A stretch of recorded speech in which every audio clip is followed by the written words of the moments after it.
trained so hard that I was ready for the regional competition by the end of the year. Congratulations! I'll come and cheer you on. Perfect. I'll tell him about my feelings there. With Rashid cheering me on from the stands, I felt like I could do anything. And soon enough, I won first place. It was such an exciting moment. Even a scout stopped to watch. I run a prestigious academy for stunt actors. You've got the looks and you've got the moves. If you want to make it in Hollywood, give me a call. It's never too early to start. I wanted to run to Rashid to talk, but I was a disgusting sweat fountain. Plus, I needed the time to rehearse the speech I had prepared with the help of Rose for him.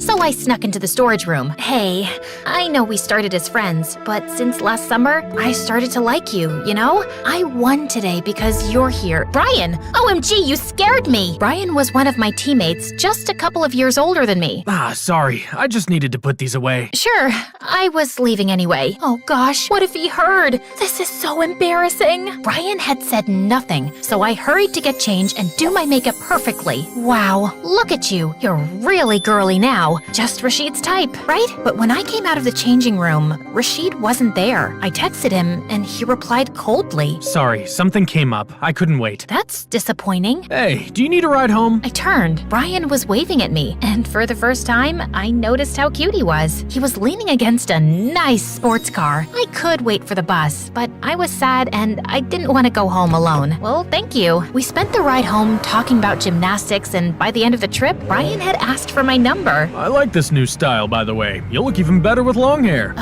Long hair is such a chore, but I guess that's what guys like. From that day on, Brian started texting me, and soon he asked me out on a date. I still liked Rashid best, but he had barely spoken to me since the gymnastics competition. It was clear he wasn't interested. I might as well go out with someone who appreciates me. Brian had booked a super fancy restaurant. I wore my high heels, and I even borrowed a wig from Rose to complete the look. When I walked into the room, I felt everyone looking at me with awe. You look stunning. All the boys here are jealous that you're my date. Wow, this is what being a girly girl looks like? Everyone is always staring at you? Brian was impressed, and we started chatting about ourselves. Brian already had his life figured out. He would work for his father's company. And what about you? I don't know. I might consider this stunt acting gig. I'd get to kick butt for a living. Aren't those film stunts too dangerous for a girl? What? How could you say? Just then, the fire alarm rang, and a fire started erupting from the kitchen. Everyone started running toward the exit, but I heard a cry and turned around. An old lady had fallen, and nobody had noticed. But with my high heels and tight skirt, I couldn't run. So I took off the shoes and ripped the dress and rushed to help the lady up. We made it out just in time, and nobody was hurt. I can't believe you rushed back like that. Thank God you made it out, but you look like a proper fright. Well, I wouldn't have had to rip my clothes if I wore my old t-shirt and sneakers. Of course I look a fright. I just ran into a building on fire. Oh, wait. Please don't sit in the car. You see that ash on you? Ugh, let me call you a cab. You know what? I'll get it myself. We're done. But you like me. That letter. That wasn't for you, jerk. And you know what?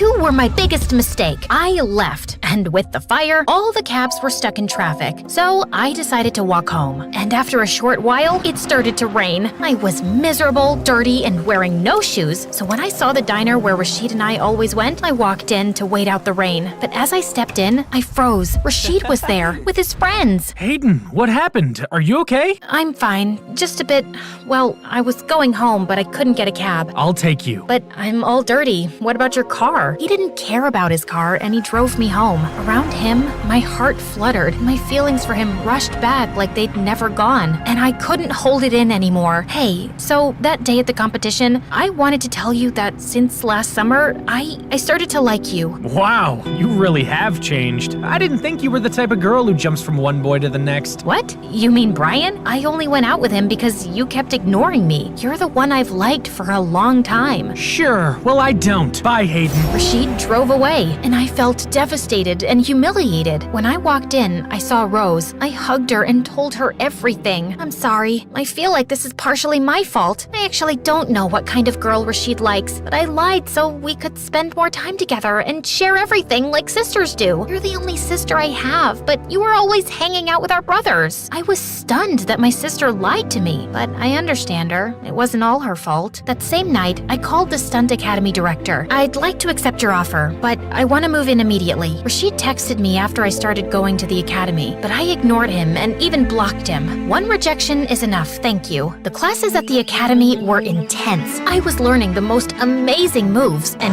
killing it as a stunt girl on big sets. Who needed Rashid when I had my passion and talent to keep me going? I also abandoned the heels and skirt and went back to my style. No one cares what you wear if you can jump from a moving helicopter. Years later, I was at the premiere of my latest film when I saw Rashid as one of the waiters. He was even more handsome than before. Forget him. He rejected you. You're not even friends anymore. But everywhere I turned, he was there. And finally, he cornered me at the buffet table. What are you doing here? And when did you become a waiter? I tried to get into your premiere, but all the tickets were sold out, so I sent flowers, but you weren't interested, so I had to dress up as a waiter and sneak in.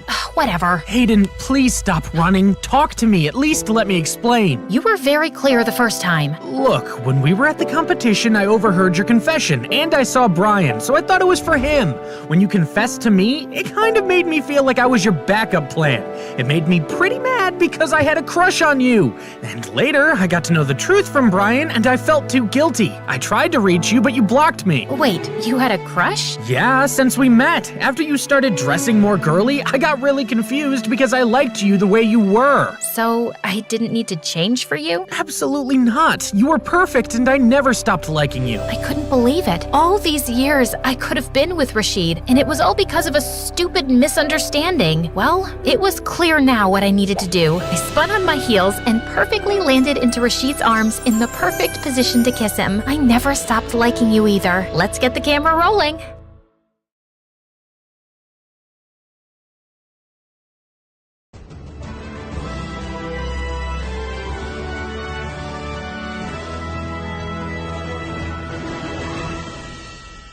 Hi, I'm Blessing from New Zealand, and I have a skin disease called vitiligo. But that didn't stop me from getting revenge on all the good-for-nothing jerks in my life. When I was 5 years old, I spent all day making a beautiful Mother's Day card for my stepmom. Look what I got you, Mommy! That is the ugliest thing I've ever seen. And how many times have I told you not to call me that? I'm not your mommy. Your mom is dead. And with that, she tore it into two. But I made that especially for you. Who asked you to? Not me. Why would I want someone like you to love me, stupid girl? I ran to my room and jumped onto my bed, crying myself to sleep. I couldn't understand why I was born with this disease. I just wanted to be normal. Dad was only 17 when he had me, and he never even got a proper degree. The solution he found for his problems was marrying my evil stepmother, who was 15 years older than him, but very rich. It made things worse for me, though, because she was a massive pain in the butt. When I was 6, I found out that I was high-key a genius. One day, the teacher asked us all to memorize some nursery poems about winter and recite them in class. I snuck into my stepmom's library at night and took my favorite book off the shelf. I memorized Shakespeare's Winter by heart. When it was my turn to read out loud, the teacher looked stunned. I was asked to take a series of tests the next day, after which she called my parents and told them I was a genius with an IQ of 180. Oh, wow. I guess that explains why she's so ugly. Here's a brochure for this amazing school for gifted kids. God, that looks expensive. No, we can't send her there. It's bad enough that we'll have to spend a fortune on beauty products to cover up her skin. I hoped Dad would say something, but he was just quiet as usual. He mostly just did whatever she said because, well, he was living on her money. I thought I would always be miserable between my annoying parents, but one lucky day, I stumbled on an amazing secret, and it was the happiest day of my life. You see, I found out by accident that Dad had a girlfriend. That day, I understood that stepmom was probably horrible to me because of her own insecurities. She was just a loser who was getting cheated on, and I would never let her words or actions affect me again. A few days later at dinner, Dad left the table when his phone started ringing. I instantly guessed it might be Dad's girlfriend, and before Stepmom could pick up the phone, I ran off with it. She started chasing me around the lounge and caught me by the shirt. I didn't know what to do, so I flung the phone at the wall, smashing it to bits. Just then, Dad walked in. What's going on? And who broke my phone? Daddy, I can explain. And with that, I jumped onto the sofa and whispered in his ear that his girlfriend was calling, and I'd stopped Stepmom from answering it. He immediately gave me a big hug. Stepmom screamed in rage and stormed out of the room. While things were looking up at home, they were just getting worse at school. My condition made kids look at me like I was an alien, and it just seemed to annoy everyone I was smarter than them, especially that horrible Luna. She was 2 years older than everyone else because she was really dumb and had been held back twice. She never missed a chance to make fun of me. In the 5th grade, I entered an international physics competition and had the highest score among 500 participants from around the world. You've made us all so proud, Blessing. You don't speak for us, miss, because we're all pretty ashamed to have her here. She should be in some school for freaks. Luna, that's a terrible thing to say. Apologize right now. Okay. Sorry, Blessing. Not Blessing. And then she knocked over all my books and started stomping on them. The teacher yelled at her and immediately dragged her off to the principal. She just kept being a jerk, so I knew I had to find a way to deal with her. One day, I found it. We were in the 7th grade celebrating Cultural Day when she came up to me and said, "And what are you supposed to be? White? Black? A Dalmatian? A panda? What are you?" "I'm a human being, unlike you, you monster." "Oh. Since when did you become so brave?" "Since the day I saw you cheating on your boyfriend with 2 boys. "What? I don't know what you're talking about, idiot. I saw you behind that tree, Luna. So you better leave me alone or I'll tell everyone about this. And who do you think they'll believe? Me or a weirdo like you?" "I'm pretty sure they'll believe me." And with that, I played a video of her I'd made on my phone, and from that day on, she didn't mess with me anymore. I could finally focus on my studies in peace. Boy, was I wrong. Things were getting much worse at home. Dad had started coming home really late every night, and I could tell Stepmom was getting suspicious. One night, I woke up with a start when I heard loud screaming.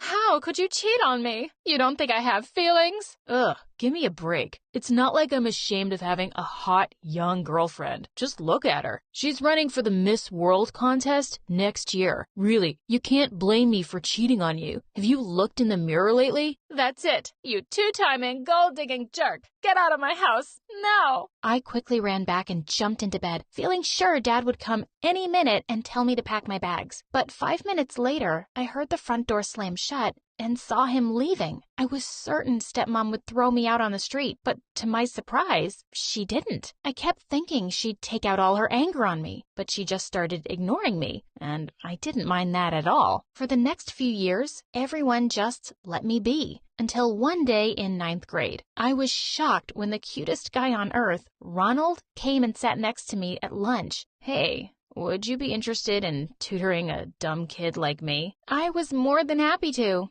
So I said yes. We started our sessions the next day, and Ronald turned out to be the sweetest guy. He never brought up my condition and treated me like a gentleman. One day, he suddenly took my hand and looked deep into my eyes. "Blessing, I don't know why people say these terrible things about you. You have to know, you're the most beautiful girl I've ever met, inside and out." He held my chin, pulled my face close to his, and kissed my neck. Just as he kissed me on the lips, I heard that ugly Luna. "Weren't you gay?" "Who?" "Ronald, you said you were gay when I asked you out. And look at you now, kissing this ugly creature." Don't call her that. "It's okay, babe. I'm used to her nasty words. Let her burn in her jealousy." And with that, I took his hand and started walking, making sure to push Luna as I left. "I'll make sure you regret this." That evening, I snuck Ronald in through my bedroom window to spend the night with me. Just as we'd snuggled on the couch, the door flung open and Stepmom barged in, looking insane with fury. Oh no, you can't see a man when I can't. You can't do that just because your husband left you. She grabbed Ronald by his t-shirt, practically spitting in his face. And why are you with a freak like her? Do you have some kind of condition too? Couldn't find any other girl, huh? She's a great girl, and I like her so much. Oh yeah? Prove it. Kiss her foot right now, and I'll leave you alone for good. Back off, lady. Sorry, but I can't be a part of this drama. I'm out of here. And with that, he left looking angry and embarrassed. Stepmom gave me an evil smile as she walked out, and I screamed as I slammed the door hard behind her. That witch! Ronald didn't turn up for our tutoring session the next day, and when I saw him around campus, he completely avoided eye contact with me. I decided to give him some space. Luna looked extra happy these days, and I knew it was because she could see Ronald and I weren't together anymore. One day, I spotted them by the lockers, and the minute she saw me, she started touching and hugging him. And even worse, he didn't seem to mind at all. I couldn't believe he'd do this to me. I went home in tears, only to hear a familiar voice as soon as I entered. It was Dad. I knew the only reason she'd call him back was because she was jealous that I had a man and she didn't. She was just that petty. The next day when I went to school, I was determined to punch both Ronald and Luna the moment I saw them. But as I was walking down the hall, someone suddenly pulled me by the arm and into the janitor's closet. It was Ronald. You horrible... Listen, I love you, okay? I thought maybe this relationship wouldn't work, but I haven't been able to stop thinking about you. Luna's been all over me, but she is not who I want to be with. Please, give me another chance. He looked and sounded really sincere. So I decided to forgive him, and then he started kissing me gently on my neck. Oh, I missed him so much. We started dating secretly at first, but then I decided I didn't want to hide it anymore. Ronald, I'm strong and smart, and if you're ashamed of being with me, then I don't care to be with you. So you have to make a choice and decide what's more important, being in this relationship with me publicly or your reputation. The next day when I walked into school, Ronald came over to me and immediately took my hand. My heart soared with joy, and then I spotted Luna down the corridor staring right at us. I was expecting her to throw some horrible tantrum as she walked over to us, but what she said left me in shock. Congratulations, you two. I'm so happy for you. And Blessing, I'm really sorry for the way I treated you before. She squeezed my arm gently and walked away. This girl was definitely up to no good. One day when Ronald and I were hanging out in my room, we suddenly heard loud screams from downstairs. You're cheating on me again with a teenager? Yeah, but she behaves like an adult. She's a lot more mature than you are. I expected Stepmom to throw him out again, but she didn't. She simply walked to her room, packed her bags, and left. And that's the last time I ever saw her. The next day at lunch, Luna suddenly stopped by our table and said, "Hey, I just wanted to say that I've finally come to accept your condition, and I'm not ashamed of you anymore." Excuse me? Yeah, I told your dad, I really want to be a good stepmom to you. I sat there with my mouth open as she walked away. The 18-year-old Dad was dating was Luna? I ran home to confront Dad with Ronald right behind me. Have you completely lost it, Dad? Oh, don't be like your stepmom. Luna's older than you, and I'm still pretty young, so why not? Why are you the most selfish, useless dad in the whole world? You've never had a proper job. You've never stood up for me. And now you're just chasing one bimbo after another? I just got you an amazing new stepmom who accepts your condition. And you live in this house because of all the hard work I've done. You think putting up with that old witch was easy for me? Seemed fine to me. You just used her for her money and left her to treat me like dirt. Gosh, I really hate you. Of course, Luna was nothing more than a gold digger and was just getting Dad to buy her expensive stuff all the time. One time, when we were watching a movie, she just squeezed in between us and started touching Ronald. I slapped her. He deserves a real woman in his life. And you deserve to get your butt kicked right now. I want him, and I'm taking him from you. We'll see about that. And then I pulled Ronald and kissed his face off. She stormed out of the room angrily. I just did my best to ignore everything and focus on my studies. I needed a scholarship to go to college and leave this madhouse for good. The day that I was leaving, Dad came to see me off at the door, his eyes swollen. I found out last night that she's been cheating on me. Maybe you shouldn't go. Blessing, I don't want to be alone. Dad, you have to start acting like an adult already. And if you really care about her, you should try and win her back. You have to put up a fight for people you love. I still have to go, though.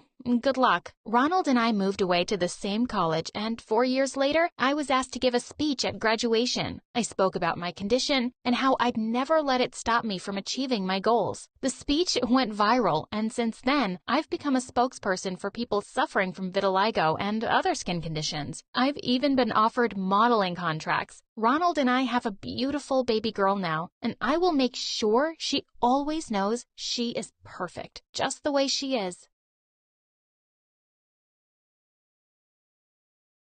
Hello friends, I'm Maxine, but you can call me Max. Please like and subscribe before I continue with my story. I was born prematurely to a single mom who lived in a beautiful farm. Since I was so weak and fragile, Mom treated me as if I was made of glass. Literally, Mom was constantly worried about me, from what I should do to what I should wear. She'd always give me organic food to eat. I had to drink green-colored smoothies in the morning to boost my immunity system and whatnot. It didn't end there. She'd always make sure that before going out, even for a walk in the park, I had on tons of sunscreen and was wearing knee pads and a helmet. But I always did the opposite. I loved to run and hang upside down on the monkey bars. Hey Mom, come on, let's try this together. It's so much fun. Oh God, no way. Calm down, honey, please. Don't get me worried. Oh, Max, you don't have to make snow angels, honey. It's so cold. Oh, no. Why did you take off the training wheels? It's dangerous. What? A hike with your friends? Do you have any idea how many things can go wrong during such an activity? You could fall, you could hurt yourself, and you could get lost. That's how Mom was. One time when I was 16, it was raining heavily and Mom wanted me to get back in. I didn't. And as a result, I got sick. This herbal tea will do wonders. Mom's herbs were doing absolutely nothing to help, and when I got a high fever, she rushed me to the hospital and it turned out I was pretty sick. I'm so sorry, sweetie. Why was I being so reckless? I should have brought you to the doctor earlier. Don't worry, Mom. I'll get better. I had to stay in the hospital for 2 days, and it was then that I became fascinated with everything doctors did, except for the needles. Mom, I want to have the exact same lab coat. It looks so cool. I'll be a doctor when I grow up. Once I graduated high school, I told my mom that I wanted to go to New York to prepare for the entry test of the best medical school in the country, and I wanted to apply. Mom was jumping with joy, and the next day, I saw her going to the grocery store on a bicycle.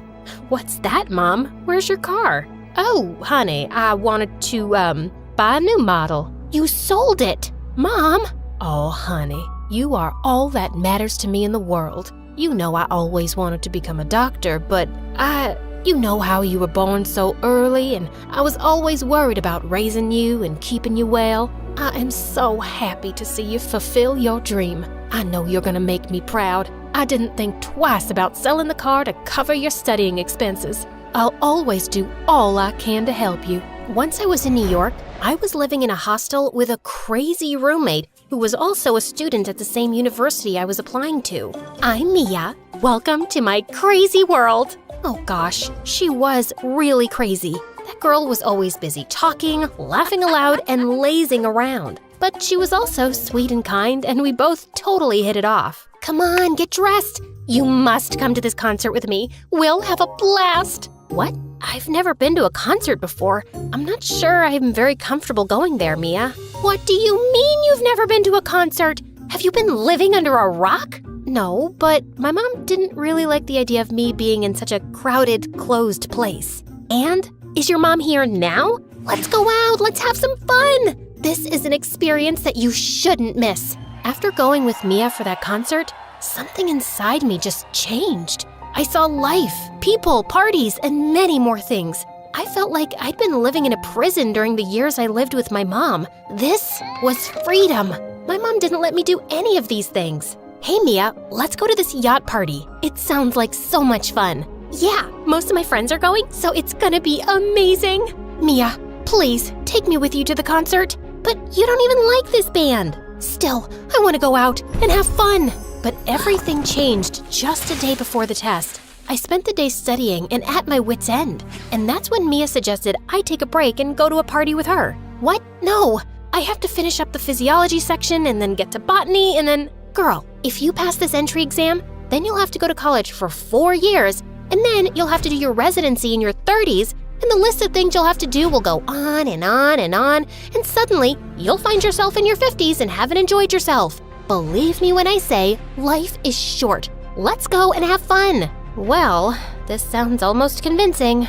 You know what? I'm coming. Mia sure knew how to have fun. And then we did the most amazing thing together. We crashed a party. I promise it'll be fun. Dr. Peyton throws the best parties. She's known for that around here. Dr. Peyton? That name sounds familiar. Wait a second. She's gonna be one of my professors when the academic year starts. Are you out of your mind? You want me to crash my future professor's party? Why not? Should I explain to you again that you only live once? What if we got caught? Come on, who would notice 2 girls in a crowded party? It's her daughter's birthday party, so a lot of her friends will be there. We'll go unnoticed, I promise. The place was amazing, but right when I was stuffing my face with food, a lady came and looked at me up and down. May I know who you're with? Yes, Dr. Peyton invited us.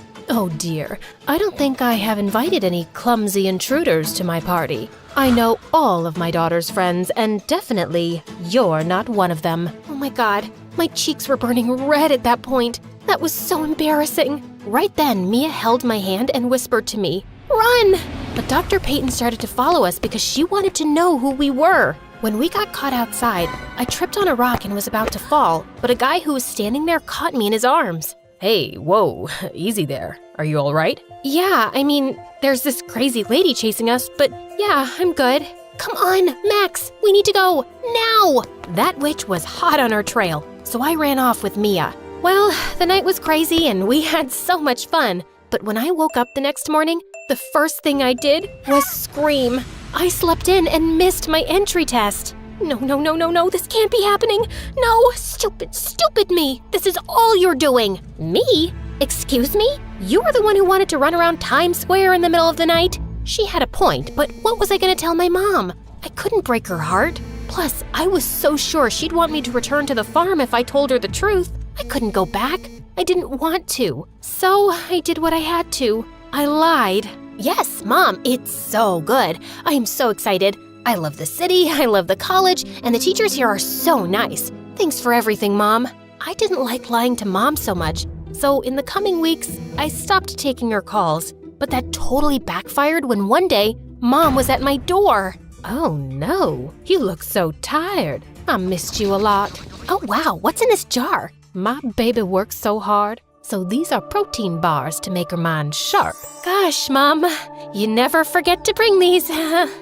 Thank you so much. The next day, I took Mom out to a nearby mall, and just as she picked out a dress, someone else grabbed it too. Hey, excuse me. I grabbed it first. Nope, Oh, if it isn't Brittany. Weren't you the girl who had a baby right after high school? It's definitely you. Are you still living at your dad's farm? As my mom and the woman talked, I learned she was in my mom's school, and it seemed they weren't very fond of each other. My mom later told me that this woman used to bully her when they were in high school. But there was something much more problematic with the woman. She looked a bit too familiar, and then it hit me. It was the woman whose party I had crashed with Mia, Dr. Peyton. And the moment her eyes met mine, she smirked. Oh, here she is. So Brittany, your daughter is going to a medical college?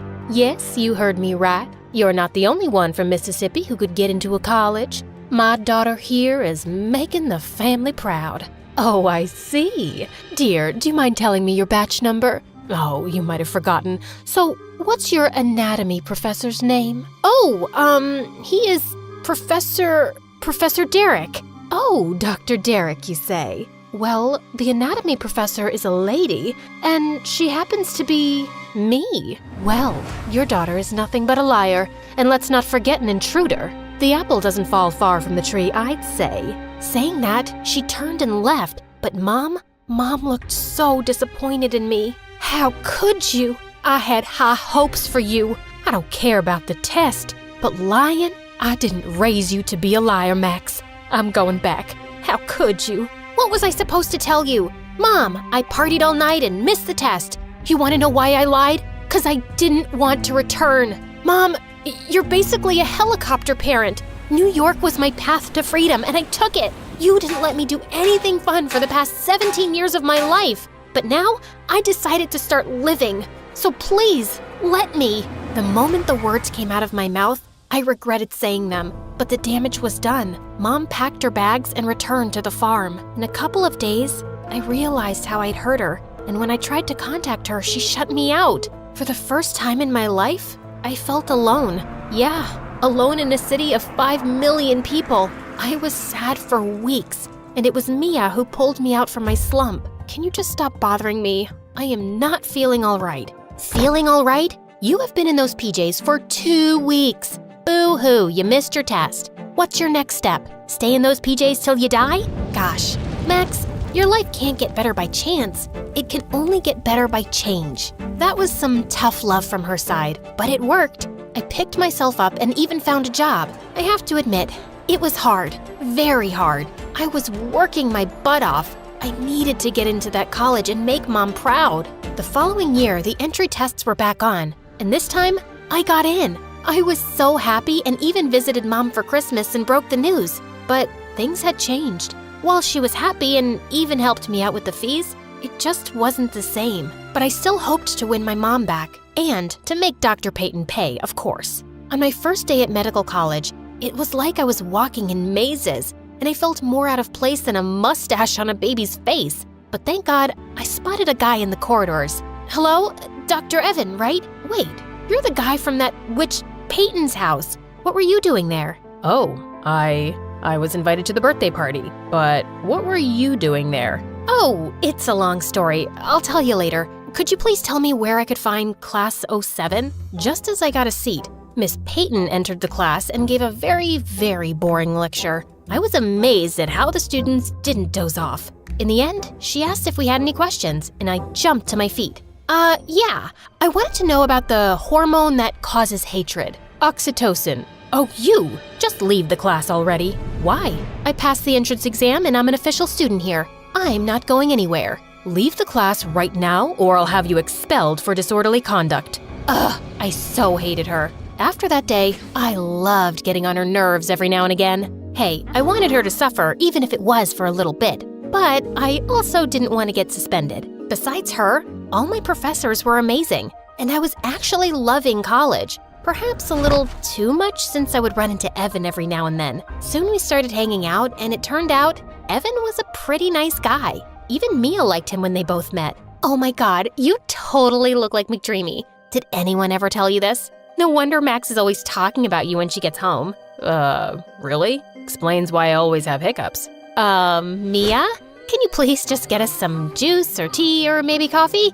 Oh gosh, this was so embarrassing. Nah, just so you know, I'm always telling my friends about you too. Guess we're pretty alike after all. Well, time passed and I sort of got over my anger at Dr. Peyton. I was so focused on my goal that I didn't care about her anymore. I sailed through my semesters and was in my final year when one day I got a call from my neighbor back home. It turned out Mom had been sick for some time and was in the hospital. Even though I had an exam the next day, I took a flight to meet her. Seeing Mom so fragile, it broke my heart. I sat next to Mom the entire night. Mom, how are you feeling? Max, what are you doing here? You have an exam today. But how did you know? We don't talk that often. Your friend Mia is such a sweetheart. I call her every now and then to ask how you're doing because I want to give you your space. I know I worry a lot, but I can't help it. I am so sorry for breaking your trust, lying to you, and No, honey, it's not your fault. People need to make their own mistakes to learn from them. I was taking that from you, and I shouldn't have. Mom, I love you so much. Saying that, I hugged her. I stayed with Mom for a week until she was home. Meanwhile, I had informed the college about her health, and I knew I'd get things sorted once I was back. But when I returned, I got the shock of a lifetime. Dr. Peyton had recently been made head of the department, and she refused to let me retake the exam. But why? I have the right to take this exam. You can't do this to me. Oh, I sure can. And I'm doing it. I don't know how you were able to enter this college, but make no mistake, you're not graduating on my watch. You were probably out somewhere, crashing someone's party, and then you had the audacity to pretend that your mom was sick so that we'd let you retake the exam whenever you felt like it. Irresponsible. Maybe it's time to go back to that farm of yours. Please, leave now and close the door on your way out. That woman was a certified witch. I didn't know what to do, so I told Evan everything. Later that day, I decided to confront Miss Peyton one last time, but I stopped in my tracks when I heard Evan's voice coming from her office. Mom, you need to cut that out. You can't just waste her hard work. That lying piece of... She doesn't even deserve to be a doctor. And why are you standing up for her? Don't tell me she trapped you, wrapped around a farm girl's finger. I expected better from you, Evan. Mom, Max is my friend. You have to stop this. Otherwise, I'll have to go against you. You wouldn't dare. Just when Evan came out, he was stunned to find me there. You tricked me. No, Max, please let me explain. Look, I wanted to tell you who I was, but seeing how much you hated my mom, I couldn't. I was afraid to lose you. I don't care. A lie is a lie. I didn't want to see Evan again, but he never stopped trying. But in the following days, I realized how Mom must have felt when I lied to her and how I was being a hypocrite by not forgiving Evan. One day, as I was in my room, there was a knock on the door and it was Evan. Mia had let him in. Wait, before you kick me out, just listen to me. I told the dean about your case, and you can still finish your degree. You actually went against her?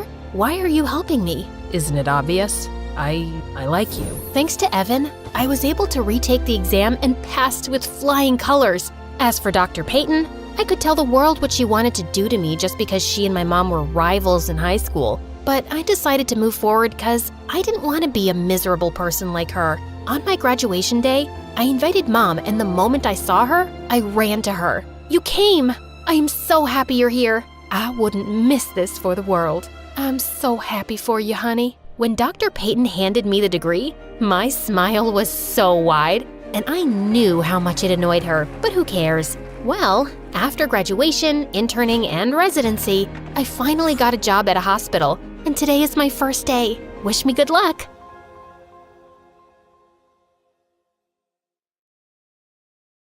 Hi, I'm Mindy from the United States. Before we begin my tale, please like and subscribe. I always liked history and the secrets of the past. Even when I was a child, the stories of the Roman Empire and dinosaurs fascinated me. Needless to say, history was my favorite subject. But there was one thing that made history class a chore. My rival and headache, Timmy. Don't let his name fool you. He was a nightmare. You see, like me, he was obsessed with history and the stories of the past. So what was the problem?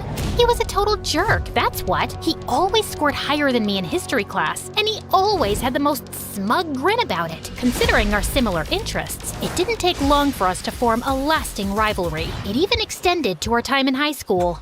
Oh, so close, man. Did that question about the French Revolution stump you? I would have had time to think it over if you didn't make those stupid faces when the teacher wasn't looking. Not my fault that it makes you giggle. I did not giggle. Sure. Not like you could have beaten my score anyway. And there it is, a perfect score. How the...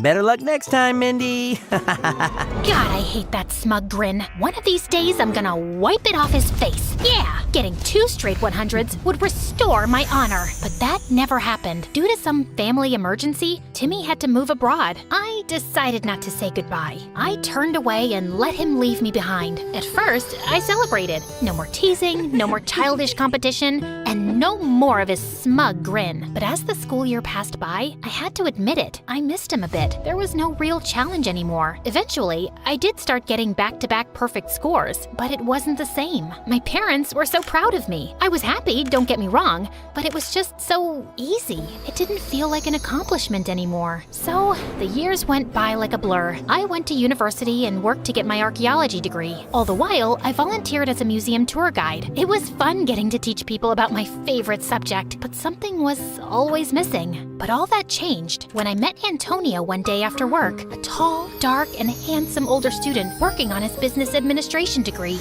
At first, I wasn't that interested, but he quickly impressed me with his knowledge of history. You also study archaeology? No, but I do dabble. I'm more on the business side of archaeology. I like helping those more talented than me reach their full potential. And you're saying I'm... Yes, I'm saying you're talented and I want to work with you. What do you say? We can discuss details over coffee. Well, all right. After my volunteering work, though. Of course. The day was set, and it was wonderful. After so many years, I finally found someone else who shares my passion for history. We spent hours talking, mostly about my job in the museum, something I was happy to talk about. For the next 2 months, my days were spent with Antonio. We studied, worked, and had fun together. We were a couple in all but name. For some reason, I was never able to take that step with him. But the next day, things would be different. I was going to ask him out.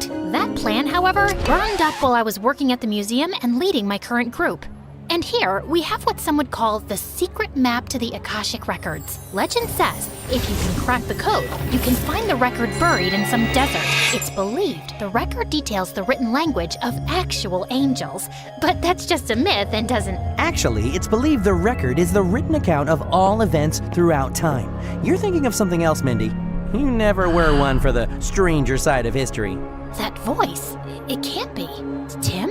Oh, you must have missed me if you're using my nickname. No, I didn't. Shut up.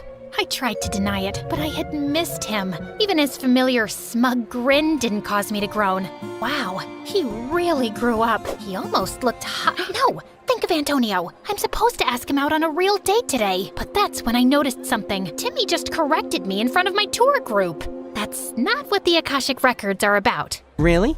Well, I'm sure it doesn't relate to the language of angels. How would you know? Have you ever seen the records? Have you? Admit it, Min. I got you beat once again, and I've only just come back. Before we could get into one of our serious debates again, someone entered into the equation. Are you okay, Mindy? Is this guy bothering you? No, he... Oh, you must be Antonio. Nice to meet you. You know each other? No, I don't think so.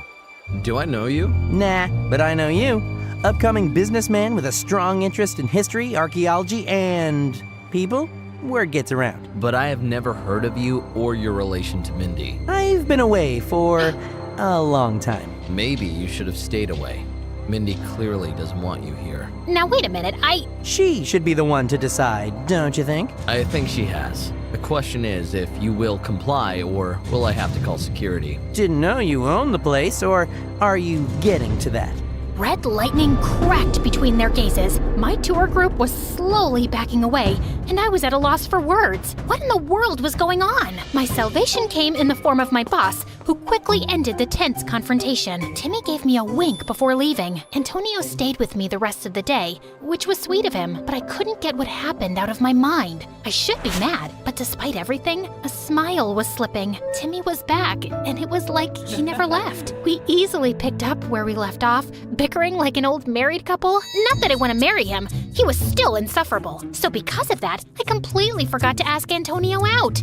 Well, maybe next time. But the next time never came. Timmy showed up every day afterward. We would bicker and argue over historical facts. I actually remembered more facts correctly this time. It didn't wipe that grin off his face, but I couldn't bring myself to care that much. The fun ended every time Antonio came, and that's when the guilt crept in. I'd been putting off asking Antonio out, and I don't know why. I liked him, and I was quite sure he liked me too. Wasn't it wrong of me to be talking with Timmy so casually? For me to so easily fall back in step with another guy? It wasn't fair to Antonio, but it also wouldn't be fair to Timmy to ignore him. This cycle of guilt continued for almost a month until Antonio pulled me aside one day during work. I think you should stay away from that Timmy guy. He might be looking to steal something from the museum. What? This is Timmy we're talking about. He loves history. He would never... Based on what you told me, he's obsessed.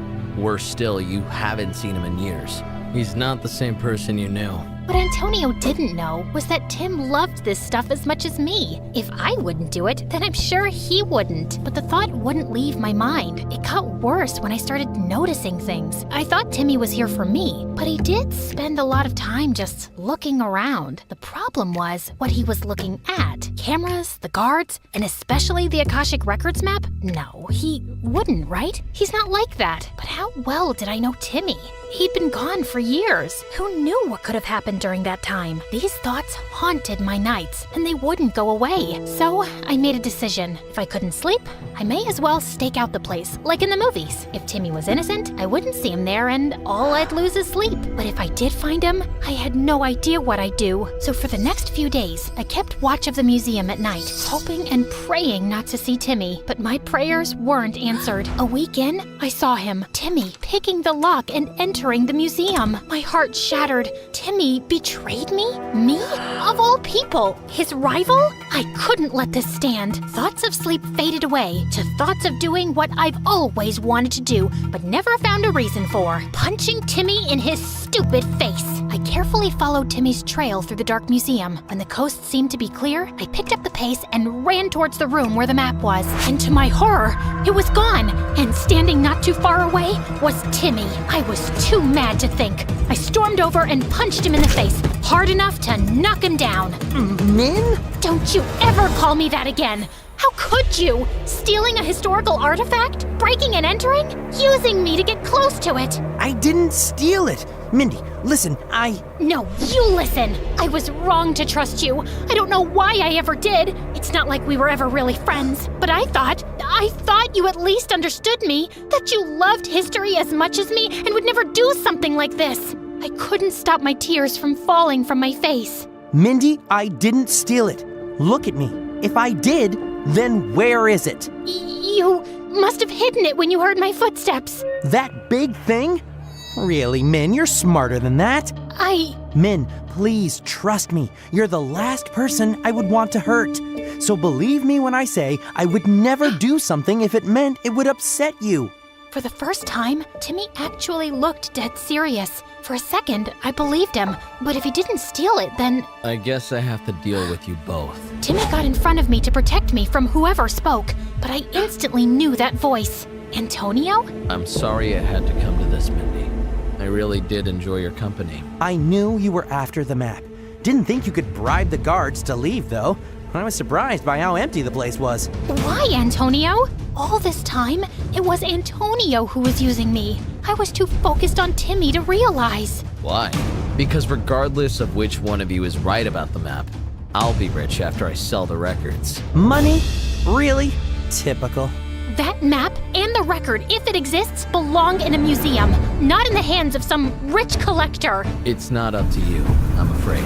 Before he could reach into his pocket, Timmy tackled him with surprising speed. The two started to grapple, tear, and pummel one another as I stood frozen in my spot. Run, Min! Call the police while I hold this guy off! I listened, not because I wanted to, but because my instincts kicked in. I didn't want to die. I didn't want to be dragged into this big conspiracy. I just wanted to get my degree, find a job, find a husband, and live a normal life.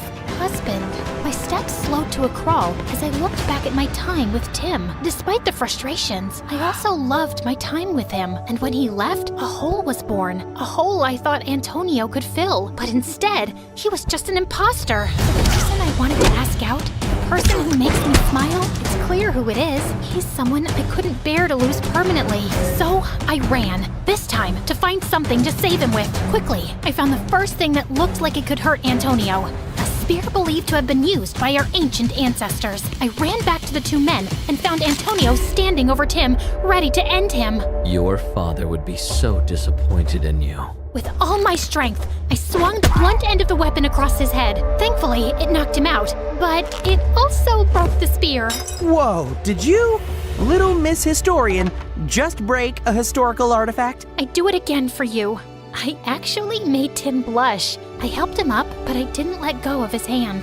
Min, You don't have to say anything, okay? So what now? We clean this place up, call the police, and find the map. I'm sure he didn't move away from the museum just yet. So that's what we did. The map, thankfully, was recovered from a closet. Tim was right. Antonio didn't have time to properly move it. After that, we were congratulated by the city and the museum for our brave actions. We were even given $10,000 for our heroics. Antonio was sent to prison, and Tim joined me at the museum. But something tells me our adventures are far from done, if Tim's knowing smirk is anything to go by.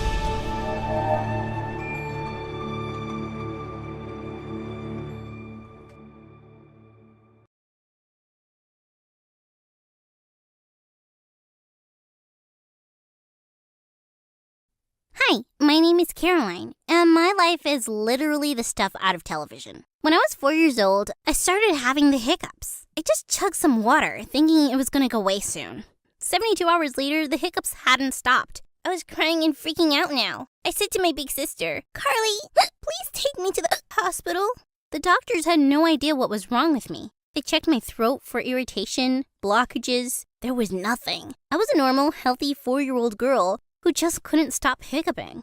3 months turned into 3 years, and my hiccups never stopped. At first, it was so hard. Our parents were gone before I could even remember, and Carly had to take care of everything. All the visits to the hospitals, the insane expenses, the stress. She was going nuts. The only thing that made her feel at peace was that I was smart, and I got excellent grades at school. I was the top of the class 3 years in a row. I'm so proud of you. Oh, my precious little genius.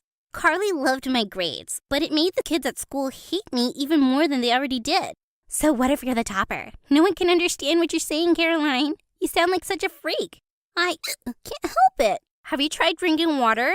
Let's make her drink a bunch of water, guys. I drank like a gallon of water really fast, and it made me so dizzy. These kids were jerks. I felt the puke coming, and I didn't hesitate. I let it all out on the kids around me.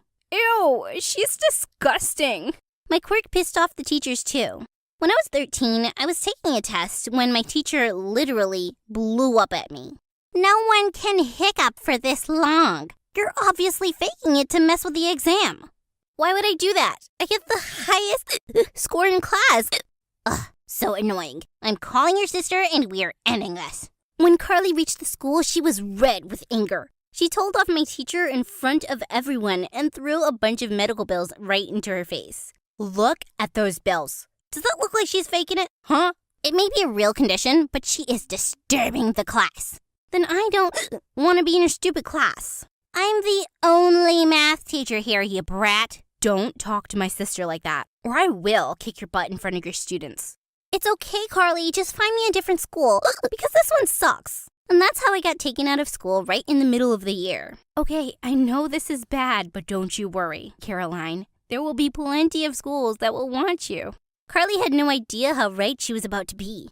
You see, one of the kids watching the spectacle at school had recorded it. He posted the video on the internet and it kind of went viral. In an instant, my condition became famous in my little town. Everyone in the comments was bashing the teacher for how rude she was and praising us. People started waving at me on the street, and the kids in my neighborhood stopped throwing eggs at our house. Carly and I even got invited to do a radio interview with a celebrity. Why are you interested in us? A girl with non-stop hiccups? Lady, your kid's gonna be famous. Famous? I had no idea that I was special. As Carly took me from radio interviews to TV segments, I watched in awe as people were amazed by me. I can't imagine your life, Caroline. You're so brave, and your sister Carly is such a wonderful human for raising you. This was so much fun, and Carly loved the attention. She adored getting us dolled up for the interviews, and the money coming in really lightened her workload. I was so happy to help her out. We finally bought our own house with that money. I joined a new school and got ready to start a new, better life. I was heading out for my first day of school when I saw 3 strangers in my apartment. Oh my God, were we getting robbed? Carly, someone's in the house. Oh, it's okay, Caroline. This is just the crew. The crew for what? I'm making a reality show about renovating our new house. You'll be in it, obviously, because you're the hiccup girl, but it'll mostly be about the house. I couldn't believe this. Carly signed us up for a show without even asking me. I got really annoyed at her, and she begged me to forgive her. I know, I should have asked you, but I had to say yes. You're too young to get how huge this could be for us. I don't have time for a show. I have school. They'll come to school with you. Say what? This was so embarrassing. I walked into the first day of school with a camera crew around me. Everyone was staring at me, and one girl laughed loudly and said, "Can you believe her? So self-obsessed." That's the Hiccup Girl. Doesn't she have her own show now? Hi, Hiccup Girl. My name's Caroline. I just ran out of there. This was so overwhelming. When I finished freaking out, I realized the crew had been filming me the whole time. Oh my God, go away. We're just getting your reaction. This is great TV. The crew was relentless. They followed me everywhere, and whenever they were around, people started acting really weird. Like one day, my chemistry teacher just stopped teaching us and started singing. This is my only chance to showcase my real talents to the world. Love you, Hiccup Girl. This song is for you and Carly. I wanted the earth to swallow me right now. And this was just the start of the craziness. People started stopping me in the hallways to do choreographed dances for the cameras. Couples would stage loud, dramatic breakups in public just to create drama and get on the show. People were going nuts. Even if they seemed like they just wanted to get to know me, there was a hidden agenda, like with Adam. I always thought he was cute, and when he asked me out, I happily said yes. When I suggested leaving the crew at home for the date, he was like, Whoa, we need the cameras there. "Why?" That's the whole point of being with the Hiccup Girl. You're famous, and I'm gonna be a model one day. It just works, baby. I got up and dunked my juice all over his stupid head. I'm not your baby. You can find someone else to launch your career. I ran out of there before the cameras could spot just how sad I was. And all this insanity at the school and the filming at home, even my grades started to fall. I just couldn't do this anymore. I went to Carly's room to talk to her about all this. When I opened her door, I saw Carly making out with one of the cameramen. Oh my God! Carly! Oh, Caroline, don't freak out. Trent is my boyfriend. Fiance, babe. Oh, dang, I forgot. Trent just proposed. We're getting married? No way. We're going to announce our relationship on the show tomorrow. The fans are going to love it. Carly will tell you in front of the cameras, too, and you have to act totally surprised. This is so important to me, okay? Of course I said yes. But I stormed off and slammed the door shut behind me. I doubled down on my studies and started ignoring everyone at school to save time. People started calling me snobby, arrogant. Even the crew started getting annoyed with me. What are we supposed to record if you're just in the library all day? This is so boring. I really didn't care. I had to achieve my goals, just like Carly was achieving hers. Her surprise love engagement to her own cameraman made her a sensation online. She followed it up with a surprise wedding episode in Hawaii, and the fans fell in love with them. We were celebrating after the wedding when Carly came up to me with some surprising news. "My lawyer gave me the go-ahead, Caroline. I can officially adopt you as my daughter." Are you serious? Yes, I have the adoption papers right here. A little surprise for you. I was completely speechless. For a moment, I couldn't breathe. Because I was full of so many emotions, I just ran to my sister and grabbed her in the tightest hug of my life. I'd love to be your daughter, Carly. What you've done for me? Caroline, can we do another take of the reveal moment? I think we can do better. Excuse me? When Carly shows you the adoption papers, your reaction isn't, really working. I need you to show more emotion. Maybe cry loudly or faint. Let's do one more take. You interrupted my real moment to tell me how to fake it? It's not a big deal. Just one more take. No. Nuh-uh. Not happening. I'm not doing this again. You are insane. You need to stay away from me and my reactions. You need to do your job. For weeks, we've just been recording you hiccuping in the library. Do you know how boring that is? We're the ones who answer to the boss. You know what? You can tell your boss. I quit. Chaos broke out then. Half the crew started filming while I fought with the other half. Carly tried to step in and calm us down, but there was no stopping me.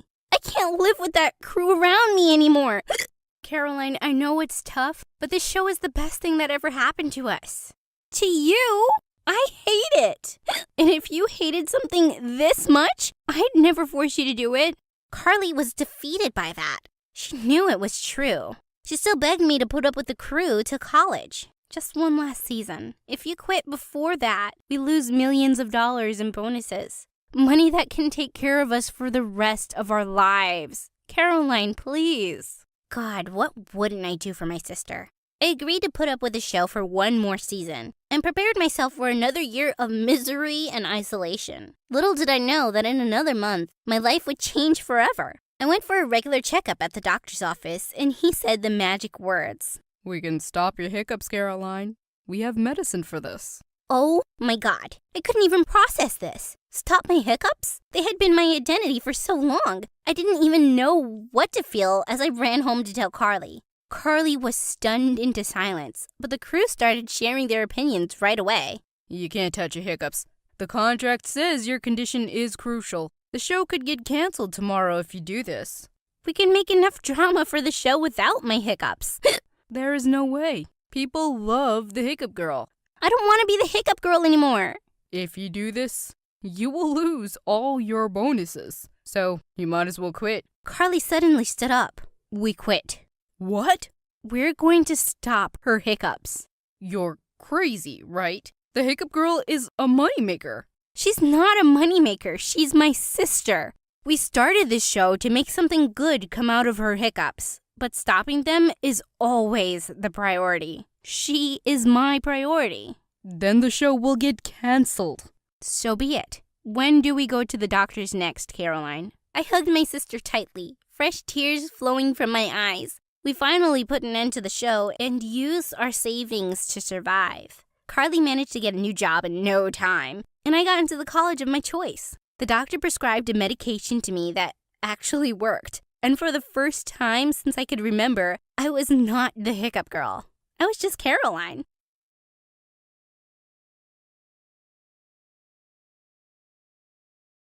I need you, Diane. Come to my house, ASAP. I need your help. I rushed to his house in a panic. He sat in his bed, looking like someone had died. But Marco didn't have any family, so I asked what was wrong. He said his flash drive had gotten corrupted and he had lost some very important files that he needed for his college scholarship application. I've been working on my application for 5 years. I'll never get the scholarship now. I asked him if there was a solution, and looking at me very thoughtfully said, "Well, there is one thing you could do."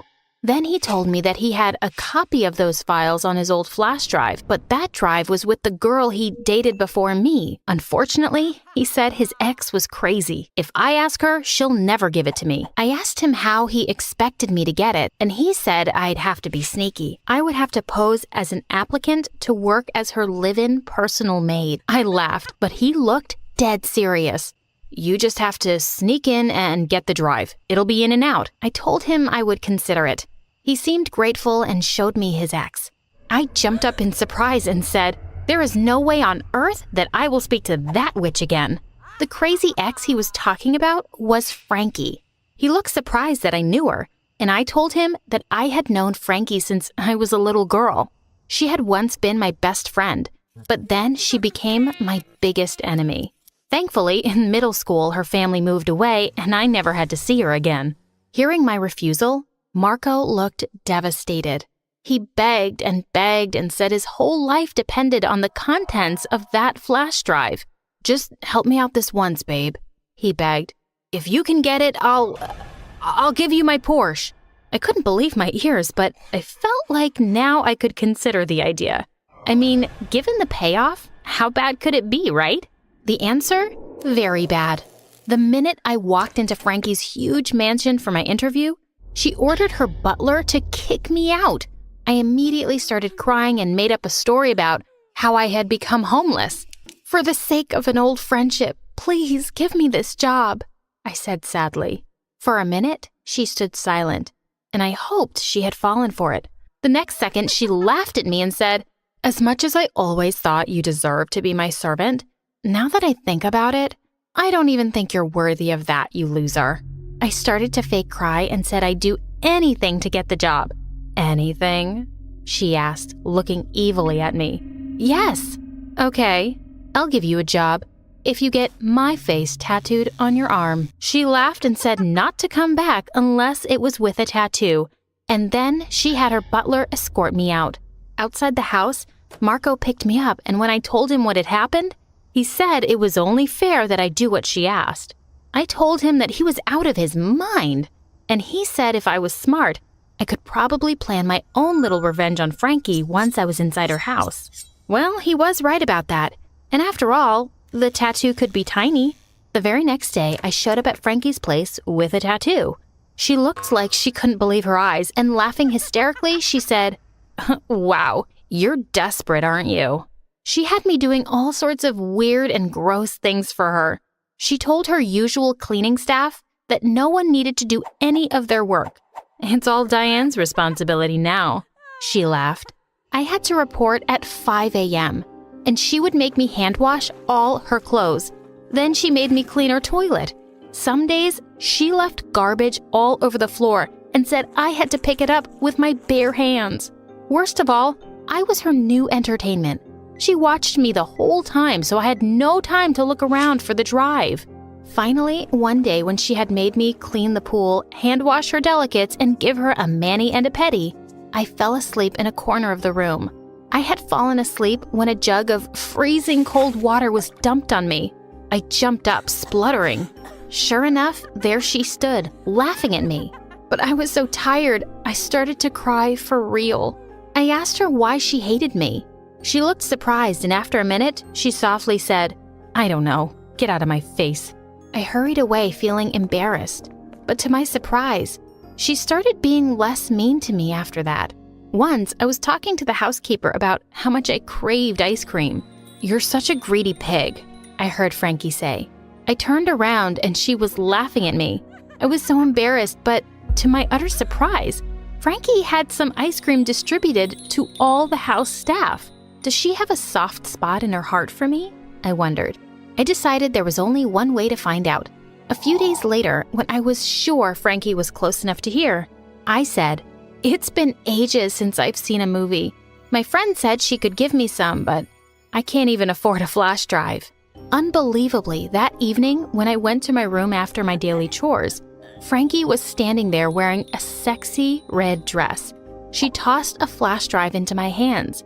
I could barely hold back my excitement. It was the same drive Marco had described. "You can delete whatever's on that drive. It's useless stuff. My creepy ex-boyfriend left it here."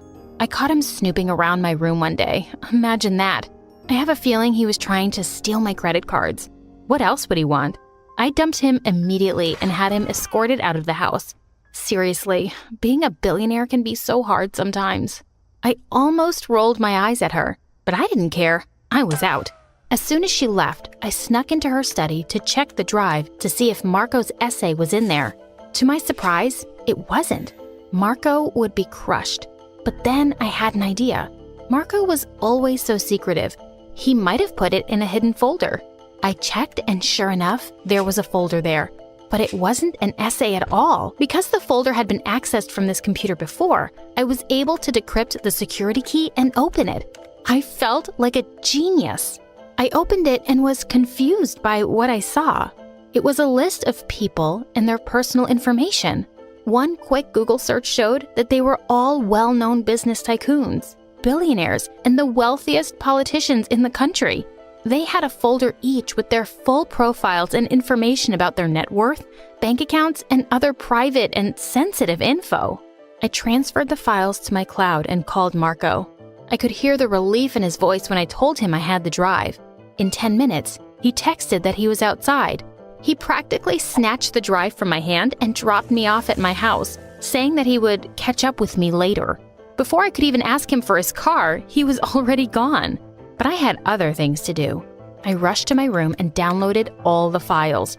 I studied their content and waited. I got a call in half an hour. "This is an empty flash drive." I had to hold the phone away from my face. He was shouting so loudly. "Oh no, really?" "I hadn't checked it, Marco, but it's the flash drive you described. She must have deleted your essay," I said. "Damn it, Diane, I need that file." He screamed and hung up. I just stared at the phone in shock. Who was this guy? I had his ex's face tattooed on my arm, and now he was being such a jerk. I decided to spy on him. That night, I crept up to his bedroom window and saw him pacing around the room. Just then, his phone started ringing and he grabbed it quickly. "The profiles are all gone. What should I do?" he yelled. "We have to get rid of them before they expose us, Dad." Dad? Did he just say Dad? And he has to get rid of us? Did he mean me and Frankie? The next day, I knew what I had to do. I called him up and told him I actually had what he wanted. I told him I knew everything about him, and if he wanted the data, he'd have to come see me alone. Sure enough, he showed up right on time and tried to tell me some lame story about how it was a misunderstanding and this was just research for business school. I let him think I was buying it. Out of nowhere, an older man appeared. This must be his father. I was surprised when he rushed forward and grabbed my arms, twisting them so I was forced to my knees. But before they could drag me to the car, the police jumped out from their hiding places and the father and son were dragged away. I was so relieved. I thought this nightmare was behind me, but boy, was I wrong. A week after the incident, I was on my way from my job when a black van cut across my path. Before I knew it was happening, Marco jumped out. "Hello again, sweetheart." He laughed and grabbed my arm and forced me into the van. Soon, I was in a dark room. I had no idea where I was, and I couldn't understand how Marco had gotten away from the police. Suddenly, a door opened and Marco came in. I tried to scream, but he said, "This is a soundproof room. Scream all you want." "Why are you doing this? I thought you loved me." I started to cry, but he couldn't have cared less. He laughed and said, "I chose you simply because you were the only one who could get into her house. I knew her vanity would make her accept you as a maid." I started to cry, and he said he would let me go if I gave him the data. I told him the police had taken it and I didn't have it anymore. He looked furious, and I knew he didn't believe me. He went out to talk to his father. Outside, I heard them arguing, and finally his dad came in. He swore if I gave him the flash drive, he would tell me the truth and help me. How stupid did he think I was? The next day, Marco and his dad decided to move me. They said they were taking me to another safe house. They stopped at a gas station and I told them I had to go to the bathroom. They were suspicious and eventually let me go. As soon as they turned away, I broke into a run and ducked into the nearest building. It was a gym. I was running frantically, trying to hide, when I ran into someone. The girl screamed and I swore. But when I saw who it was, I gasped. "Frankie!" Seeing me, she rolled her eyes. I was sure she would never help me because I'd quit without notice and I'd taken her flash drive with me. But to my surprise, she looked worried and asked me what had happened. "Marco," I said breathlessly. That seemed like a magic word, and immediately she told me to come with her. On the way, I told her she was right and that Marco had kidnapped me. She looked incredibly sorry and said, "I knew he was bad news. He scammed my father, you know." She was in tears when we reached her house. Inside, she said, "Before his crash, Dad gave me a list of very high-profile businessmen who he had worked with. But Marco stole the list from me. Then he scammed all those people and tried to pin the blame on me." Feeling sorry for her, I decided it was time to tell her. "I have the list." I filled her in on why Marco had sent me to her in the first place. To make up for it, I have a small gift for you. I revealed that the necklace around my neck had a microchip where I stored the data. Frankie couldn't believe her ears or her eyes when I handed her the chip. She pulled me in and kissed me. I couldn't believe it, but just as I kissed her back, she pushed me away and started laughing like a maniac. "Only you would be so stupid to fall for this," she laughed. "My father he's the one who scammed all those people." "Marco?" She laughed. "Marco is an undercover agent. He must have just managed to make a copy of this list when I realized what he'd done, and then my father had to go underground. When I saw you leave the house with him just after I gave you the drive, I knew I'd made a mistake. I had my men follow every move you made after that." I gasped. "Now that I have it," she said, throwing the necklace into the fire, "I can destroy it, and Dad can come back." I tried to leave, but she pulled me back. "Where do you think you're going?" she demanded. Don't you know what happens to people who know too much? She yelled for her guards to come and get me, but no one came. She called again and finally the door opened. When she saw who it was, she paled. It was Marco. Now it was our turn to laugh. When Marco had kidnapped me, his boss, who had been pretending to be Marco's father, had told me everything. I ran away because that was the plan. I laughed. This chip was a fake. They have the original files. Immediately, she made a grab for me, but both Marco and I had seen it coming. I ran away from her while Marco tackled her to the ground. She tried to get up and run, but he was too quick for her. Finally, the cops came in and grabbed Frankie. She glared at Marco and demanded to know why he was so set against her family. "Why don't you just leave us alone?" she screamed at him. He looked serious for a minute, and then he said something that left everyone shook. "Remember that man your father scammed about 5 years ago? The one after which you could afford this luxurious mansion? That was my dad." Frankie looked shocked. Marco continued and explained that after the scam, his father had gone bankrupt. "That day, I swore I would bring you down." A week later, news of Frankie's dad's arrest was all over the news. Marco and I, we managed to avoid being named. Now I'm in college and I call myself Julie. I'm still dating Marco, who calls himself Jason. In fact, he just texted me. "I need you, Julie. Come to my house ASAP."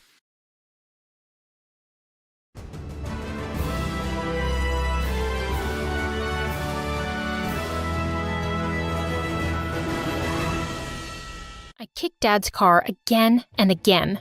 I hate them. I hate them so much. Ugh. They just love making me miserable. They make fun of me. They're mean to me. They think I'm not special. But I'll find out what makes me special one day. Everyone will love me, and they'll see. Hi, I'm Betty, and I hate my family. I'm the youngest child, and I have a mean older sister, Emily. My parents never wanted me, and they never failed to let me know that. Ah, man, I told you we shouldn't have kept the baby. Just look at her. She's so ugly. I'm not taking that thing in my house. That's what my dad said when I was born. And my mom replied, "Oh, shut up. Stop being so dramatic. She can be useful in the house." On my 10th birthday, I asked my mom why they don't celebrate my birthday like they do Emily's. "Oh, don't you know? We didn't plan for you, and we don't want you. Also, we look like a royal family, and just look at you. You look like a maid." I couldn't believe what I was hearing. But she wasn't finished. "I think it's time you start earning your keep in this house. Starting tomorrow, you're doing all the house chores. Since you're old enough to ask for a birthday party, you're old enough to work." I knew I wasn't beautiful like Emily. I think I wasn't really beautiful at all, but something down in my soul told me that I'm special in some way. Not bragging, but I just knew it. I just had to find it. The next day, I was napping when my sister barged into my room and slammed the door. I woke up immediately feeling really startled. She stood by the door with a sneaky smile on her face. "Aw, poor baby. Are you scared? I'm so sorry I woke you up." I was so angry. I knew she wasn't sorry. She got a thrill out of making me miserable. She was always trying to embarrass me at school, too. One morning, while I was getting ready for school, she entered my room with a yellow sundress and threw it at me. "Here, you can wear this. It's too outdated for me now, but it's still better than anything you have." I knew immediately that she gave me that dress because she wanted to humiliate me. "Sure," I replied. So I changed some things about the dress to make it more fashionable, and then I paired it with black boots. When I walked into class, everyone was staring at me. I could tell they were impressed by my outfit and sense of fashion. I was so happy. After class, when Emily saw me in the hall, she looked shocked and horrified. "How dare you do that to my dress?" Ugh! With that, she stormed off angrily, and I felt even happier. One day, I saw Emily going through Mom's cupboard and walking away with a box. Of course, they wouldn't mind her taking anything she wanted, but a couple of days later, Mom barged into my room with Dad and Emily right behind her, accusing me of stealing her jewelry. I told her I didn't do it. Then I pointed at Emily. "Why don't you ask your precious daughter? I saw her taking it." Emily gave me an evil smile, and I started to feel suspicious. Emily would never do that. I'm going to search your room, and if I find it, girl, you'll wish you were never born." What an irony. She searched my room and found the jewelry. I was dumbfounded. Emily must have planted it in my room. I just stood there, speechless. "You thief!" Emily was giggling, and Dad started screaming at me. No matter how many times I said I hadn't stolen it, he just wouldn't believe me. He told me I was grounded for 2 weeks with no phone and no lunch money. As if that wasn't bad enough, he said I had to clean the house from top to bottom. I looked at my dad with hatred. He pampered my mom and Emily, but treated me like dirt. I couldn't take it anymore, so I screamed at them. "I hate you! I hate you guys!" They looked shocked because I'd never stood up to them before. "Just you watch. I'll find what makes me special, and people will love me for it." I stormed out of the room and ran outside to my dad's car and kicked it. It felt good. A week after that, I was looking for my math assignment everywhere. I asked Emily if she had taken it, but she said no. Of course, I didn't trust her, so I waited till she went out with her friends, and then I sneaked into her room. I wasn't surprised when I found it under her bed next to her iPod. I decided to take that too. That's when I discovered my love for music. Whenever I was upset and wanted to escape my family, I would go into my room and listen to songs on the iPod. I would sing along and it would really calm me down. One day in the cafeteria, I was walking to a table when Emily suddenly threw something on the floor. Before I could stop myself, I had stepped on a banana peel and I slipped, with my lunch flying everywhere. I heard someone say, "What a clumsy fool." I was so embarrassed, I just ran out of there. After that day, I started eating in the school library all by myself. One day during lunch break, I was listening to music on my iPod as usual, and I started singing along when I heard a voice say, "Oh my, you have such an angelic voice." I turned around to see it was the school librarian, Mrs. Shepherd. She looked really impressed, but I didn't believe her. "Thank you, but I don't think there's anything special about my voice." She told me to sing it again, and this time, she recorded it on her phone. I'd never thought about that. She played it back and I heard the most beautiful tone. At that moment, I realized I'd discovered my gift. I was so ecstatic. I hugged her and said, "Thank you so much. I've wanted to have something special my whole life, and you've made me realize what it is." I rushed home to tell my family about my singing ability. They just stared at me for a moment and then burst out laughing.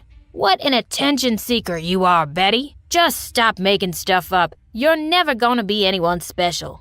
After the jewelry incident, I hadn't been able to forgive Dad for not believing me and treating me badly, and he was just doing it again. I wanted to hurt him as much as he had hurt me. So I decided to call his company and accuse him of theft. Dad worked as an account manager for a business firm, and I wasn't exactly sure if he had stole from the company, but someone as horrible as him must be shady, and I wanted him investigated. At the end of my junior year, I was singing in my room when my sister screamed from her room, "Stop squawking like a bird!" I rolled my eyes and yelled, "You would know since you screech like one." Just then, there was a knock at our main door. I ran to open it and found 2 male cops standing there. One of them asked, "Is this the Blackwell residence?" Everyone was in the hall by now, and the cops walked straight over to Dad and said he was under arrest for embezzlement. The company he worked for had discovered that he had been moving their money to an offshore account. Before the cops left, they asked me how I knew my dad was stealing money. I told them I had my suspicions. My family couldn't believe what they were hearing. Dad started screaming at me. "You ungrateful girl! You called the cops on me! I hate you!" "I can't believe you! I should have listened to your father when he said we shouldn't keep you." My sister could only scream and cry. I couldn't care less. After Dad was sentenced to jail, we became the talk of the town and everyone looked at us with contempt. Mom decided to move us to a small town where we could start afresh. I was so excited because I didn't really have friends in school because my sister had made everyone think I was a loser. The day we moved to our new house, my mom said, "Don't get yourself too excited, young lady. You'll have to fend for yourself now. Now that you've sent your dad away, I'm no longer responsible for you. You should be grateful I haven't disowned you." I rolled my eyes. I don't expect anything less. The next day, I started looking for a job, and I eventually found one in a small antique store as a salesperson. When I was walking back home, I heard someone singing, and I traced the voice to a guy in the park. He sounded beautiful. I sat next to him on the bench and started singing along. He seemed startled but didn't stop, and before I knew it, we'd gathered a crowd. Surprisingly, that became the beginning of my music career. After the performance, the guy introduced himself. "My name is Zach. You have a really nice voice. I've never drawn a big a crowd as you did today." I was so flattered I could only smile. That night, I went home with a skip in my step. Mom noticed my smiley face and asked if I'd gotten a job. I couldn't help spilling out the reason for my excitement, but Mom just rolled her eyes and Emily nastily said, "The townspeople must be deaf, and I'm sure this Zach guy is better than you. You're just jealous because I have talent, and you can't sing a note to save your life." She looked like she wanted to strike me dead, and that made my day. The next day, as I was working at the antique store, I started singing when I thought I was all alone. Just then, the owner came out of the back room. "You have a great singing voice. You should meet my son. He loves to sing too." I was surprised to hear that, but I said I would love to meet him. He called his son, and I couldn't believe my eyes when I saw Zach. We both laughed, then told his dad how we had already met once before. And every evening since that day, we would go to the park and sing. We started making good money, and the townspeople were so friendly and kind to me. Zach welcomed me into their home, and his family became my family. During my senior year at school, I decided to participate in the annual talent show. I was dressing up at home for my performance when my sister locked me in the room. I screamed and banged on the door. "Open this door right now!" She didn't reply. I kept banging on the door. "I will be late for the show, you moron! Give me money and I'll open the door." She was unbelievable. "You dumb fool! It's not my fault you're so spoiled you can't work to earn your own money." I became frustrated and threw my chair at the door. She wanted the money I'd been saving to go to college. I vowed I wouldn't ever share anything with her, even if we were the last two humans on Earth. I finally escaped through the window without injuries, and I made it to school just in time. I performed really well, and at the end of the show, an elegant, well-dressed woman walked up to me and said, "You have a great gift. The world needs to know about it." She gave me a card and told me she would love to offer me a music scholarship. Turned out, she was one of the directors at Juilliard and was invited by Zach's dad to watch my performance. It was such an amazing surprise. That day was joyous, and the whole town was thrilled for me. Well, everyone except my family, and I don't care about them.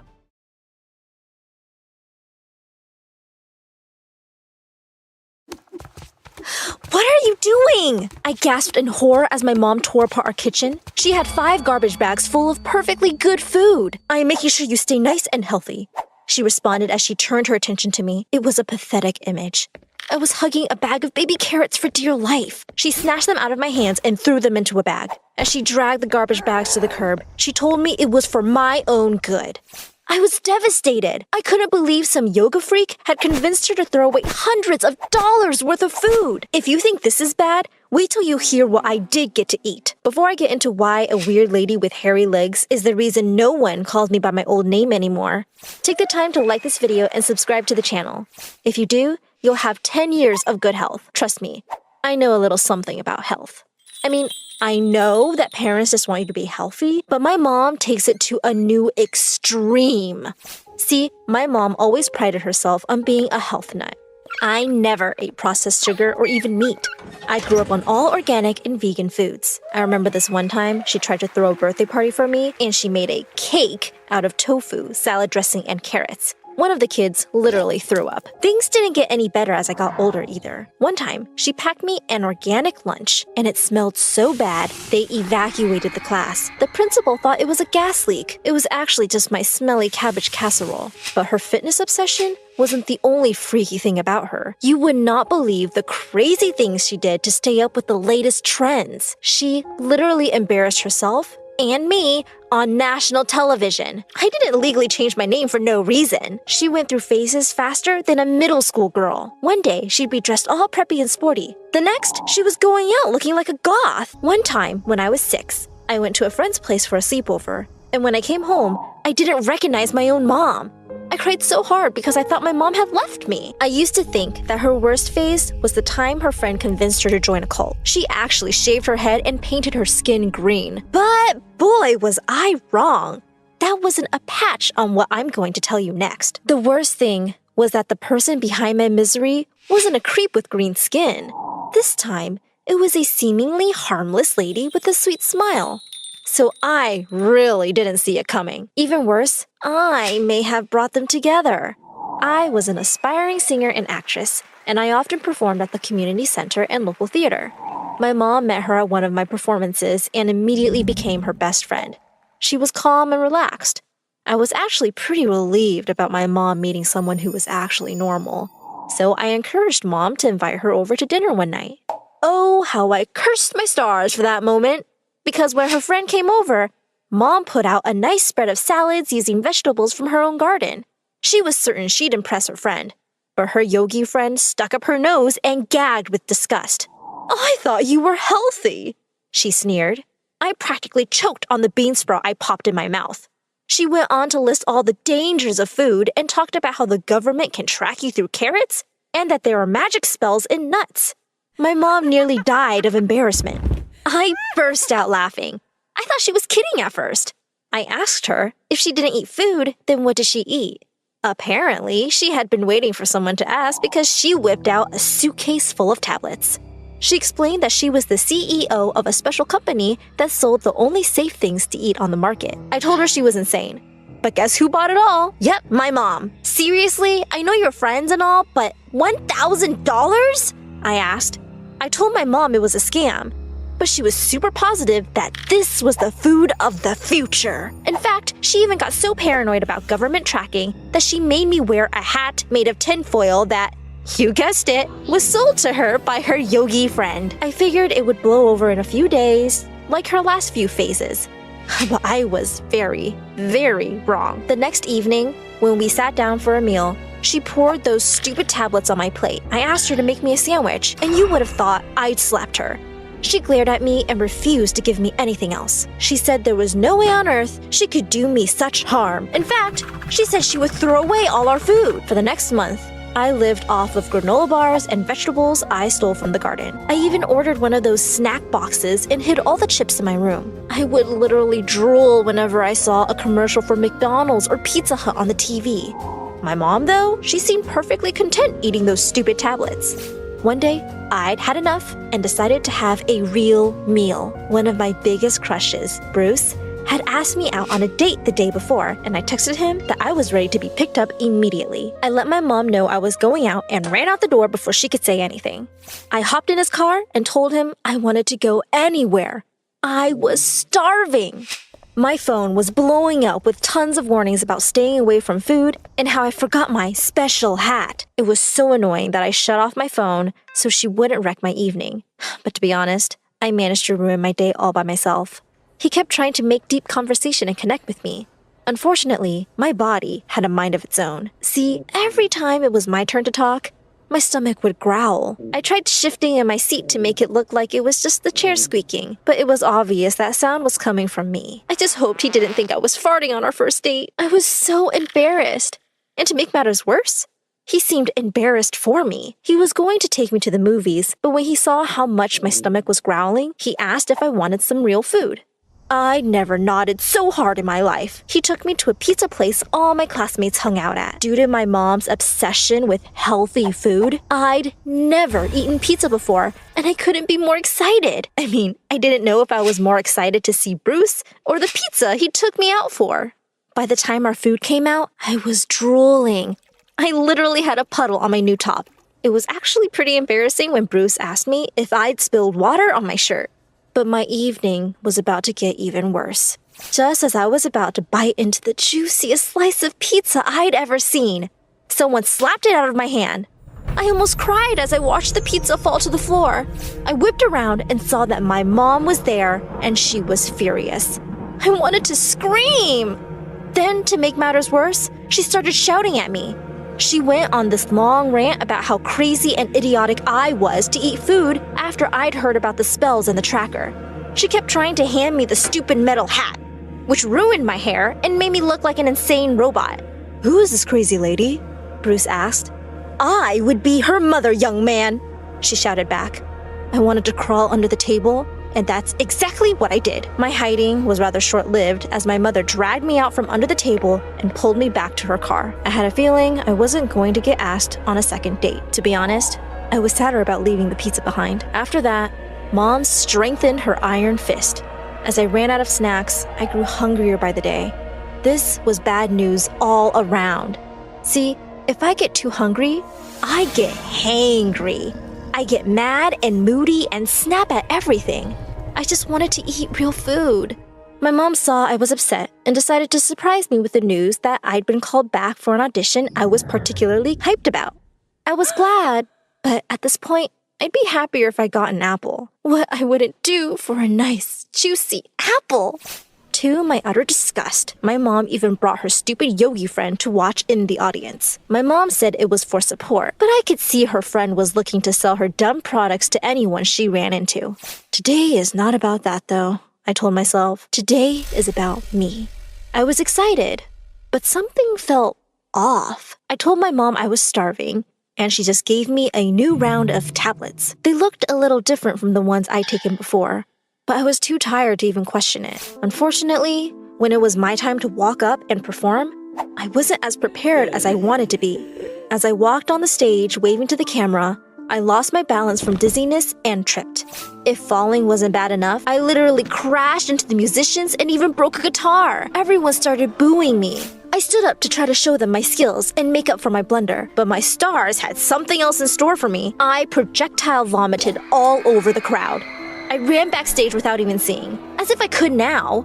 I wanted this day to end, but judging by the numbers of cameras pointing at me, I wasn't forgetting this day anytime soon. I also was not talking to my mom anytime soon. This was totally her fault. I ran out of the hall. Thankfully, Mom was nowhere to be seen. I decided to go and get myself something to eat from the McDonald's across the street. It was trashy, but I deserved a burger right about now. When I walked through the door, I shrieked. It was my mom. She was sitting by herself at a corner table and had a hamburger half jammed into her mouth. I couldn't believe it. I ran straight over to her. So the pill diet isn't good enough for you, but it's good enough to ruin my life? Horrified, my mom asked why I wasn't on stage. She obviously hadn't even bothered to watch me. Instead of supporting me, she was cheating on the diet she forced on me. She said she could explain, and it was just a one-time moment of weakness. But no way was I buying that story. I was so disgusted. I decided I would rather starve than talk to her. But that's when I remembered. I was on the other side of town, and I was starving. I realized that my last hope was the only person I never wanted to face again. My stomach grumbled, and I knew I didn't have a choice.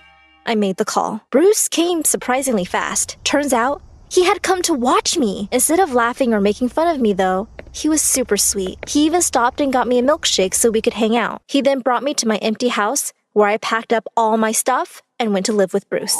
I was done with whatever crazy things my mom had going on. I even filled out paperwork to legally change my name, so I would never have to be associated with that embarrassment who puked all over the stage. Bruce took me out on a date to take my mind off of everything. We decided to check out this fancy place that opened up on the other side of town. When we walked in, I saw someone fall out of the chair and break a glass. I ran over to help. And who did I see? None other than my mom. Again? One time weakness my butt. She had seen me walk in and was hiding from me. That's when I saw what she had on her plate. A steak! Was this what she always did? This time, I wasn't going to ignore her. I was furious. She was such a hypocrite. She begged and pleaded to explain why she did what she did. She said that when she was my age, she struggled with body image issues and had lost a big break because she had binged on junk food and gotten deathly sick right before an audition. Quite ironic, I thought, given that I'd ended up doing the same trying to starve myself. She said she thought that if she raised me on a strict diet to stay lean and thin, I would be successful and not miss my chance just because of bad eating habits. There was just one small problem. She couldn't lead by example, so she would go out and buy hamburgers and fries in private. Unfortunately, though, my problems didn't end there. Even after we made up, I couldn't go back home. My mom lost her house because of how expensive her friends' treatments were. Between tablets and crazy privacy devices, she was over $300K in debt. I nearly fainted when she said that. Sure, we weren't poor, but we weren't that well off to just throw away hundreds of thousands of dollars like that. I demanded that my mom go and confront her yogi friend immediately because we were getting our money back. This was actually the first time my mom was going to visit her home. I imagined the smelly hippie living in a trailer park or a tent in someone's backyard. This lady was living like a queen. She had a huge mansion covered with gold statues and a giant fountain. When we knocked on the door, a butler answered. We asked if it was the right place, and he said it certainly was. Only problem was that just a few hours ago, the police had taken her away. The police? We were in shock. We drove down to the station and joined a large group of people out front. When we asked what the big crowd was for, it turned out they were all also looking for the lady. That yogi lady scammed hundreds of people out of millions of dollars. Sometimes she was a nun selling magical holy water that she scooped out of the sewers. Other times she was a hippie that sold dog pills as supplements. Hearing that I had spent months eating nothing but dog pills made me almost projectile vomit on the crowd. If nothing else, this story has a bit of a happy ending. See, we ended up getting $2 million in our settlement case against her. It was more than enough for my mom to get a new house and me to start my career as an actress. I'm grown up and moved out now, but I do meet my mom for a weekly dinner. She still tries to be healthy, but in a good way. I like to say that she learned her lesson about being gullible, but she just asked me and my now boyfriend to come to some mysterious spa that will change my life forever. Wish me luck.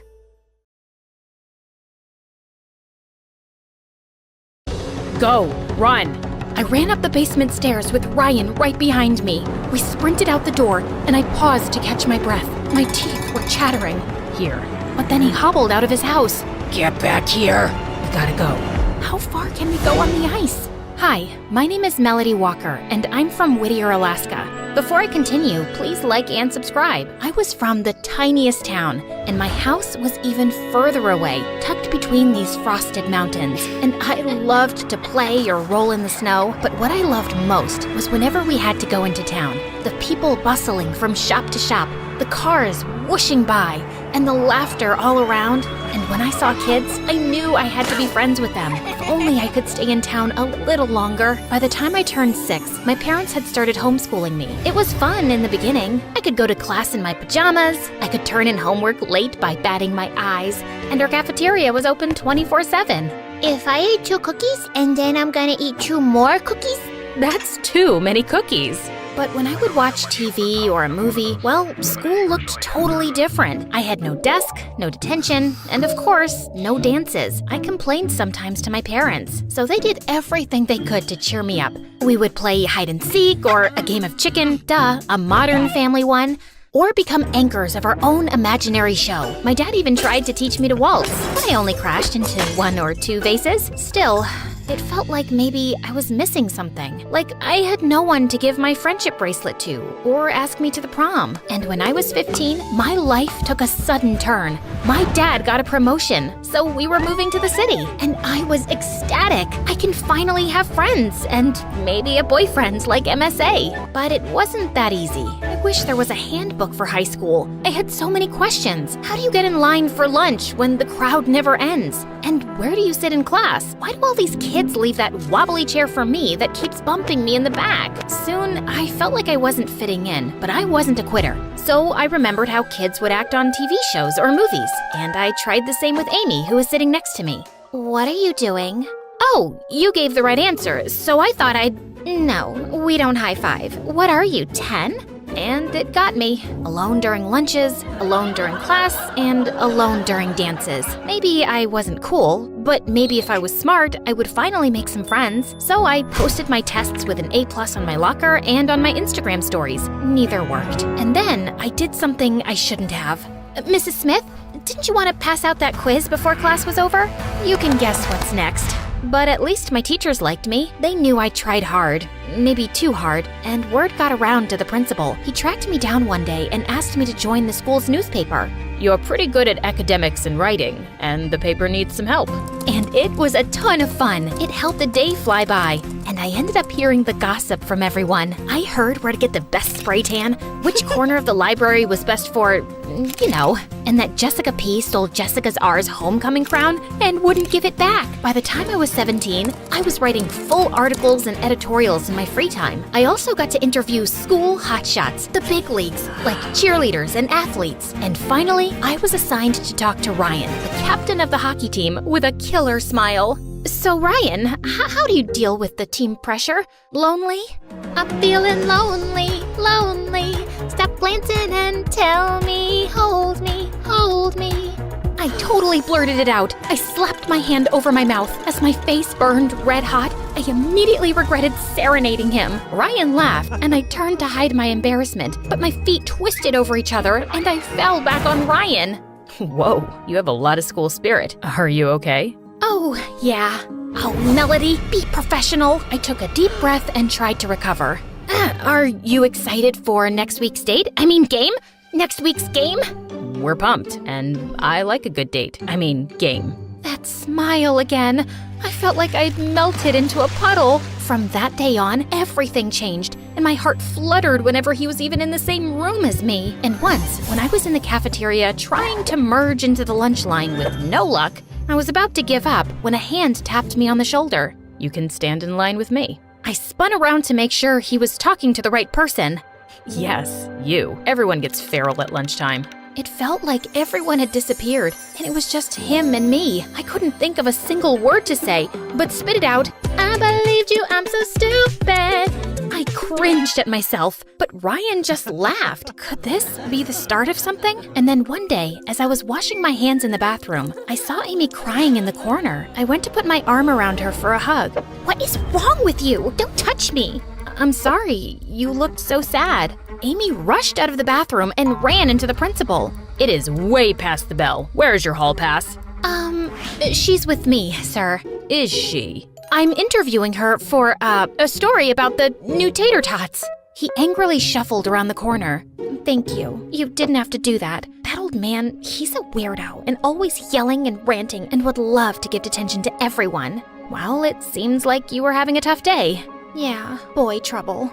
Amy invited me to sit at her table for lunch. This was what I needed. I had a group of girls to hang out with every day, gossip about boys, or just share fries. Amy was cool. She gave me advice on how to wear my hair and which season my colors were in. We even worked on a history project together. I helped Amy get an A, and she helped me get out of that wobbly seat in the back of the classroom. And one day at lunch, everyone was buzzing about a party. Are you doing anything tonight? I can get you an invite. Oh, I don't know. I felt like one of the girls. I was also included. I have real, true friends now. Kelsey can pick us up. Come on, there will be really cute guys there. Like, anyone from the hockey team? Like Ryan? Of course, he wouldn't miss it. My first real party, and I had nothing to wear. I dug through my clothes like I had made mountains of rejected outfits until I found the perfect one. As snow lightly fell, Amy's friend Kelsey pulled up with Amy in her car with her two other friends, Allie and Emma. We drove to the house on the very top of a hill. The music was bumping and we could hear laughter. In the cafe, Amy and her friends pulled me into the dancing. Even though I couldn't dance to save my life, I felt at ease in my little friend circle. After a while, I cut my way out of dancing to look around for Ryan, but he was nowhere, so I joined others around the pool table. Do you play? It was Ryan. I nervously choked on my words. Do I play pool? Do you? No, I don't. But I could. That doesn't seem too hard. Did I do this right at all? Yeah, not quite. First of all, you hold the cue stick in the other direction. The other direction. I knew I was missing something. Let me show you. Ryan stood behind me and moved my hands on the cue stick. It's all about angles. He put his arm around my arm and showed me how to shoot. I could feel his breath, and I got goosebumps. As we played, I didn't even notice the other people trickle out. I looked at my phone and gasped. I gotta go. My parents are gonna freak out. I've never been out this late. Do you need a ride? It looks like the storm picked up. Whoa, a ride? With Ryan? And just then, my imagination went wild in my head. I could see us sitting in the car, our hands brushing against each other as we tuned the radio. I might even say, oops, I'm sorry, just to make it happen again. And when it was time for me to leave, Ryan would come running out of the car and say, Melody, you forgot your phone. I would know that I did it on purpose, but I would pretend to be surprised. Then I would take a step towards my house, and he would grab my hand, spin me around, and kiss me. And just then, Amy popped in. No, Ryan. She's getting a ride with me and Kelsey. She doesn't need your stupid truck. Okay, no problem. Thought I'd offer. See you later, Melody. Amy crushed my dreams badly, and with a heavy heart, I waved goodbye to him. Don't get your hopes up. He's a massive flirt. I think Kelsey is in her car. We walked outside, and all the other cars were gone, including Kelsey's. Where are you? I don't have any service. The wind had picked up and was whipping around us. Everyone tried their phones, but with no luck. I shuffled up back to the cafe, but the lights were out. This door's locked. We've got to do something before we turn into icicles. There's another house just down the way. We can go there. It's closer to town, so we'll probably get reception. Probably. The four of us waddled down the street in our dresses, slipping and sliding as the snow whirled around us. We arrived at the front door and knocked. No one's answering. Amy looked under the doormat, and then, under a frog statue, she pulled out a key. Too easy. I don't know if we should break into someone's house. We're not breaking into someone's house if it's already open. I don't know if the police will agree with us, but my hands are turning blue, so we crept into the house. It was small and creaky and smelled like an old wet towel. Let's see if they have chips. I walked past the mantel and looked at the owner's photos. The face looked familiar, but I couldn't place it. I could hear whimpering noises coming from the basement. You guys, you hear that? I opened the basement door, slowly made my way down, and found crates and crates of puppies. But they looked hungry, and I could feel that I would be their next meal. The basement door slammed shut. I ran up to the door, but it was locked. Amy? Ellie? Emma? Hello? I pushed as hard as I could, but the knob wouldn't budge. I was left alone for hours, out in the rural parts when there wasn't any cell service. I was so scared, but somehow I gathered myself, and I remembered there was one number that could get through. Hello, 911? What's your emergency? I'm locked in a basement, and I can't get out. A door slammed, and I knew the owner of the house must be back. A bad feeling crept into my stomach. Whoever keeps dogs like this in their basement must be dangerous and crazy. I needed to get out of here pronto. What is your address? Up on a hill? I had no idea where I was. I could hear a man's footsteps upstairs, and the puppy started barking like crazy. I think I'm on a pine hill or a peanut hill. Something with a P, that's for sure. I picked up a crowbar just in case I needed a weapon to defend myself. The door swung open. Melody? Ryan, what are you doing here? I was worried about you, and when I didn't reach you, I called Amy. She told me that she left when she'd been waiting for you around here but couldn't find you. So I came here, and then I spotted your scarf. Yeah, but she was here. Anyway, I've been trying to call for help, but I don't even know where I am. Ryan took the phone. Hi, 1430 Pepper Lane. Pepper! I was close. What are all these puppies? Some shady person may definitely be selling them illegally. Another thud exploded upstairs, and a shadow appeared. Principal Crabapple? What are you kids doing here? Breaking and entering is a crime, don't you know? I'm sorry. I got trapped here when I was looking for help. Please let us go. It's all a misunderstanding. And we don't know anything about the puppy mill, and we will never speak about this to anyone. The principal's eyes darted around the room, crazy and frantic. I can't trust you. You won't be getting my secret. He lunged at me, and I threw the crowbar at him, and it landed on his foot. He started hopping like mad. Go, run. I ran up the basement stairs with Ryan right behind me. We sprinted out the door, and I paused to catch my breath. My teeth were chattering. Here. But then he hobbled out of his house. Get back here. We gotta go. How far can we go on the ice? Just then, police cars squealed onto the property. Ryan put his arms around me as the police handcuffed Mr. Crabapple. We're gonna be okay, Melody. Everything was fine, and the police did their investigation. And at school, Amy avoided me like the plague for a week, then finally came to apologize for what happened. You could have gotten me into real trouble by telling the police about me, but you didn't. Why, Amy? Why did you do this? The thing is, Ryan and I used to date, but I wasn't over him at all. And then I saw him scribbling your name and poring over your newspaper articles, and it just drove me mad. So, you took me there on purpose? No, I had no idea about that eerie house, but I could have helped you out of the basement when I left you there on purpose, so that you would know that it wasn't your place to just take him. I thought it wasn't over between us, but it is, and I realized He only likes you a lot. I wish you would forgive me and we could still be friends. I have forgiven you, but I'm not sure about being friends again. Well, I volunteered at the shelter to help place every last puppy. I also wrote a gripping story for the newspaper about our ex-principal. It was the talk of the town, and I got famous too, only because I stayed true to who I was, even if it made me different from everyone else. Oh, and me and Ryan, we're still going strong. I can beat him at pool now, and we recently went out on a date with our cutie.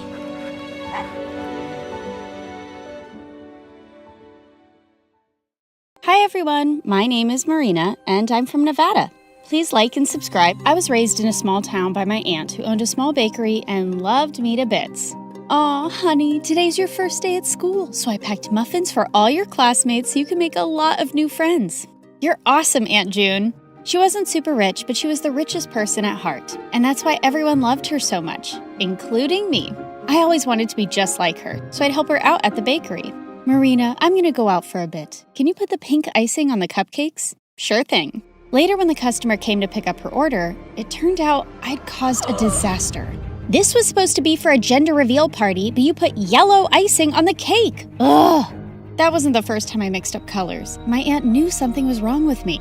Turned out I had color blindness, and I couldn't differentiate between certain colors. Is it gonna be like this forever, Aunt June? I'm afraid so, honey. But cheer up, because I've got a brilliant idea. The next day, everything in the house and all the ingredients in the bakery were labeled along with their colors. Aunt June made things so easy for me, and our life was just perfect. Until one day when I was in 2nd grade, an old man walked into our bakery and offered to buy it. This bakery has been passed down from generations in our family, and there's no way I'm gonna sell it. But the man's tone just got more rude. You should have signed these papers while I asked you nicely, but now you're just gonna pay for your stupidity. If you don't leave now, I'm gonna smash your car and then you'll have to pay for your stupidity, sir. The old man left at my warning, but the next week, another man was back with some papers that claimed that the bakery didn't belong to my aunt because her parents never signed the deal in her name, and now we had to move out. My aunt looked around for help, but the legalities were too complicated and no one was ready to help. So eventually we had to give away our bakery and move to the city. Thankfully, Aunt had enough savings to rent a small place and she started working in a small grocery store. And while I was trying to adjust to this new life, I saw a kid my age in the front yard one day choking on something. I immediately ran to help him, but the moment the food stuck in his throat came out, I was shocked. Why were you eating a doll's head? I wasn't. He pushed me back and ran into his house next to ours. Turns out he was the landlady's kid, Timmy, and he was so weird. Whenever I'd try to go close to him, he'd just run away. Even when I joined school, I saw some kids throwing popcorn at him, but he wouldn't budge. Hey, why won't you say anything? Why do you let those kids bully you? But instead of answering me, he just ran out of there, and I decided I wasn't gonna bother with this guy anymore.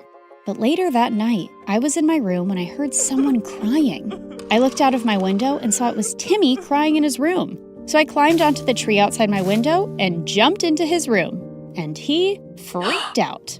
What are you doing here? Look, I don't know the deal with you, but if there's some issue, you really need to talk about it. At first he hesitated, but then he broke down. I miss my dad. Ever since Mom and he got divorced, I haven't seen him, and the kids at school always make fun of me because of that. I hate it here. Hey, it's gonna be all right. I told him things were gonna be easy only if he fought back and didn't let those kids get to him. And it seemed like my advice worked. The next day, I saw Timmy was surrounded by a bunch of kids. I heard the cupcakes we gave you last time had Barbie heads in them. We're so sorry for that. Here, take these. They have cockroaches. And to my shock, Timmy pushed the bad guy away. Get away from me. And don't trouble me anymore or I'm gonna tell the principal about you. The other kids ran away scared, and Tim turned to me with a bright smile. Did you see that? I wasn't scared and what you said worked. After that day, we started getting along and became the bestest of friends. And Tim grew up to be really protective of me. He'd keep me away from all the bad guys and trouble in school. Then on my 16th birthday, I told him I was going to start working to support my aunt. But he had a weird reaction. No, you can't do that. Your aunt wants you to study and make a life for yourself. You shouldn't be waiting tables. And if you need money, you can always tell me. Tim was a genuine friend, and I loved how he always cared for me. But now I really wanted to support my aunt, so I took the job without telling anyone. But the very first week of my shift, something weird happened. I ended up making a mistake because of my color blindness, and the customer went bonkers on me. I want to see the manager right now and get you fired. But I told you it was a genuine mistake. But he kept shouting and started pulling my hand when one of his friends got up and stopped him. Let go of her hand and apologize to her right now. Dude, you want me to apologize to this low-life waitress? As soon as he said that, the guy landed a punch on the bad guy's face and my jaw dropped. Holy jeez! The manager immediately threw all of them out, but after my shift was over, I saw the guy who stood up for me was still sitting in the alleyway and his hands were bruised. I immediately got some ice for him. Excuse me, sir, you can use this. But for some reason, he looked really mad at me. Who do you think you are trying to act all nice, huh? Just leave me alone. I could see his eyes were red, like he'd been crying, and I thought it was best to leave him alone. But to my complete shock, I saw the same guy in my class the next day. The teacher introduced him as a new student, James. While the girls were drooling over his handsome looks, he kept staring at me the entire time, and the moment class was over, he came up to me. I don't want you spreading any rumors about me from last night. Do you get that? Before I could even reply, he just stormed away, and Timmy came running to me. What happened? Was that guy bothering you? I didn't want Timmy knowing about my job or anything about how I knew James, so I brushed it off and went ahead to prepare for my chemistry practicals. But turns out, James was already there. Minutes into the practical, I realized some of the labels on the chemicals were missing, so I asked James to help me differentiate, but he didn't even look at me. That jerk. I continued guessing and mixing the chemicals, but suddenly they caught fire, and I almost got hurt when James jumped in and pushed me out of the way. I quickly got up and put out the fire. What are you, nuts? Did you want to die? Suddenly my eyes went to the burn on his hand, and I rushed him to the nurse's room and gave him first aid myself. Seems like you're always helping people who are hurt. Yeah, especially those who get hurt because of me, and with you it's every single time. And that's when this tough guy finally let out a smile. You don't look so bad when you smile. I know. I don't want the chicks going crazy over me, so I keep it under check. This guy had multiple personalities. As time went by, we started spending more time together because we had similar projects, and James turned out to be a really fun person to hang out with. He'd often walk me to my work after school, and we'd enjoy all sorts of treats on our way. And even though he was a little mysterious, he was growing on me by the day. But there was someone who just hated our closeness. What's going on between you and that new guy? He's bad news. Stay away from him, Marina. What are you talking about? And how do you know he's bad? Oh, come on. Haven't you seen? He's always covered in bruises. Just stay away from him, okay? Well, I could understand Tim's concern, and there were things I wanted to know about James too. A few days later, we were at a friend's party playing Truth or Dare when I was given a dare to kiss James. My heart raced with excitement, but I saw Timmy looking at me with furious eyes. I wanted to run out of there, but thankfully, James got up and left first, and I let out a loud sigh. But later, when I went out, he was waiting for me. Was it that bad, huh? The idea of kissing me so you sighed with such relief when I left? No, it's not like that. It's just that there's only so much I know about you, and I didn't... Suddenly, he pulled me close and looked deep into my eyes. What do you want to know about me, Marina? Well, why did you cry that night in the alleyway? And is there something that you keep from me? My mom is really sick, and she was admitted to the ICU that day, and I couldn't help but... Shh, it's okay. You don't have to say anymore. With that, I pulled him in for a kiss, and he whispered into my ears, I love you, Marina. Gosh, I loved him too. But the very next day at school, my fairy tale came to an end when I received a message from James's phone. Here's my parting gift to you, Marina. There were several pictures of me kissing him and me working as a waitress with ugly captions, and he shared them with everyone in the school. What in the world? I tried to call James about what was going on, but he wouldn't answer it. And I felt so embarrassed and furious about everything, but then Timmy came to me. Hey, are you all right? I thought he'd question me about the pictures, but he just took me home and comforted me. I don't believe what's going on, and I can't even reach James. He left, Marina, and he's never coming back. He then showed me the newspaper articles of how James was the grandson of the same businessman who took away my aunt's bakery. I heard his grandfather sent him here as a punishment because he used to be a jerk at his old school, but looks like he's still going around messing with people's feelings. Gosh. There was no way I was going to forgive a jerk like him, but I wasn't going to cry over him either. I blocked him everywhere and decided to shift to another city for my college, along with my aunt. And after graduation, I joined a top law firm and helped my aunt open a nice bakery in the city itself. For the opening day, we sent out invites to everyone across the city, and it all went so well. After we were done with the day, we were about to close up when Timmy took me to the roof and proposed to me. I love you, Marina. I have always loved you and... Oh, Timmy, please stop. I liked him too, but he was my friend and I could never see him any other way. What is it now? Don't tell me you still love that moron. Timmy, what are you saying? You know I hate him. Then why won't you say yes to me? I tried to explain to him, but he wouldn't listen. And suddenly he pulled me in and tried to kiss me. God, Timmy, just stop. Just then, I saw a man pull him away and punch him hard. James, what in the world are you doing here?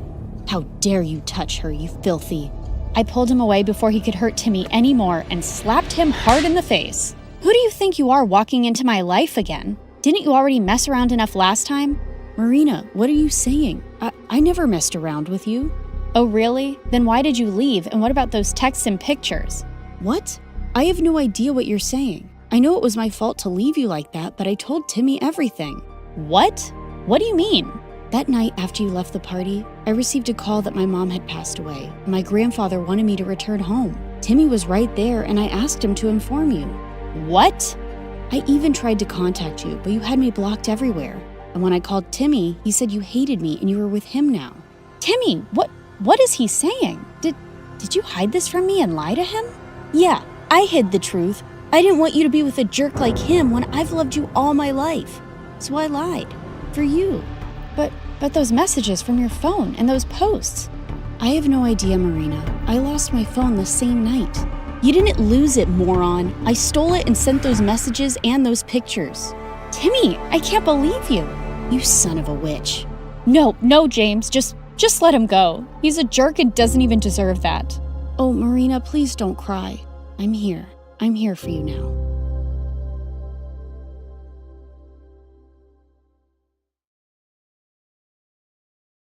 Hi, I'm Tiffany from London, and I've got an outrageous story for you. But before I continue, please like and subscribe. I was raised by my grandmother when I was 3, and she was a famous actress who starred in a dozen action movies. On a typical day, she'd jump off a building, fight a bunch of ninjas on top of a speeding train, and one time, she fought 10 bad guys in midair with her bare hands and a rubber ducky. You want a piece of me, punk? Grandma was the coolest person in the world, and I wanted to be just like her. She loved teaching me martial arts moves, and on my 14th birthday, she let me go to one of her movie sets. I watched as Grandma rode a motorcycle through a window and into a pillow factory, but something went horribly wrong. There was water on the floor, and Grandma's motorcycle spun out of control. Then she fell and hit her head. My heart raced. I ran onto the set and pushed past the crew to get to her. Wake up, Grandma, please! Moments later, Grandma opened her eyes, but what happened next rocked my world. Grandma didn't remember who she was. She was convinced she was a double agent from one of her action movies. She was so paranoid she punched the doctor in the face when he tried to examine her and chased me around the room with a broom. It's me, Tiffany,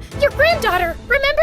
You won't take me alive. Just when I thought things couldn't get any worse, a social worker came to visit. She said that Grandma wasn't fit to raise me anymore, so I'd have to go live in an orphanage. I cried and begged the social worker to let me stay with Grandma, but she refused to listen. When I got to the orphanage, all the other kids were half my age. I always wanted a younger sibling, so it wasn't that bad at first. Tiffany, help little Michael with his homework. Tiffany, come play dolls with me? Then it got really old. Tiffany, change baby Jake's diapers and wipe Sammy's nose. The twins made a mess. Go clean it up. Every night I dreamed of getting adopted, but none of the parents were interested in me. So I gave up my hopes of ever having a real family. But one day, the craziest thing happened. The nuns took me and the rest of the orphans to the park. As usual, I was responsible for watching the kids as the nuns hung out sipping lattes. Then I saw a strange man lurking around the playground, and my spidey sense went haywire. The man grabbed little Sammy and darted down the street. I chased the strange man, yelled at him to stop, and threw a handful of sand in his face when the nuns tackled him and held him down until the police arrived. The police said that the strange man was wanted around the country for a dozen crimes. After that, my picture was in the paper, and everyone started calling me a hero. The next thing I knew, this rich couple named Mr. and Mrs. Wilson came to visit, and they gave me an offer I couldn't refuse. We'd like to adopt you, but on one condition. What is it? They showed me a picture of their daughter, a girl my age named Pearl. Our daughter Pearl needs a sister to keep her company, and pretend to be a good influence. They told me how Pearl was always getting into trouble and how she hung out with the wrong kids. In exchange for my services, the Wilsons promised they'd pay for my education. I'd get my own room in their mansion, and I'd get a weekly allowance. Cha-ching! So, are you interested? It was a total no-brainer. Duh, of course I'm in. When do I start? We shook on the deal, then I was off with the Wilsons on a private jet. When we arrived at their mansion, Pearl greeted us at the front door. Pearl, this is your new sister, Tiffany. Hi, it's nice to meet you. Don't touch me, you witch. Pearl shoved me and slammed the door in our faces. Don't worry, she just needs some time to get used to the idea. Everything will be fine, we promise. But instead, things got worse. Pearl gave me dirty looks every time she saw me. She put spiders in my bed, sprayed me in the face with a water hose, and left weird photos of me with my face crossed out all around the house. She even locked herself in her room and refused to eat. It's me or the charity case? Pearl's hunger strike didn't last long. Less than 10 minutes later, we caught a delivery guy falling out of a tree after attempting to deliver a pizza through Pearl's bedroom window. At school, Pearl acted like I was invisible. She hung out with these mean girls that smiled in her face and talked about her behind her back. I overheard them making fun of Pearl in the bathroom. Pearl is so stupid and annoying. I can hardly stand her. But look at these new shoes she bought me. That night, I tried to warn Pearl about the girls. You don't know anything about my life. You're just a stupid, poor, motherless girl. I know what it's like to be used. Those girls aren't your friends. Friends don't hang out with you just because you have money. But Pearl didn't listen. She started taking her friends on shopping sprees every day to make herself feel better. She maxed out her credit cards. Then Mr. Wilson found out and took all Pearl's credit cards away. But when Pearl told her friends she couldn't take them shopping anymore, they kicked her out of their group. They ignored her at school and stopped answering her texts. They even had a big party and didn't invite Pearl. I caught Pearl sitting in her room, crying in the dark. My life is over. Just finish me off. I'm doomed. Pearl threw herself on the floor and clutched her wallet like she was dying. Don't be so dramatic. You don't need money to have fun. Liar! How dare you speak such nonsense? I bet you'll have twice as much fun with me than you ever had with your snobby old rich friends. I'll take that bet, and if I win, you have to do my homework for a month. It's a deal. Pearl and I went skating at the park, played volleyball on the beach, swam in the ocean, and made TikTok videos of ourselves dancing on the pier. Pearl had the time of her life. On the way home, she even opened up to me. Thanks for being nice to me today. You didn't have to do this. I know my parents brought you here to replace me. If I were them, I'd probably trade me in for an upgrade too. That's not true. Yes, it is. You're super smart and a real-life hero, but I've always been a disappointment. I'm not your replacement. Your parents love you with all their heart. They adopted me so you could have a sister. They just wanted to make you happy, and I'm glad they did because I think we could be good friends. After that, Pearl ditched her stupid, snobby rich friends and started hanging out with me. The more I got to know Pearl, the more I realized that we had a lot in common. We loved watching MSA videos, dancing to K-pop music, and we totally loved rom-coms. I even took Pearl with me to visit Grandma. Most of the time, Grandma interrogated me about some secret package I knew nothing about. And when she didn't get the answer she wanted,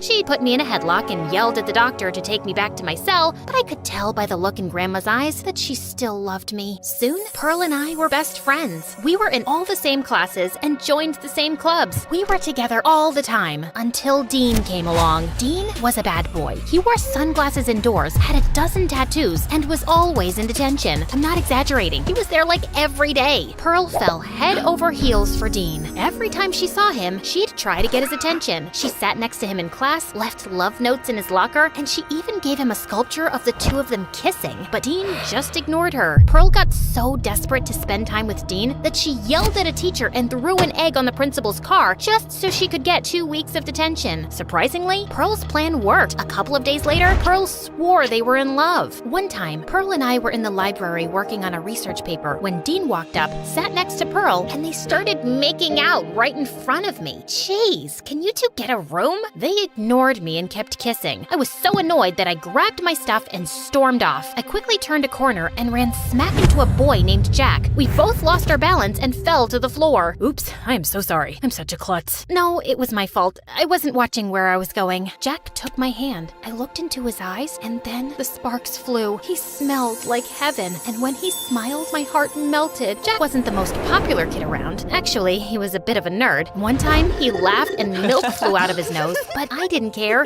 He was funny, kind, and sweet. Tiffany, I've been thinking that you might be my soulmate. With you at my side, I feel like I can do anything. Like what? Like climb a tall building, lift 1,000 pounds, and maybe fall in in love. Oh yeah, he's also totally romantic. Jack and I started going on double dates every night with Pearl and Dean. Things were going well until Mr. and Mrs. Wilson took a new case against a CEO of a huge company that had ties to a dangerous criminal enterprise. Mr. and Mrs. Wilson had to leave town for a few weeks to prepare for the trial, so Pearl and I had the mansion to ourselves. At first, it was pretty fun staying up late and inviting Jack and Dean over to play video games, but then things took a horrible turn. A couple of days after the announcement of the trial, Pearl, Dean, Jack, and I were walking home from school. Pearl stepped into the street and this car appeared out of nowhere and headed straight toward her. Watch out! I grabbed Pearl and yanked her out of the street, then the car raced away. Later that day, someone left a package in Pearl's locker. Ooh, look, someone got me a present. Pearl opened it and found 3 dead fish inside and a threatening note that said, "Tell your parents to drop the case or else." I started to get worried. Pearl was my sister. It was my job to look out for her, but things were getting out of hand. I felt like I was in over my head, so I decided to go visit Grandma. Grandma? Call me G. What do you need? I need to learn how to eliminate a threat. I told Grandma about my duty to protect Pearl and the danger she was in. Don't wait for the threat to find you. Set a trap and lure it out. That way, you'll be prepared. I thanked Grandma, said goodbye, and then I put my plan into action. First, I called the Wilsons, but they didn't answer their phones, so I left a message with their assistant. Then I talked to Pearl. "We need to tell your parents about these threats." "It's nothing. They're just stupid pranks." "Are you kidding? This is serious. My parents don't have to know. We can handle it. Dean will protect me." Yeah, Pearl's my girl. I won't let anyone hurt her. No one will ever get past me. Dean started flexing his muscles and Pearl just couldn't get enough. Then she and Dean hopped into her car and went to a nightclub like they didn't have a care in the world. I tagged along to keep Pearl safe, but it didn't help that everywhere I looked, I saw something suspicious. Like the bouncer that kept glaring at Pearl, the car that looked like it was following us, or the girl with the pink hair and the razor-sharp nails that appeared out of nowhere with a smirk on her face. I got more anxious by the minute. I wasn't sure Grandma's advice would work. There were way too many threats. There was no way I could protect Pearl from them all. I needed backup, so I texted Jack and he came to the rescue. What are you doing here? I thought you didn't like nightclubs. I'd rather be at home, but Pearl's in danger and I have to keep her safe. I told Jack about the deal I made with the Wilson and how I suspected someone was after Pearl. Then Jack came up with an amazing idea. My parents have a cabin a few miles outside of town. We can hide Pearl there until her parents come back. The place is pretty secure, with cameras and plenty of food. That's a great idea. Jack and I convinced Dean and Pearl to come out to the cabin. Surprisingly, they agreed. The cabin was pretty isolated, but with all the cameras around, it felt safe. Dean and Pearl thought it was a romantic vacation, but Jack and I were on full alert. Then Dean made us all an amazing cup of hot chocolate with whipped cream and sprinkles. I must have dozed off because I woke up to the strangest thing. I was tied to a chair, and so were Jack and Pearl. Dean was staring at us with a sinister grin. "Dean, what are you doing?" Isn't it obvious? You're tied to a chair in a cabin in the middle of nowhere. You're my hostages, duh. But why, Sugar Bear? Shut up, Pearl. I'm not your sugar bear. I can hardly stand you. Mr. Stencil's my uncle. Who's Mr. Stencil? You really are dumber than you look. Mr. Stencil's the man that your stupid parents are trying to send to jail. He paid me to get close to you, steal files from your house, and kidnap you to force your parents to drop the charges. I think I'll ask your parents for $1 million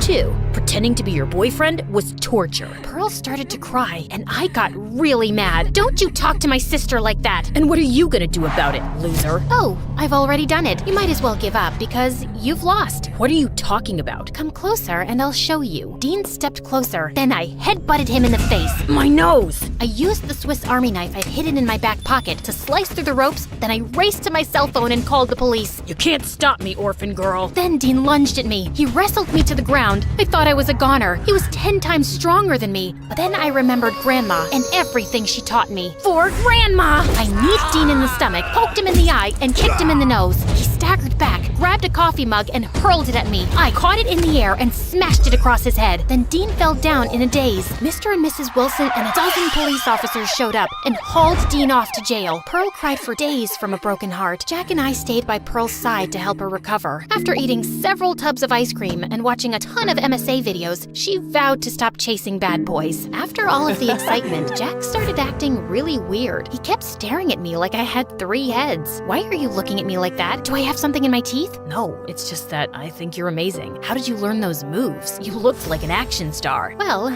I guess you could say I had a great teacher. Really? I showed Jack one of my grandma's old movie posters, and he lost his mind. Whoa, that's Grandma G? I love her. You love her, huh? You're making me jealous. Jack blushed, then pulled me close.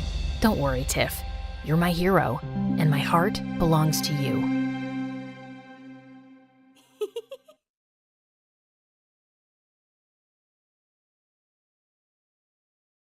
When I was little, my big brother was my protector, and now I'm the one protecting him. I just hope I don't get arrested. Oh yeah, and like and subscribe or you'll miss out on the mystery. I'm Zelda from Washington, D.C. My brother Ryan has always been there for me. When I was clumsy and dropped my ice cream, he got me a new one. When I fell, he picked me up. And when I watched a scary movie, he covered my eyes. And when he had to go somewhere and leave me alone, I want Ryan! On my birthdays, he always gave me the best presents. One time, he even paid the zoo to let me meet the giraffes and elephants. Mom told me he worked all summer to afford it. Since he was so cool, brave, and awesome, you'd think he'd want to be an astronaut when he grew up, or a lion tamer, or a dinosaur catcher. It's a thing. Look it up. But no, because our mom had to support us both by herself ever since he was little, his dream was to buy her a house one day and be rich enough that she wouldn't have to work anymore. That and take me on a grand adventure, which was my dream. Yeah, my brother's better than yours. Deal with it. Ryan got a super cool Mustang. He would always pick me up after school, and of course, all the girls swooned and every single one of the boys was jealous of him. I was the most popular girl in school without even trying. What kind of music does he like? Does he have a girlfriend? How can he afford such a cool car? Is he rich? Take it easy, girls. I'll tell you everything you want to know. My brother works for NASA. He's an engineer. He's saving up to buy my mom a house. No girlfriend. If he had one, I would be the first to know. And as for music, he and I listen to the same kind. Synth. The girls are always asking questions about you. They're all in love. What do you tell them? Just the usual. It's not like you're a mystery or anything. They don't need to know my business. Next time anyone asks, tell them you don't know. What? Why? Look, NASA is secretive. I can't tell everyone about what I do there. The government doesn't want anyone to know. I wish I could tell you more, but I can't. Actually, we really can't talk about it at all. I've already told you too much. Just be cool about it, okay? What? No. I want to know everything. Tell me immediately. Maybe someday I'll be able to explain, but for now, keep everything I said between us. Ryan, that's not fair. Life's not fair. Here we are. Go on. I have to go back to work. I'll see you on your birthday. My birthday's next week. I have school tomorrow. You have to pick me up. Oh, right. Ryan, I'm worried. You're acting weird. Don't worry, little Z. I can handle myself. He dropped me off and drove away like he always did. Except this time, something felt different. Government jobs are very hush-hush. I'm sure he's perfectly safe. Please, respect his wishes and just leave him alone, okay, honey? He forgot my birthday. He never forgets my birthday. He's been a little distracted lately, just a little stressed. But he's okay, I promise. But I knew Ryan more than anyone, and he seemed worried. The next day, I waited outside our house for him to pick me up like he always did, but this time, he didn't show up. OMG, what happened? You're soaked. Didn't your brother pick you up? No, and he didn't call either. Something's wrong. I texted him all day, but there was no response. After school, with all the girls waiting to see him like they always did, I stood at the curb, looking right, left, waiting, calling, and yeah, you guessed it, he didn't show up. My brother, who had been there for me since the day I was born, was now missing. Mom, I can't find Ryan anywhere. He won't answer his phone, and he didn't pick me up today. Oh, honey, I'm sorry, I forgot to tell you. He texted last night and said his phone's dying. He'll be getting a new one soon, but he won't be able to reach us for a few days. Why didn't he tell me? He was acting strange yesterday in the car. Something is going on with him. What if they heard us? Who? The government. What if they listened to our conversation? And now, honey, you're just so used to him being around, and now you're extra worried. This is probably the longest he's been away from you since he graduated college, isn't it? Well, yeah, but it's strange that he didn't text me when he texted you. And why didn't he pick me up? Maybe he had car trouble and couldn't call you. Don't worry. Your brother can take care of himself. He always has. Why wasn't Mom more worried? Everything felt wrong. Was I just being paranoid? She left in a hurry to go to work, and I was alone with my thoughts. Everything Mom said was true. But then again, he really was acting weird yesterday. And just because Mom got a text from his phone doesn't mean it was really him. I had to be sure. I rushed to the bus stop and went to the only place I knew I could get some answers, NASA. I would say he was an engineer, just like he told us, so they wouldn't suspect I knew anything more, which I guess I didn't really. I couldn't believe the giant space shuttle and huge NASA logo out front. This place was intense. At the front desk, I asked if I could speak to my brother. "What's his name, darling?" I told her and waited while she was on the phone. While she talked to the person on the other line, she looked at me as if there was something she didn't want me to know. "Sorry, sweetie. No one here has that name." That's when I saw two men in black suits and sunglasses at the end of the hall looking at me. Or were they looking at me?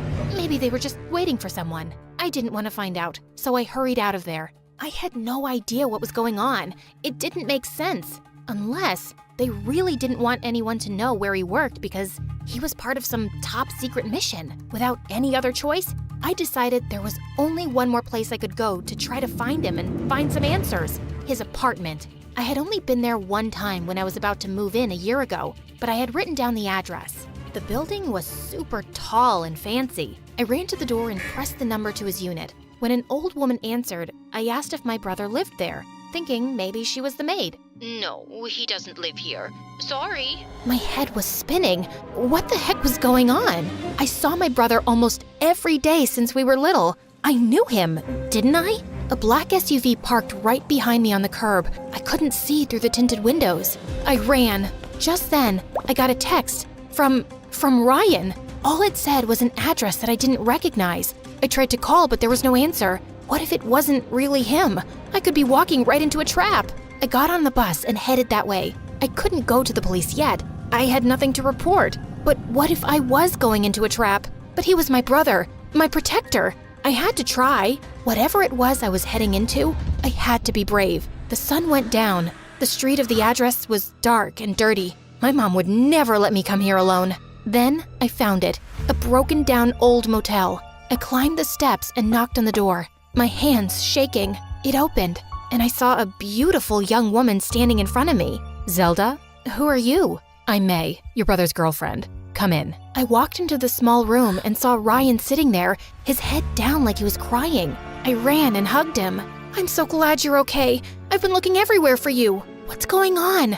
I went to your work, to your house." I lied, Z. I don't work for NASA, and I don't live in that nice apartment building. I've been living here. When I showed it to you, I was a real estate agent, but I was terrible and I got fired. Now, I work at a rental car place. The Mustang is theirs. My boss caught me using it last night and fired me. "But why did you lie? I thought we were best friends." "We are. I was ashamed. You always thought I was so cool. You looked up to me. I said I would buy Mom a house, and I can't even afford to pay my own rent. She has to help me. I wanted to still be that big brother for you, the one you looked up to." "You are my big brother. Of course I still look up to you. You're my whole world. I don't care what you do for work." "See, Ryan?" "Zelda, I told him you'd say that. He didn't want us to meet because he didn't want me to lie to you. But I'm glad you're here now. And I'm so sorry, but Zelda, we need your help." "No, we can't ask her to do that. She could get caught. She could go to jail." That's when they told me what Ryan had done. I was in total shock. My brother was so angry at his boss when he was fired that before he left, he snuck into the office and stole money from the safe. You did what? I know, it was stupid, it was a mistake. The security guard is there now. He knows me. When they open tomorrow, they'll see the money's gone and your brother will be on the video. We only have until 7 a.m. before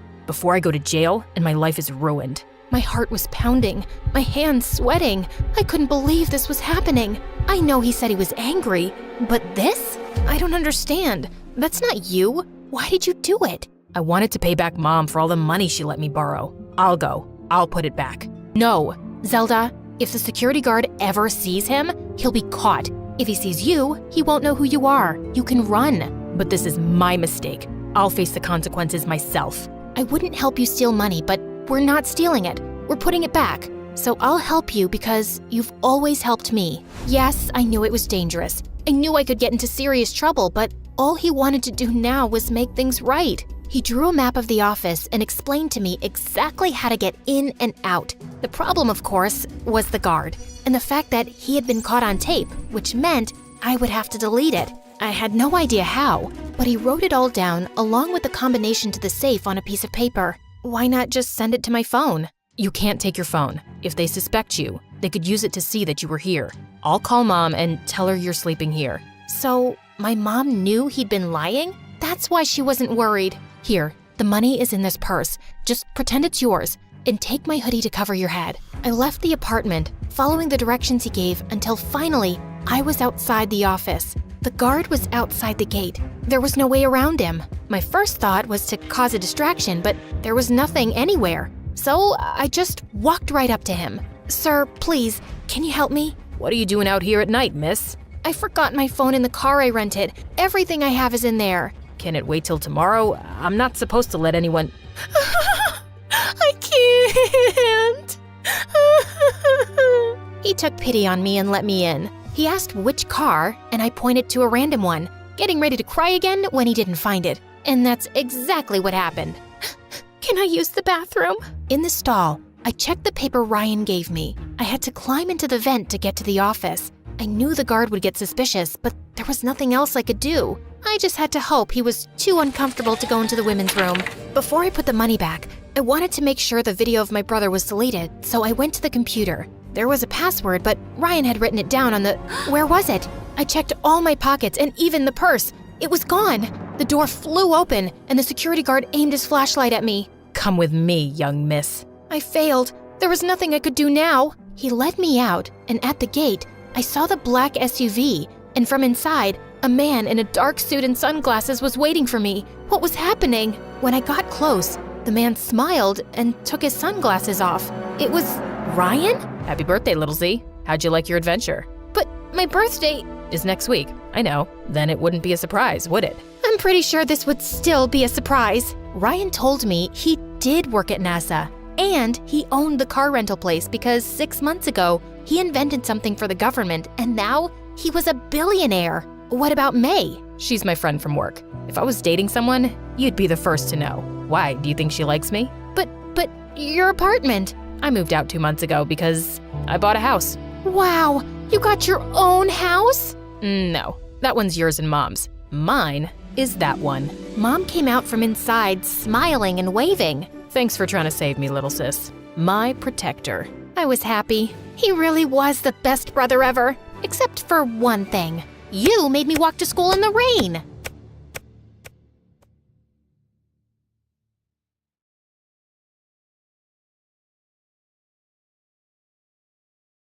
Hi, my name is Arya, and I'm from a very small village in India. I was born on a dark, stormy night on Friday the 13th, which isn't a big deal except when your parents are crazy superstitious. Instead of letting out my first cry, I made some spit bubbles and giggled. This child is weird. Why isn't she crying? Look at her devilish smile.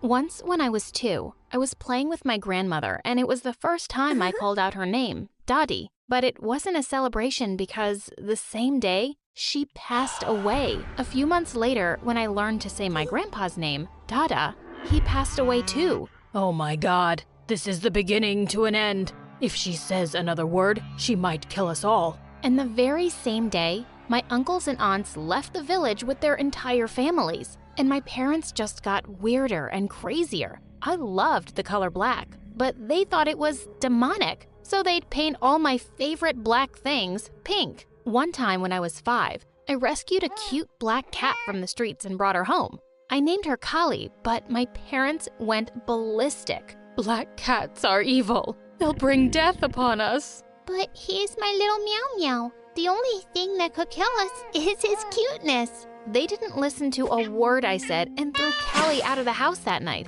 and I was furious. I started screaming at the top of my lungs, and just then, there was a loud clap of thunder, followed by a loud bang. My parents looked out the window in horror to see an ancient sacred tree struck down by lightning. Mom turned as pale as paper, and Dad started praying to all 33 million gods. We're sorry. Please, forgive us. We've been really, really bad. Yes, we're going to bring your precious little Callie back right now. They immediately dashed out of the house and came back with Callie at 3 in the morning. The very next day, they woke me up at 5 in the morning and took me to see my aunt, who lived in a far-off village. When we got there, a woman dressed in black clothes came out. That's your aunt. Go hug her. She's just like you. I got off reluctantly, but before I'd even reached my aunt, Mom and Dad were gone. They just left me there. I was about to burst into tears, but my aunt gently took my hand. And when I went inside, my jaw dropped. The entire house was full of black ornaments and decorations. This place was heaven. You don't have to worry about anything, love. I'll take care of you from now on. For days, I thought my parents would come back for me, but they never did. And I didn't even mind because, unlike them, my aunt adored me. She was a tarot card reader, but she never taught me any of it. Instead, she put me in school. When I went to school on the first day, I was in for a surprise. It was an empty piece of land with cows and buffaloes grazing there. Oh, I'm so sorry, darling. I thought they had a building around here somewhere. Don't worry, I'll teach you at home. Well, she did teach me a couple of things, but none of them were useful. Once when I was 13, I was playing in a field with the neighborhood kids when suddenly one of them got bit by a snake. Everyone started screaming and running around in panic. Just then, a man came and decided to take him to the temple instead of the hospital. What are you, crazy? He needs to go to a doctor right now. Are you out of your mind? God will heal him. This was nuts, but I wasn't gonna back off that easily. I bit him hard on his hand and he started screaming. This girl is crazy. She bit me. She bit me. I need to go to a doctor. No, you don't. God will heal you. Let's take you to the temple. He immediately backed off and someone called the doctor and the boy's life was saved. But strange rumors about me spread through the entire village. And this stupid girl, Maya, she was the biggest gossip of them all. She's evil. She can talk to snakes. She's possessed. She tried to eat a man alive in front of my eyes. Oh yeah? Then you better stay away unless you want to get hurt. Well, it was fun scaring these silly kids away, but Maya wasn't one to be scared easily. She had this habit of picking on other people for no good reason. One time, when I was swimming in the lake by the jungle, she came along with her minions and grabbed all my clothes. Let's see you transform into a snake now, Anaconda. Hey, are you crazy? Give me my clothes back. But they just ran away with them. OMG, what was I gonna do now? Make a gown out of leaves? Well, it wasn't such a bad idea, but I was furious at Maya. I had to take my revenge. One day, I saw her making out with a guy behind a barn, and I just knew what I had to do. I picked a huge chunk of cow dung lying on the ground, made a ball out of it, and threw it at her. Ew, gross, who did that? Come out this instant. The guy who was with her ran away with the speed of a bullet, but Maya looked raging mad. As I was tiptoeing away, I accidentally stepped on a thorn and screamed out loud. You witch! I knew it was you, you evil witch! You're so gone today! And do you think I'll spare you? Then she picked a chunk of cow dung and we broke out into a massive fight. But just as I was about to throw a huge chunk right in her face, she screamed, "No, not my face! I can't afford to get pimples! It's my wedding in 2 weeks!" What? Wedding? But she was just 14. For a second, I thought she was bluffing, but no, she was actually getting married. In fact, her parents were going crazy, boasting about her grand wedding all through the village. And Maya, she was getting all the attention she craved for. But this was crazy. She was just a kid. On the day of her engagement, my aunt took me to the party. When all the people left, I saw Maya crying all alone. Something was wrong. Maya, are you okay? Get off me, witch. I don't want your sympathy. It's bad enough I'm getting married without my will. Just go away. But you looked so happy, and you always tell everyone how excited you are. I lie, because I don't have an option. That's just how things are done here, okay? But a dummy like you would never understand. Go away, for God's sake. This was so wrong. Even though I didn't like her that much, there was no way I was gonna let it happen. I had to do something. So I decided I was gonna kidnap the groom and lock him up in a room. After all, it wasn't just about one girl. It was about all the young kids in the village and their future. On the night of the wedding ceremony, I snuck into the venue. But just then, I tripped over something and crashed into the pole, holding the weight of the entire tent. The tent came crashing down, and within seconds, everything caught fire. People started running around like crazy, and just then, Maya came out screaming. I thought she'd thank me for saving her life, but she attacked me instead.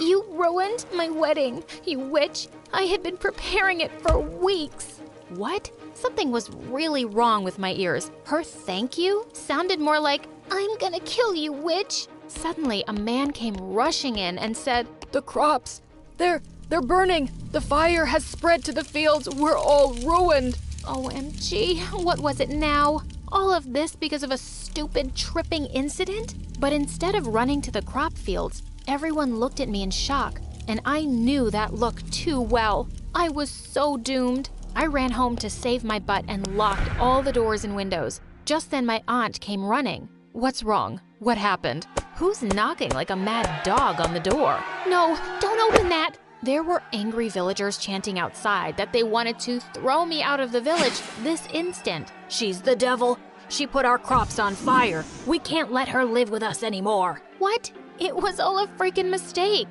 Why were they acting this crazy? For the first time, I felt so bad and almost burst into tears. My aunt hugged me tight and said, "Don't worry, my child. I got this." She went out and told the villagers that I had already fled from the village, but the villagers wouldn't believe her.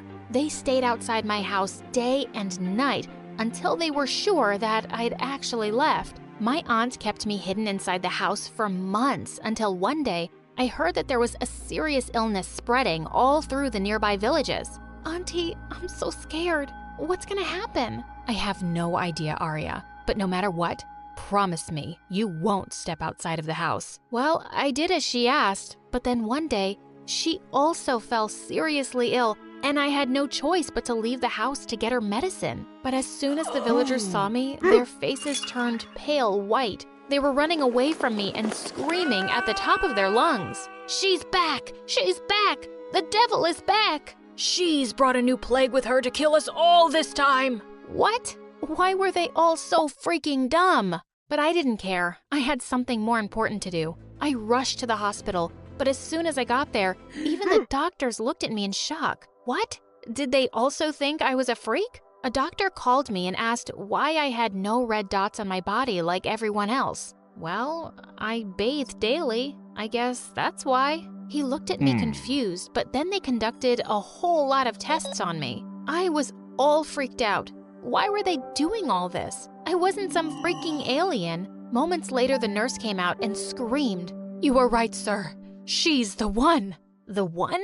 What the one? It turned out they found the antibodies to the disease in my blood. Apparently, my blood was now the cure to the deadly disease that was spreading, and I could save everyone's life. When everyone recovered, the doctors told all the villagers that it was me who saved lives. Everyone looked shocked at first, but then they started screaming, Goddess, goddess, she's a goddess.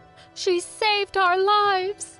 People started coming to me with gifts and presents. It was all so crazy. For God's sake, what was wrong with these people? No, stop it, please. I'm no goddess, and neither am I the devil. I'm just a normal human being like you people. It was just a stroke of luck that my blood had the cure. For the first time, I felt the people were actually listening to me. If you really want to give me something, then please stop with these stupid superstitions and abolish all the age-old rules that are ruining our kids' lives and their futures. We don't need that. We need schools and facilities and better hospitals so that more lives can be saved. After that, there was a long silence, and I was all ready to sneak my butt out of that place in case they got mad at me again. But thankfully, they understood. After that, I left the village to go to school and study more about science and medicine, and I was appointed the new chief of the village.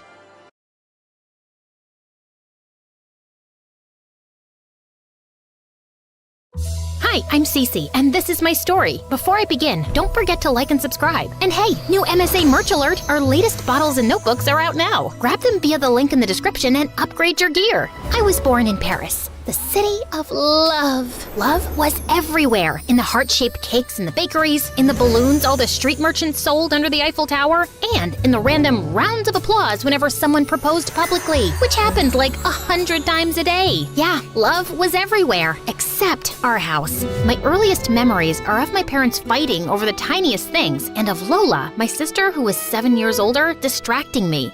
I got you new furniture for your dollhouse. Let's rearrange it in my room. Why are Mom and Dad yelling? Are they gonna be okay? Of course they'll be okay. Parents fight. This is normal. Don't worry. It didn't feel normal. It felt like my whole world was going to crumble down. And the only stable thing around me was Lola. When our parents eventually divorced, Mom moved to Italy to become an opera singer, and Dad soon realized his mistake and spiraled. He locked himself up in their room, and we rarely saw him. From that moment onwards, Lola became my unofficial parent.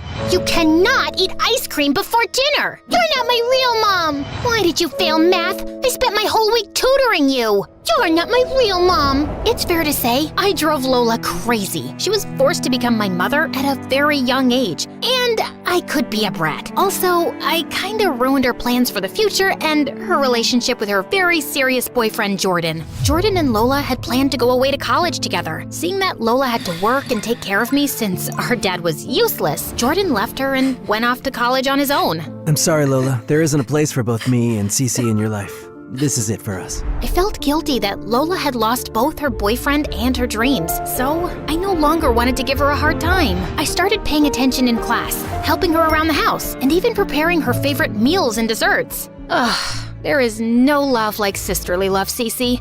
Never forget that. We only have each other in this life.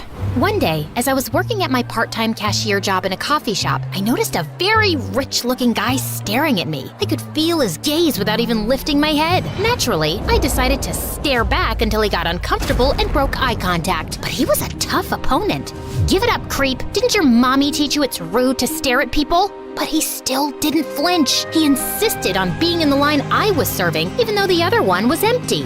One Americano, please. Will that be all? How about your number on the side? I just stood there with a poker face until he finally gave up and said, Yes, that will be all. One Americano coming up. Name? Ben. That'll be €4, Ben. He gave me 100 and told me to keep the change with a wink. Nice try, jerk. If you think you can buy my number, you're sadly mistaken. Take your stupid money. I'm just a generous tipper, girl. But I will get your number eventually. And by the way, your eyes are gorgeous. And then he left. I wish I had shoved that change in his stupid face. Oh well.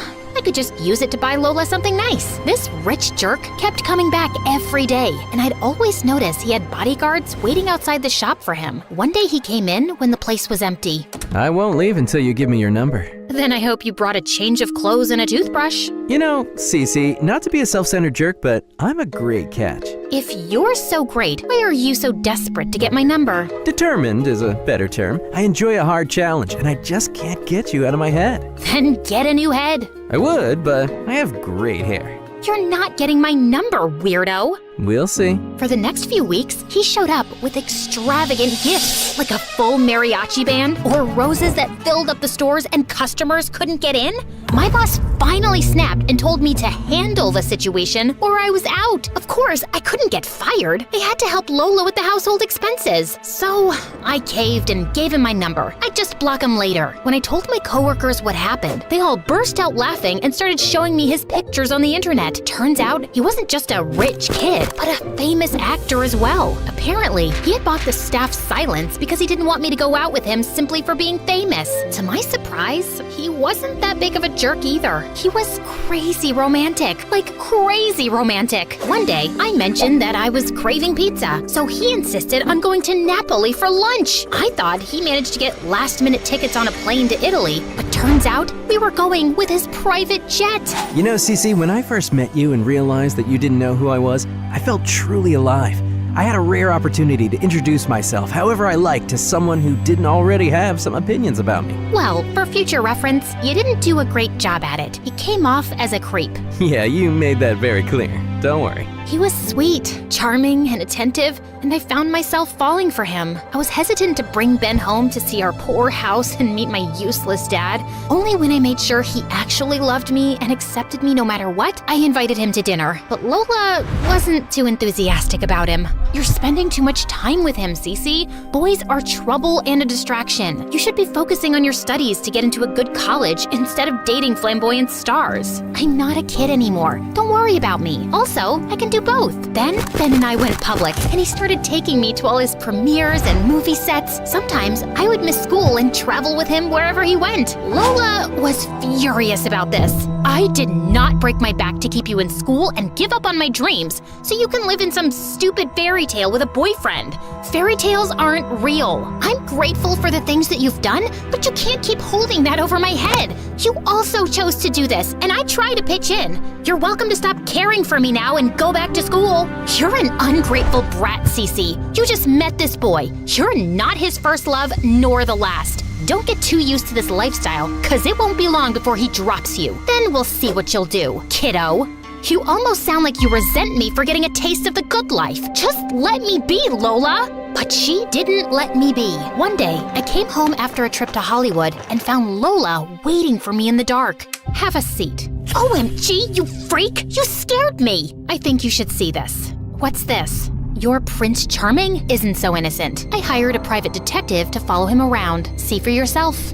I couldn't believe Lola would go that far. Where did she even get the money to do this? In the folder she gave me, I found pictures of Ben in Saint-Tropez playing volleyball with many models and screenshots of him replying to other girls' stories on Instagram. That didn't really bother me till I saw a photo of him having dinner with one of his exes, and they were holding hands. I felt utterly disgusted and couldn't believe Lola was right. Ben had already left on another trip for 2 weeks, so I just blocked his number and blocked him on all the socials too. And I promised Lola that I'd never speak to him again. But I did find myself missing him. So, instead of caving and unblocking him, I decided to watch one of his movies.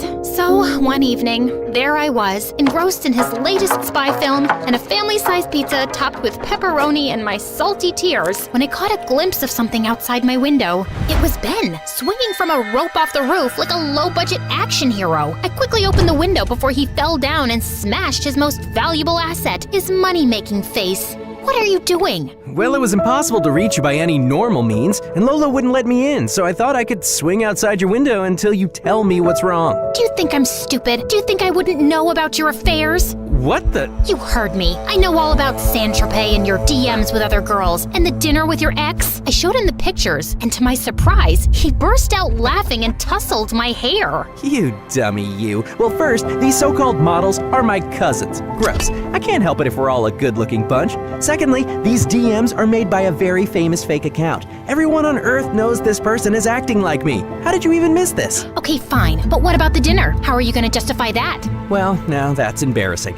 I got an anonymous call telling me that this big-time director wanted to meet me to discuss his upcoming superhero franchise, for which he wanted to cast me. I smelled something fishy because the call didn't come through my manager, but I was too afraid to miss the opportunity, so I went. There I found my ex, who had received the exact same call. It was obviously some kind of stupid setup, but there wasn't even any paparazzi around that we could see. And here I'm holding her hand because she's telling me her cat died. I didn't bring this meeting up because it wasn't anything important. Do you honestly think I believe that? Yes. Do you know why? I voice recorded all my calls and meetings, so here you go. Oh man, he humbled me quickly and left me speechless. I hated being proved wrong. But where did you get these pictures? Did you hire someone to stalk me? Don't flatter yourself. They were thrown my way. Don't think for a minute that I'm obsessed with you. Cece, baby, it's too late. I've seen you eat that pizza with snot and tears crying over me. I hit him with the cushion as he laughed, then he hugged me. The next morning, I told Lola everything, but she wasn't relieved or happy. And you believe him? You're so naive, Cece. Well, I know him more than you or your private detective. He's an honest guy who loves and spoils me. Can't you just be happy for me? You're my sister. Is that too much to expect? Lola looked at me and then sighed. You're right. I suppose I can give him a chance. I was only trying to protect you. He seems too good to be true. I know, but maybe I lucked out and he doesn't have any skeletons in his closet? Yeah, maybe. But just as I thought everything was on track, it all exploded in my face. One morning, as I was watching the news, I saw a picture of Ben's father shaking hands with some thug. In the latest Hollywood drama, the famous businessman, also known as Ben's father, is allegedly smuggling illegal goods and accepting bribes. Does this mark the fall of his empire and possibly Ben's reputation and career too?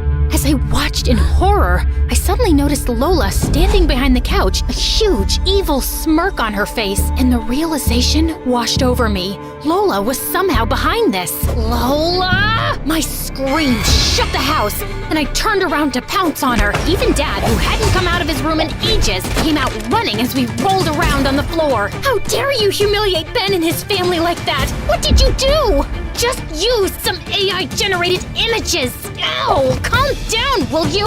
I'm doing what's best for you. This is what's best for me? Ruining my relationship and someone's life? How could you do that? Ben was nothing but nice to you. I've been nothing but nice to you. What is your problem? And then Lola's face twisted with rage. My problem is you thinking you deserve to go off and live your fairy tale life with your stupid perfect boyfriend when I gave up everything for you. So what? I should just live here and take care of our useless dad after giving up on my boyfriend and my dreams? And it was all for you. Finally, the truth comes out. You jealous, horrible dinosaur. I slapped her hard. You selfish, ungrateful pig. Our epic slap showdown kept going until our palms were sore and Dad finally intervened. I stormed off and shut myself up in my room. How could I tell Ben my sister ruined his family's reputation? I tried calling him to see how he was taking it, but I couldn't reach him or anyone from his family or managers. He just disappeared from the face of the earth. I joined my dad in despair and didn't leave my room when Lola was in the house. And I certainly didn't leave the house. One night, as I was watching one of Ben's films, I heard loud knocks on the door and police sirens outside. Dad and I got out of our rooms quickly, only to find the police taking Lola away. You're being detained on suspicion of defamation through made-up evidence. You have the right to remain silent. Lola, I swear, I had nothing to do with this. I know, Cece, I did. Lola turned herself in? But why? I rushed to prison after her and waited until I managed to see her. Why did you do that? I couldn't bear seeing you so miserable. I already lost Mom and Dad, and I can't stand the thought of losing you too. I was afraid you'd go off with your prince one day, and I'd be alone and miserable, and I got really jealous and selfish. Ben made you happy, and you deserve that. Now that it's public his father was framed, I'm sure he'll turn up again. I was speechless. I believed Lola regretted what she'd done, but she had to pay the price for it now. And Ben would get to hear that it was Cece behind everything and would make sure he stayed away from me forever. But one day, as I was leaving the police station after visiting Lola, I bumped into Ben. I thought I'd never see you again. My family and I were advised to stay low and not to talk to anyone till the matter was cleared up. Now I'm here to pay Lola's bail, and we're dropping all charges against her. What? Why would you do that? Because she turned herself in, so she obviously regrets it. And because I love you, and she's your sister. And because I'm confident that I can win her over too. I wore you down, didn't I? You sure did, and I love you too.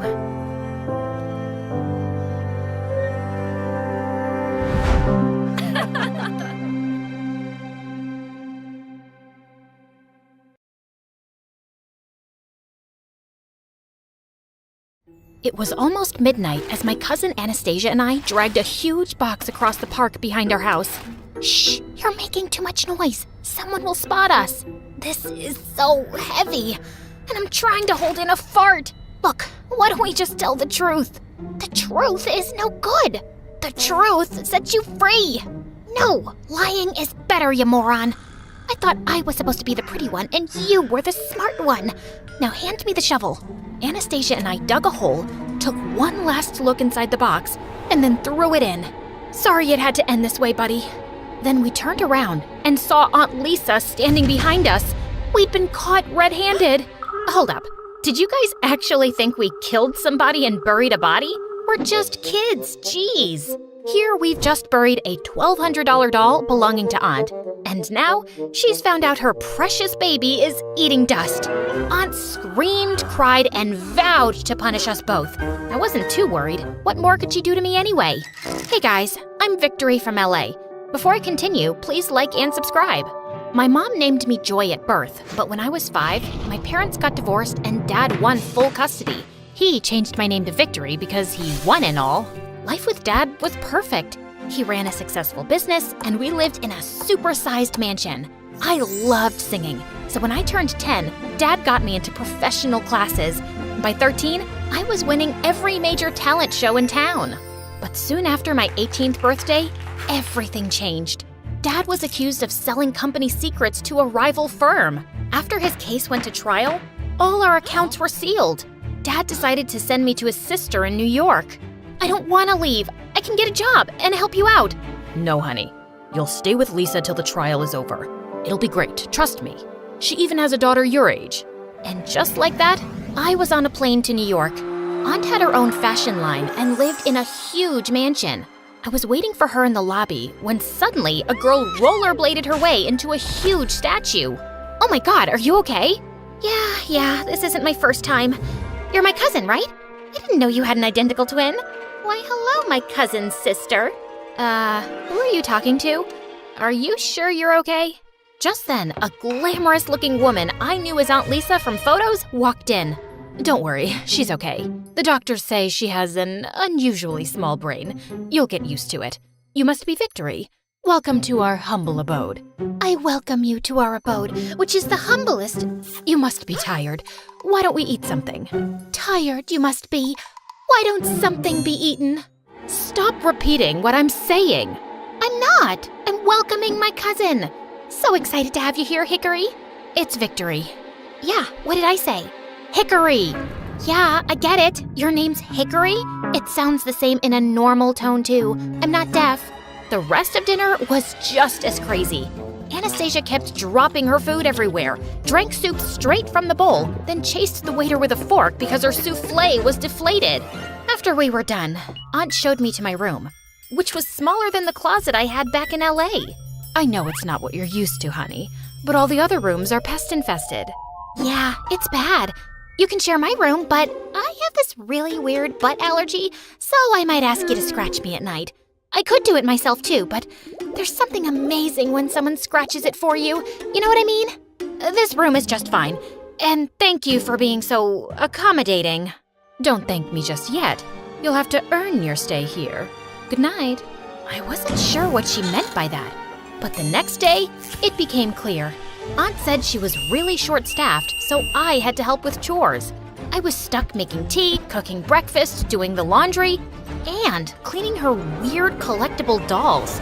She had a whole room for them, far bigger than the rat hole I was staying in. Not a speck of dust on my babies. These are very expensive. She won't hurt you, my darling. Oh, no, she won't. After that 3-hour exercise, I was sent off to get groceries. But just as I was checking out at the supermarket counter, I lost control of my cart and it rolled straight into a guy standing ahead of me. I'm so sorry. It's like this cart has a mind of its own. Then I'm lucky it thought of crashing into me. Get it? It was a pun.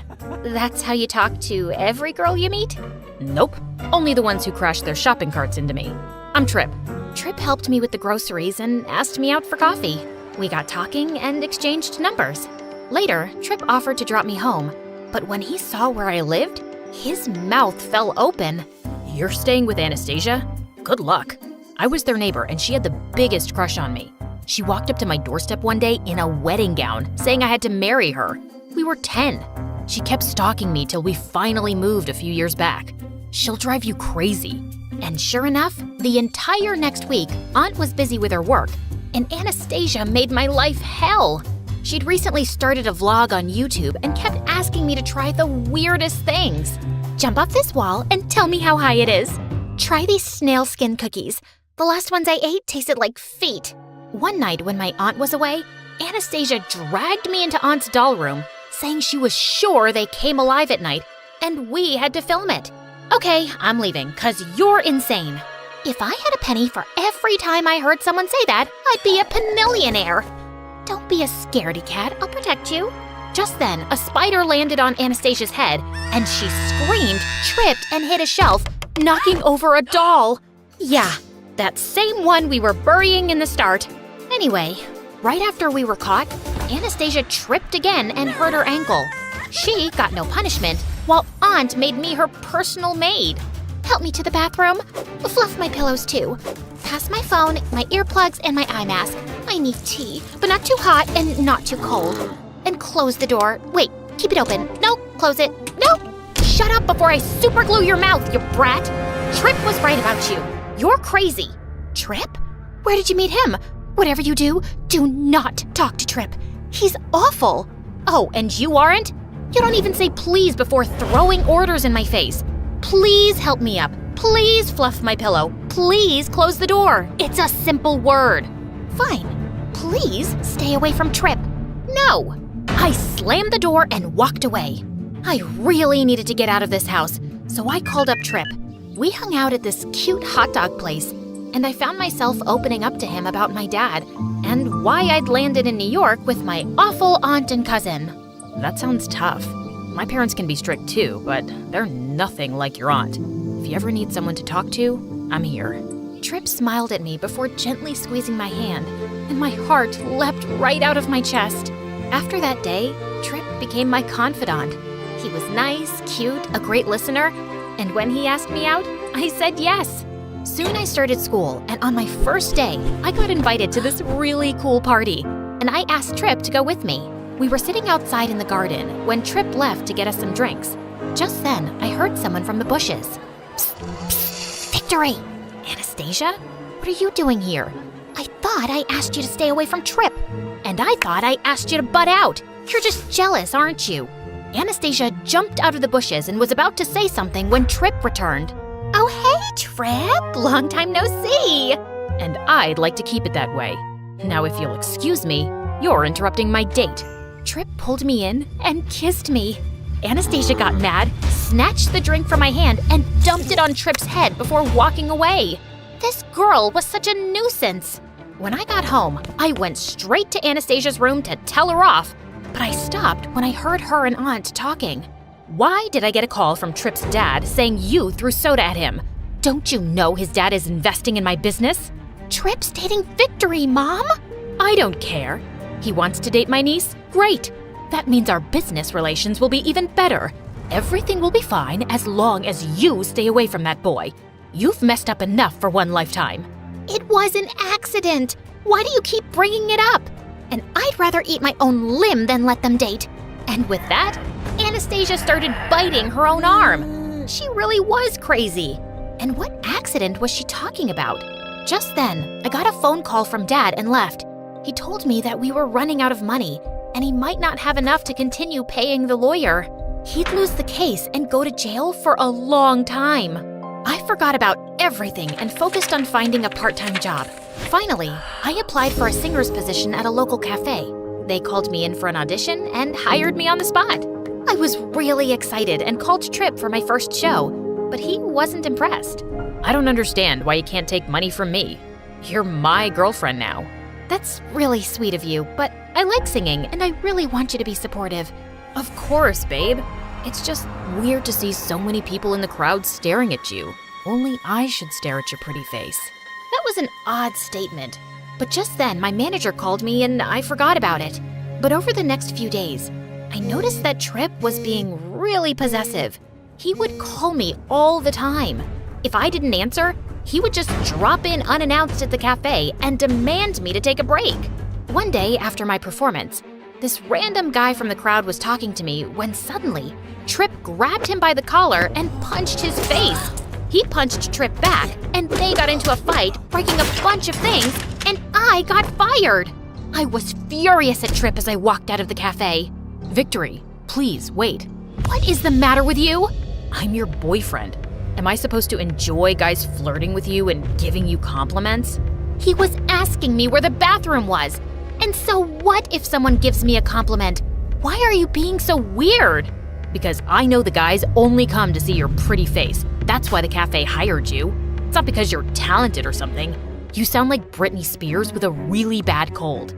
You're not working anywhere anymore. Not until I say so.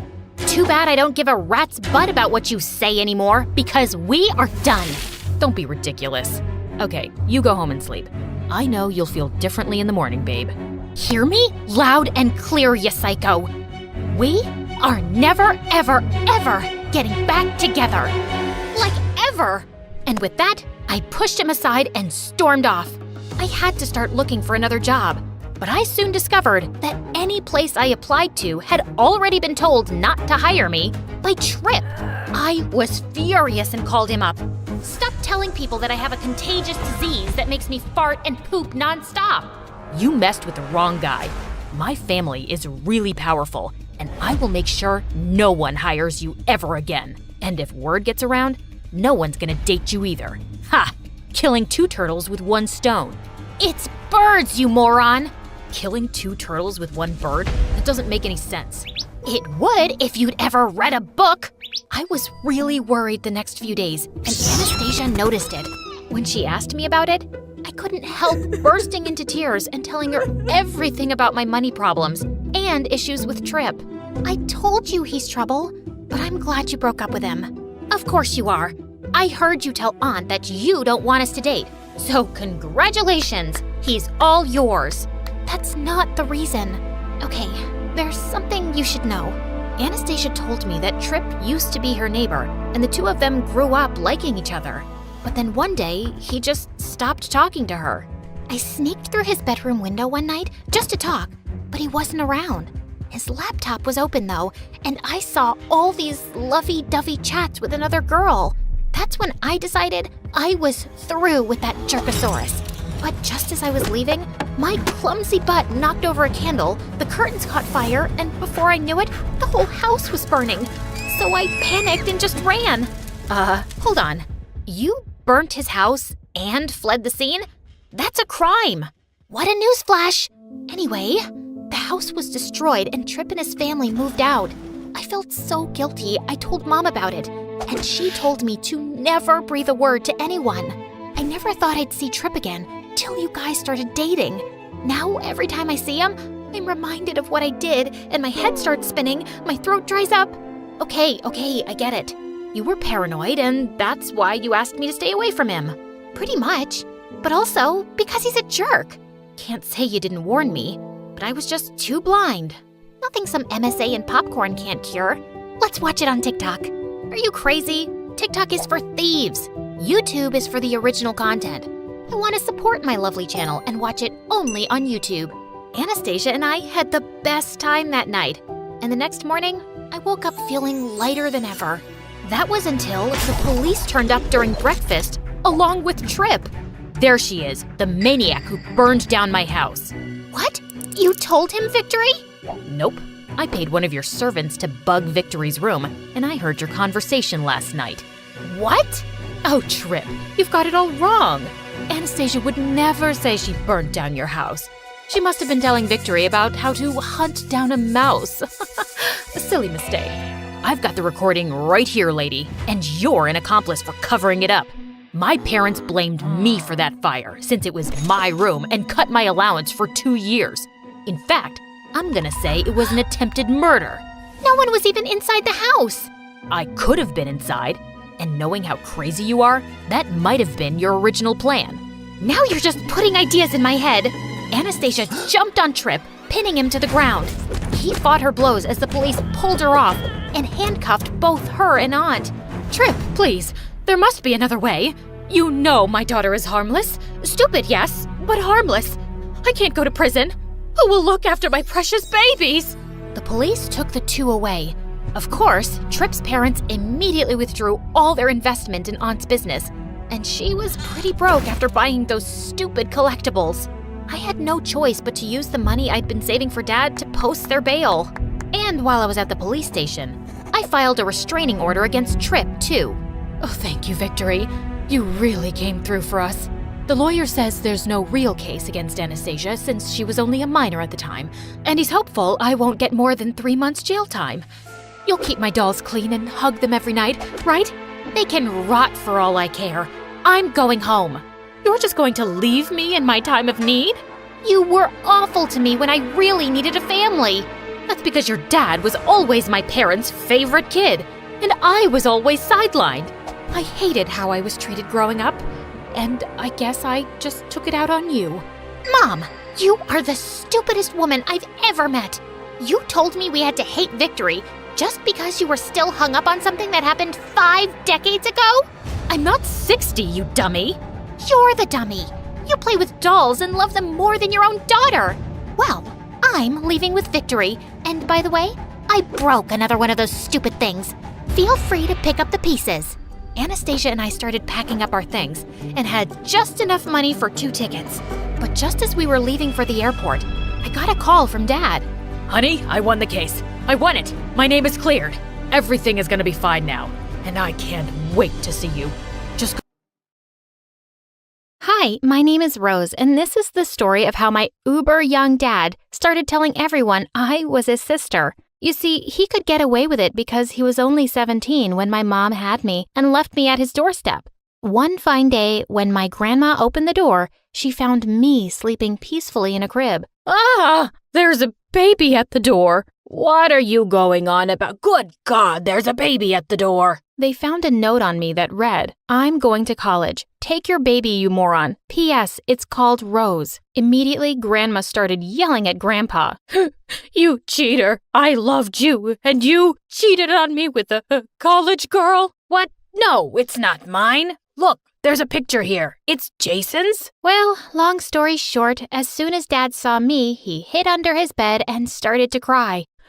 I'm too young. I'm just 17. What about my college? But my grandpa wasn't having it. If you're old enough to have kids, you're old enough to raise them. I'm not feeding another mouth. Then he kicked Dad and me out. Dad decided to keep me, but he mostly seemed to find me annoying. Growing up, I was always nervous around him, so much so that I started to stutter whenever he was around. But then Dad found out that there was one major benefit of keeping me around. Once when I was 4, Dad threw a party and invited all his friends. When he told me to go to bed, I said, If you let me stay up, I'll give chips to everyone. I'll even to throw things in the wash. I promise, Daddy. Fine. Just stay out of my face. But just then, a group of girls saw me and crowded around my dad. Oh my God, she's so adorable. Is she your sister? That's when Dad realized I was what they call a babe magnet. All these girls were paying attention to him because of me. Of course not. But Dad picked me up and pinched my cheeks. Keep your mouth shut and you'll get a whole tub of ice cream for dinner. Sold. After that, I followed him around the whole evening, telling every girl I saw,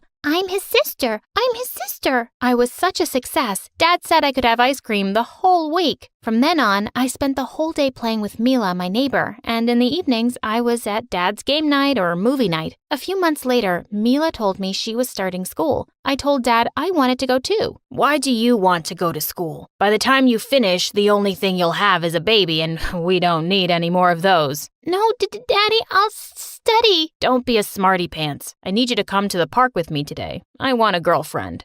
No. Listen, Mila, you should help your dad. I'm telling you this, and don't forget it. If you're not on my side, then you're the enemy. Nothing in between. But I want to go to school. I said forget it. The next morning, I secretly tagged along with Mila to her school. As soon as we entered the class, the prettiest woman came to me and said, Hello there, sweetie. Are you new? Yes, I'm Rose. She looked confused and said my name wasn't in her register. Where's your mom? I can't let you just sit in class like that. I don't have a mommy. I'm scared. Oh, you poor thing. Where do you live? I took her home, and when Dad saw Miss Maud, his jaw dropped. He invited her inside and was drooling so bad over her, he agreed to enroll me in school immediately. I was really happy at school, till one day in 6th grade, Mila came over carrying a huge pile of stuff I'd given her over the years, and she looked furious. I'm here to tell you that our friendship is over. What? Why? Because your dad is a creep. My mom told me he tried to flirt with her, also with my sister, and also with our babysitter, and also Mom's boss when she was over for dinner. Come on now, don't go. Why? Because I love you. Don't love me then. With that, she dumped everything on me and left. After that, she simply wouldn't talk to me and told everyone in school that my dad was a weirdo, and so was I. I was so distressed, my stutter actually got worse. The only good thing in my life was that Miss Maud and the other teachers thought that I was really smart. One day, my teacher asked me what I thought about the poem we were reading. It's okay, but I prefer Shakespeare. What would you know about actual Shakespeare? She's a really big show-off. Always has been. Shall I compare thee to a summer's day? Thou art more lovely and more temperate. My teacher gaped at me in shock and took me to Miss Maud's office, who was now the vice principal. She was delighted to hear my recital, and then she called up my dad to praise me. Wait, I can't hear a word. I'll come to the school. Any excuse to see Miss Maud. I knew she was a genius, just like her dad. I always encourage reading in our home because, like Shakespeare said, the more that you read, the more things you will know. The more that you learn, the more places you'll go. I burst into giggles.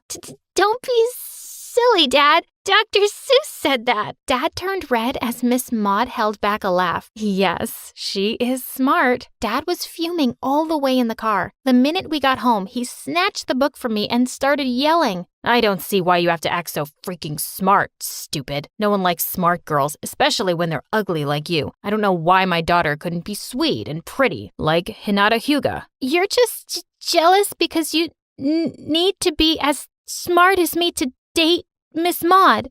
I'd clearly crossed a line. I had to do some serious damage control. Pronto. If you stop bugging me, I'll set you on a date with Miss Maud.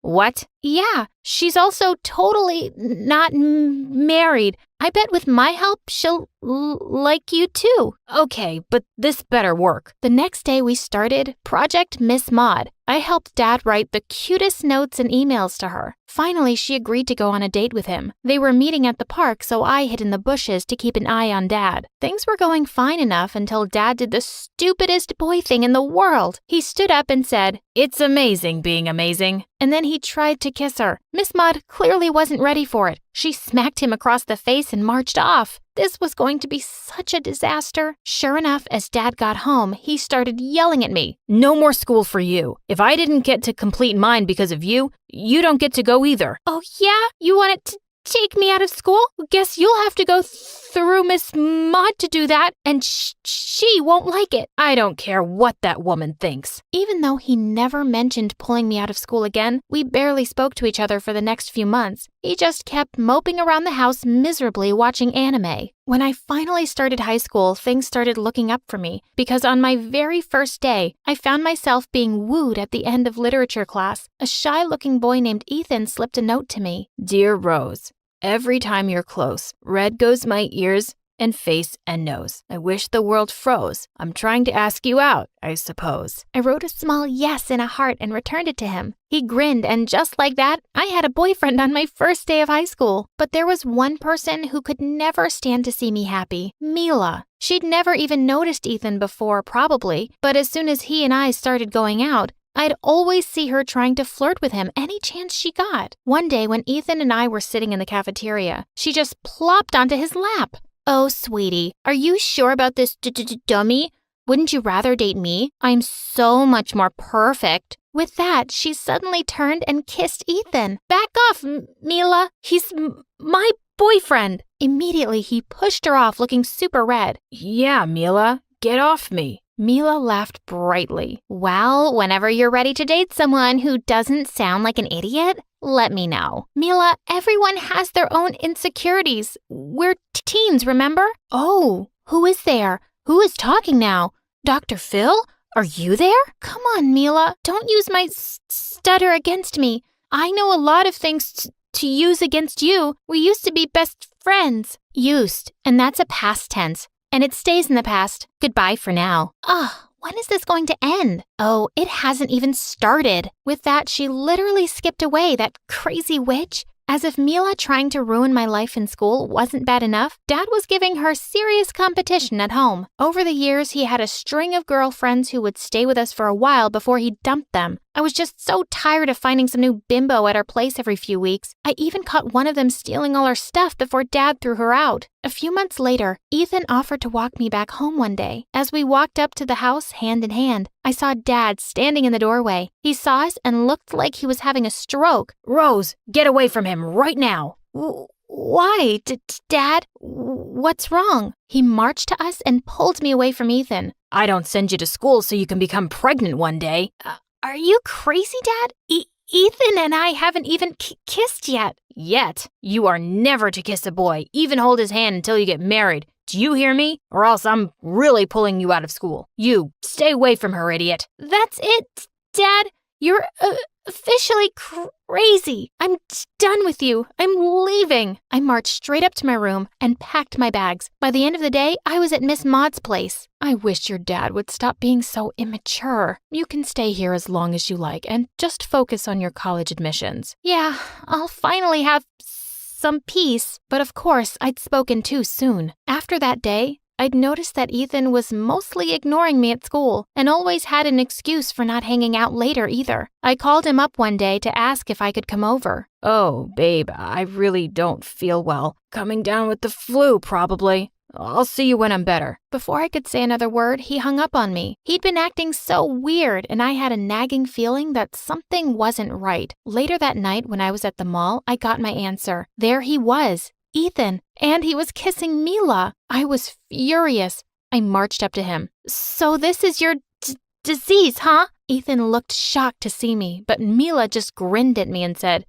no, I'm the cure, sweetie. I glanced at Ethan, expecting him to look ashamed, but he just shrugged. Everything Mila has ever said about your dad is right, and I don't want to deal with all your drama. Plus, your stutter gets really annoying sometimes. All my anger bubbled up to the surface and I smacked his face before I stormed off. Days later, I was still furious about the whole thing, but I had bigger things to worry about. I was anxiously waiting for an acceptance letter from my dream college, but the next day I got an email from them and I was shocked. I was so sure I'd get in, but the email said I was rejected for violent behavior towards my peers, and attached was a video of me slapping Ethan. I marched straight to his house and banged on his door. He came out grinning. Why did you do this? Oh, I thought you were here to apologize for slapping me. Fine, I forgive you. Give me a hug? Jerk, I'm going to tell Vice Principal Maud what you've done. For a minute, we stood in shock. I'd never yelled at him before, and suddenly my stutter was gone too. All I needed was a shock to my system. But I had to deal with him now. Your stutter's gone? That's amazing. I'll take you back now. Mila's too high maintenance anyway. Back off, you trash bag. I never want to see you again, and you're going to pay for this. And pay for it he did. While I started college at another place, Miss Maud suspended him for a month, which meant he couldn't get into the university of his choice also. One day the doorbell rang and I opened it to find Dad. He pushed an envelope into my hands and burst into tears. Rose, I know I've been terrible, but I'm really trying to change, okay? I found out from Maud what Ethan did, and we both went to your dream college and talked to the admissions professor there to clear everything up. You can transfer to that place now. I couldn't believe what he'd done. Did he just act like a parent? Please, forgive me. I've been foolish and selfish and lost the people I love the most, but you're the only family I have. My heart went out to him and I found myself hugging him. I forgive you, Dad. And maybe if you keep your act together, you'll be able to win back Miss Maud too. Just then, Miss Maud walked in behind him, smiling. After what he did for you, I decided to give him another chance. I couldn't be happier for both of them. Here we are a few months later, and I'm at my dream college now, and started dating an amazing guy who treated me like a princess. I could not be happier.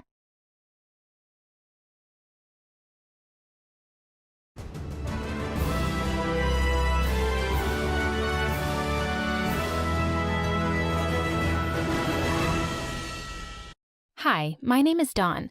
My mom named me that because I was born at dawn in the basement in secret. Mom was dumb enough to have me when she was 17. Back then, things were different in my country, Armenia. My grandpa was really strict, and he would have kicked my mom out if he found out about me. Although back then, 17 was the legal age. The moment I was born, Grandma said, "Oh, God, she looks exactly like her jerk dad. She's the ugliest baby I've ever seen. Let's just get rid of her." She wasn't wrong. Dad wasn't handsome, and neither was I, unlike my gorgeous mom and grandma. But I knew I was special in some other way. I just had to find out what it was. But because I was a secret child, I was never allowed to leave the basement and had a weird childhood. Mom would leave me with Grandma and go to school, and when she came back, she'd switch shifts with my grandma. When I was 3, Mom and Grandma tried to teach me Armenian, but I just couldn't understand it. "Isn't it bad enough she's a secret child and ugly? And now also dumb? All our family members are geniuses while she's a dyslexic. You really should just put her up for adoption. Grandma, you're meanie. I am smart. Smarter than you. Wait and see. One day when I was 4, Mom was reading something in English, and I took it from her and started reading fluently. My grandma, who was a professor in linguistics, looked very shocked and said that I was dyslexic in my mother language, but fluent in English. One day, Grandma and Mom came to me crying and said that Grandpa was dead. Mom was sad, but said she would finally marry my dad. Dad was a genius like the rest of the family. He was a professor of mathematics and aerospace engineering. At first, I thought I'd finally meet Dad now that Grandpa was dead, but Mom told me that if she told Dad about me, he might run away, so I had to stay in the basement a bit longer. But there was no way I was going to do that. Finally, when I was 5, I had the perfect opportunity to escape. My Aunt Mary from the States came to visit us. She was also a professor in something so fancy. I got my opportunity to escape. I left the basement and ran to Dad. Daddy, it's me, Dawn, your daughter. Dad looked stunned. Who is she? And what is she talking about? Daddy, look at me, please, But I looked at his face and he looked like he was gonna explode, and I just knew I'd messed up big time. I needed to say something, so I said, I'm like your daughter. Mary adopted me last week. I'm from the States. I'm a genius in English literature. I can write sonnets. Please, just teach me to become like you. Dad was super impressed. He smiled and said, You talk like a genius. You have the genius's eyes, the genius's face. Welcome to our family, Dawn. Dawn, the adopted girl from the States. His tone suggested that he knew something. I was afraid he didn't believe my lie. My dad asked my aunt if she could leave her adopted child, aka me, here. He began to love me so much. He used to say, She's special. She's something else. One day when I was in the 2nd grade, Dad found out that the teacher didn't make me the star of the week. He went insane. The next day, he came to school and insulted the teacher for deliberately trying to destroy my career. The teacher started crying. I hugged her and said, Oh, please don't cry. Dad can be awful sometimes, and it's awful being awful. Dad heard me, and in front of the entire classroom, he roared, What did you just say, you moron? Dad, people make mistakes. Some people make much more mistakes than other people, and we don't want them in our lives. Come with me, right now. And after that, he decided that we would move out of the country altogether and go live in the States for better education. Mom refused to come. I have a life here that I love. I don't want to leave it. You love life? That's the most foolish thing a person can do. Darling, I'm a human. Save it. We're over. And just like that, my jerk dad left Mom there. I was enrolled in the best school in the entire States, and Dad made the principal dedicate 1 day for me to teach the entire class because he said I was smarter than my own teachers. My classmates hated it and thought that I was trying to act smarter and more important than them. As a result, I never had friends until I reached the 6th grade, when a new boy came to our class. He was from Belgium. He sat behind me, and the teacher asked him to introduce himself. And he said, Hi, I'm Belgium from Ben. No, I'm Ben. Yes, I'm Ben from Ben. Never heard of that country before. Where is it? In nowhere? Next to your brain? Everyone started laughing. What mean kids? So I got up and defended him. You guys are awful. Ben is my friend, and if you annoy him, then you're annoying me. And that would not be okay. And you know exactly what I mean. Everyone went silent and turned their heads to the board. From that day on, we became best friends. But when we were in the 9th grade, that changed. One day, Ben and I had a presentation in physics class. Sir Isaac Newton quantified the gravity between two objects when he formulated his 3 laws of motion. There are 10. Suddenly he tripped and took me down with him. We both fell on the floor, and the chart paper in his hand floated down and covered us. Look at Ben 10. He's real smooth, isn't he? But Ben and I weren't even listening because he was on top of me and his blue eyes were hypnotizing me. Slowly, he inched closer. I froze, but suddenly the teacher told us to get up. From that day, I really started to have feelings for him. but I had to make sure Dad never found out. He would ground me for life for just having a crush. He always said, "Smart people don't fall in love, and genius people don't even know what love is." A few months later, though, Ben asked me out. He said I was smart and pretty. I wasn't pretty, and he wasn't telling the truth. But I appreciate what a man in love would say. I agreed to date him, but told him to keep it a secret. We had the greatest time of our lives. But all that came crashing down when Alina joined our class in the 10th grade. She was from Belgium, and even I knew she was a goddess. I mean, at first it was fine, but then one day she asked Ben if she could borrow his notebook to take some notes. He agreed and gave it to her. When she took it, she touched his hand, like touch them, not by accident at all. And then she said something in Dutch, and whatever she said made Ben laugh and blush. I was so annoyed, but I asked him about it, and he told me it was nothing. I got crazy mad and went back home and started Googling ways to look gorgeous. One website said that eating flowers would make me beautiful, so I filled up my plate with rose petals and started munching. Ugh, phew. This is horrible. What am I even doing? I suddenly realized I didn't need to look beautiful to impress him. I was already a genius. So I started learning Dutch. Since I was a Germanic language genius, as Dad was always saying, I became fluent in Dutch in 2 months. Then one day, while Ben and I were having lunch, Elena came and asked to join us. Ben scooted over a little, but I didn't budge. She turned to Ben and in Dutch she said, "Ben, you're a good guy. You should be with someone who understands you. Someone like me, and not some Armenian Dumbo. You and me." I jumped to my feet and replied in Dutch, "I think it's time for you to finally shut your mouth, you witch." They both looked stunned.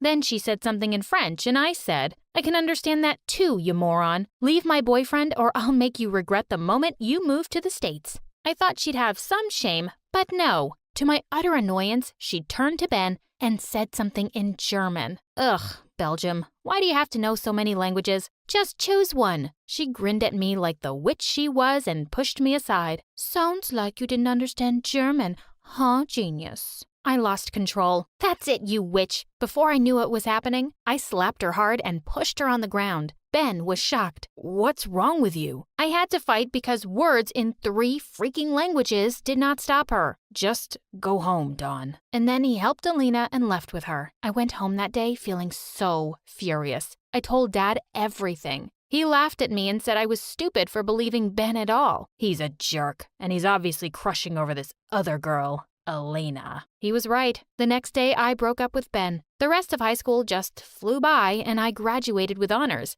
At graduation, Ben came to talk to me, but I ignored him. A month later, I moved to another state to specialize in teaching English to foreign kids with dyslexia, but Dad was dead set against it. After weeks of begging, he finally agreed, but only after he made me promise him I would publish 25 research papers every 4 months, and he really bought it. Pfft, as if. When I entered my dorm room, what I saw made me scream. Ben! "Hey, roomie. What are you doing here? Are you crazy?" "Yeah. Crazy about you. Please, don't let your dad control you when he's 1,000 miles away." I suddenly realized I wanted to say something to Ben, and I tried to pronounce it. But I couldn't complete it. "I know, Dawn. I love you too. I love you so much." And with that, we shared an intense kiss. From that day on, we became inseparable again. But after a while, Ben started to spend a lot of time outside. I asked him about that, and he assured me everything was fine. But I was suspicious. A year later, Ben's dad lost his fortune, and Ben decided to drop out of college and start working to help his dad. He left and would visit whenever. One night, I was waiting for Ben in my room when I heard a knock on the door. It was Dad, and he was livid. "So, who is your roommate? What about saying hi first? You're with Ben, aren't you?" "Dad, listen, he's not what you think. He's a good guy." "Oh yeah? If he's such a good guy, why is he in prison?" "What? Ben was in prison?" "You heard me. He and his dad are in prison. You don't read the news? Some embezzlement or something. I can't believe you're dating a thief." "Dad, don't call him that. I'm sure he's innocent." "Are you hearing yourself? What language is this, you idiot?" "The language of love, Dad. I want him, and I love him, and I'll wait for him." "That's so stupid of you, Dawn. I didn't raise you to become like this. Are you sure you're ready to pay for this mistake?" "Mistake? If falling in love is a mistake, then I want to live with this mistake for the rest of my life. Then forget you had a real father. Now I see you like the adopted girl you pretended to be. From today, you're a stranger to me. So all this time, he knew that I was his real daughter and didn't say anything to me or Mom. A month later, Ben got out of jail and I was happy to see him, but also thought about what Dad said. And sure enough, Ben had changed, and not for the better. He became distant and cold. Then he started asking me for money. I would give him some at first, but then I started feeling something was fishy. I decided to leave him, but he didn't take that well. He started threatening me and stalking me everywhere. I felt really scared, so I decided to go to my dad. Sure, he was a jerk sometimes, but he would forgive me just like he forgave Mom, right? Wrong. As soon as I entered the house, Dad smirked. I don't even want to know what he did this time. Get out. Dad, please forgive me. I made a mistake. Everyone makes mistakes, but some mistakes are unforgivable. Dawn, get out of my house. Why? What crime did I commit? Who do you think you are, huh? I'll tell you who you are. You're a pathetic, bitter man. I stormed out. I had some savings and started working online as a freelancer, and I made a lot of money. I didn't even try to talk to Dad for years, but then one day he called me. I went to see him. He looked tired and sick. He looked into my eyes. You're a brave girl, Dawn. You're brave for making different decisions. But I failed. I lost everything. No, you didn't, sweetheart. You gained experience, and you became wiser. Forgive me for not understanding you, my darling. I love you so much. I love you too, Dad. After that day, we became closer, but Dad left us after a few months. I never forgot him and his last words. Now, 8 years later, I'm married and a mom of 2 beautiful boys. I did become a professor and published tons of research papers to help millions of kids around the world. And I still sometimes make bad decisions. But the important thing is that I learn from them and become wiser.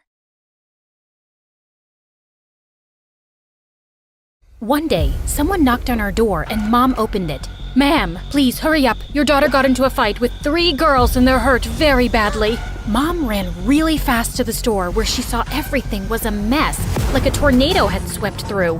Maggie! Maggie, where are you? Just then, she saw 3 huge men holding a teenage girl kicking and screaming. They were trying to calm her down, but it wasn't working. But when the girl saw her mom, she ran to hug her. Ma'am, she attacked 3 girls. I think they're her classmates. The girls were taken to the hospital. One of them is in serious condition. Mom, don't listen to him. I'm your good girl. And the girl they were talking about is me. I hugged Mom again and held on to her as I pulled a switchblade out of my pocket, aimed it at a rice bag, and hit it at the perfect angle to tip it over. The bag fell on the man's head, and he collapsed. Mom turned around as he fell to the ground. Oh dear, that poor man. Don't worry, Mom. He just got tired from standing up all day. Then Mom gave me the strangest look. Who are you, young lady? I'm your only child, your husband went missing, and you have no one. It's only me. Don't worry if you're not understanding what's going on. I'll explain it to you later. Let's pray those girls are dead by now. No. The girls are dead? No, not dead. I meant bed. I hope they're in bed by now, resting. They're fine, I swear.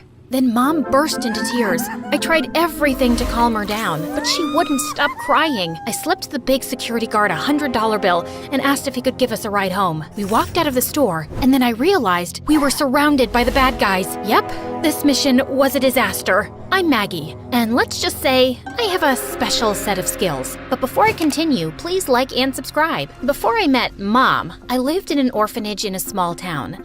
I was pretty quiet and kept to myself, but I loved playing in the sandbox. I could build anything if I saw a picture of it first. I built sand castles, sand rockets, sand airplanes, and I even sculpted my favorite teacher. My sand sculptures were so cool, they got lots of attention. The newspaper even came to take my picture once. One day when I was 9, I'd been making a complicated new sandcastle for hours when 3 of the biggest bullies walked up to me. Your stupid sandcastle is in my way, weirdo. Move it or else. There's plenty of room and I can't move it, dummy. Plus, I was here first. The bully got really mad, then he and his friends smashed my sandcastle to pieces.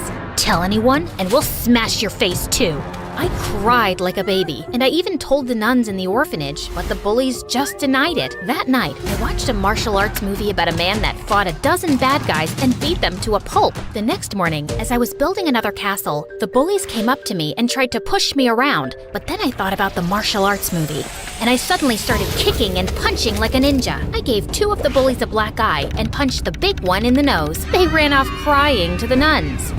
She's a maniac. She's out of control. The nuns didn't even listen to my side of the story and grounded me for a month. I was so angry I could scream. Then the best thing happened. This strange couple, we'll call them Mr. and Mrs. X, adopted me. They flew me to America on a private jet and moved me into a huge mansion. But when I walked through the doors, I learned that Mr. and Mrs. X had adopted another girl my age named Grace. And that wasn't even the craziest part. During the day, Mr. and Mrs. X worked as executives at a huge security company to pay the bills. But at night, they were vigilantes fighting for justice. Grace and I started training for the secret family business on our very first day. Grace also had a special set of skills like me. Before she met Mr. and Mrs. X, she lived with a magician, so she knew a ton of magic tricks, and she could appear and disappear with the snap of a finger. Yeah, it was kinda creepy. Mr. and Mrs. X played us a couple scenes from a boxing movie on TV, then threw us into a boxing ring. I didn't want to hurt Grace. She seemed really sweet. Do we have to fight each other? Whoever wins gets $500. And the biggest room. The next thing I knew, Grace's fist came flying at my face, and I landed flat on my back. Hey, that's cheating. I wasn't ready. Too bad, loser. Are you gonna cry or get up and fight? Then Grace kicked me. I jumped to my feet and we fought like a couple of wild dogs. I used my ninja skills to pin her to the ground. After that, Grace and I spent our days learning new skills, like picking locks, driving getaway cars, and swinging from tall buildings. By the time we were 15, every night, Mr. and Mrs. X took us out on missions where we beat up criminals, tied them up, and dropped them off in front of the police station. Mr. X was really nice, and even when we weren't fighting crime, he loved spending time with me. But I always felt like I wasn't Mrs. X's favorite. Whenever I tried to talk to Mrs. X, she'd get bored and start asking about Grace. Mrs. X and Grace even left the house late at night to go on special training missions and refused to let me join them. Sorry, Maggie, there's only room for 2. I felt so left out, and it made me pretty sad. But then, I met my best friend Asher. He lived in the house next door, and he always made me smile. We'd play video games, watch MSA videos, and build model airplanes. One time, Asher almost figured out my secret. Why is your watch beeping like that? Maggot, we need you ASAP. The bad guys are... Ah! Was that Grace? Is she okay? Oh, that's nothing. It's just a little game we play sometimes. Actually, I have to go. See ya! I really liked Asher. He was a great friend, but I felt so guilty lying to him all the time. Grace knew I had a crush on Asher, so she loved torturing him. Once he came over to visit me, and she pretended to be sick. Oh no, I don't feel so good. Asher ran over to help her. What's wrong? Is there anything I can do? Then she pulled out a water gun, sprayed him in the face, and then shoved him out the door. Sucker! Grace hung out with the popular kids who she'd turned into her little minions. She loved to brag about how she had more friends, more boyfriends, and better clothes than me. But when Grace and I were in high school, things took a turn. Mr. and Mrs. X lost their jobs at the security company, and money got really tight. Then one night, I caught Mrs. X and Grace stealing a bag of money from a crew of bank robbers instead of turning the money into the police. A couple hours later, reports of the missing money were all over the news. I told Mr. X what Grace and Mrs. X did, and it caused the biggest fight. We're the good guys. You have to give that money back. They'll never know it was us. Plus, I need new shoes. My disguise is too small, and our gadgets are way too old. But stealing is wrong. So is your stupid face. If you don't give it back, then I will. Mrs. X promised to give back the money, but the next morning, I woke up to a crashing sound. Then the police stormed through the doors. Mrs. X was gone, and she'd taken all the criminals' money and cleaned out all our bank accounts. The police told us that Mrs. X had been stealing from criminals and banks across the city for years and had framed Mr. X for the crimes. Mr. X and I were shocked and heartbroken, but I could tell Grace already knew. Of course she did. Later, I tried to talk to Grace. I know you were in on it. You and Mrs. X were so close, and you lied about your secret missions. Why did you two do this? Because we wanted a great life for ourselves away from you two. We had bigger ambitions, and now it's all ruined and I'm stuck with you. But I know she'll come back for me because she loves me. She never cared much for you. But so much time passed, and Mrs. X never came back or responded to any of our attempts to reach her, and Grace grew bitter and angrier by the day. Asher and I tried to cheer her up. One morning, we made her favorite chocolate waffles. Look, Grace, we made your favorite breakfast. Are you and your idiot friend trying to poison me, you backstabbing jerk? Grace threw a waffle at me and dumped orange juice on Asher's head. My eyes!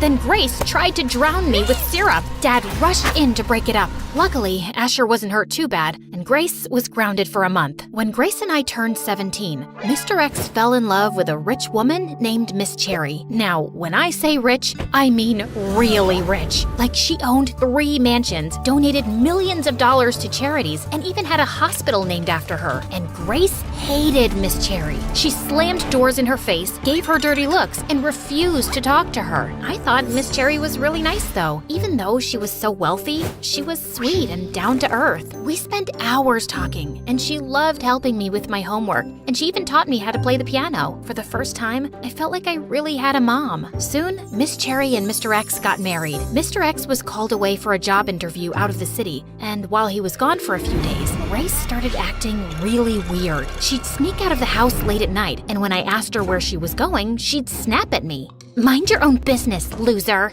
One night, Miss Cherry was cooking, and she accidentally spilled a cup of water. Then she slipped on the water and hit her head hard on the floor. I ran over to help her up, and thankfully, she was conscious soon. But then she started to panic because she didn't even know where she was or who I was. Heck, she didn't even remember her own name. I told her I was Maggie and I was her daughter. I told her to rest while I got her medicine for her throbbing head from the store. As I entered the store, I got an alert on my phone. It was a message from Mr. X. Maggie, listen, I don't have much time. Miss Cherry is in danger. Mrs. X and Grace are going to try to steal all her money. You have to protect her. The video cut off, and just then, I turned to see Grace and her minions behind me. It's over, Maggie. You're outnumbered. Fighting is futile. Mrs. X and I will get Miss Cherry and all her money.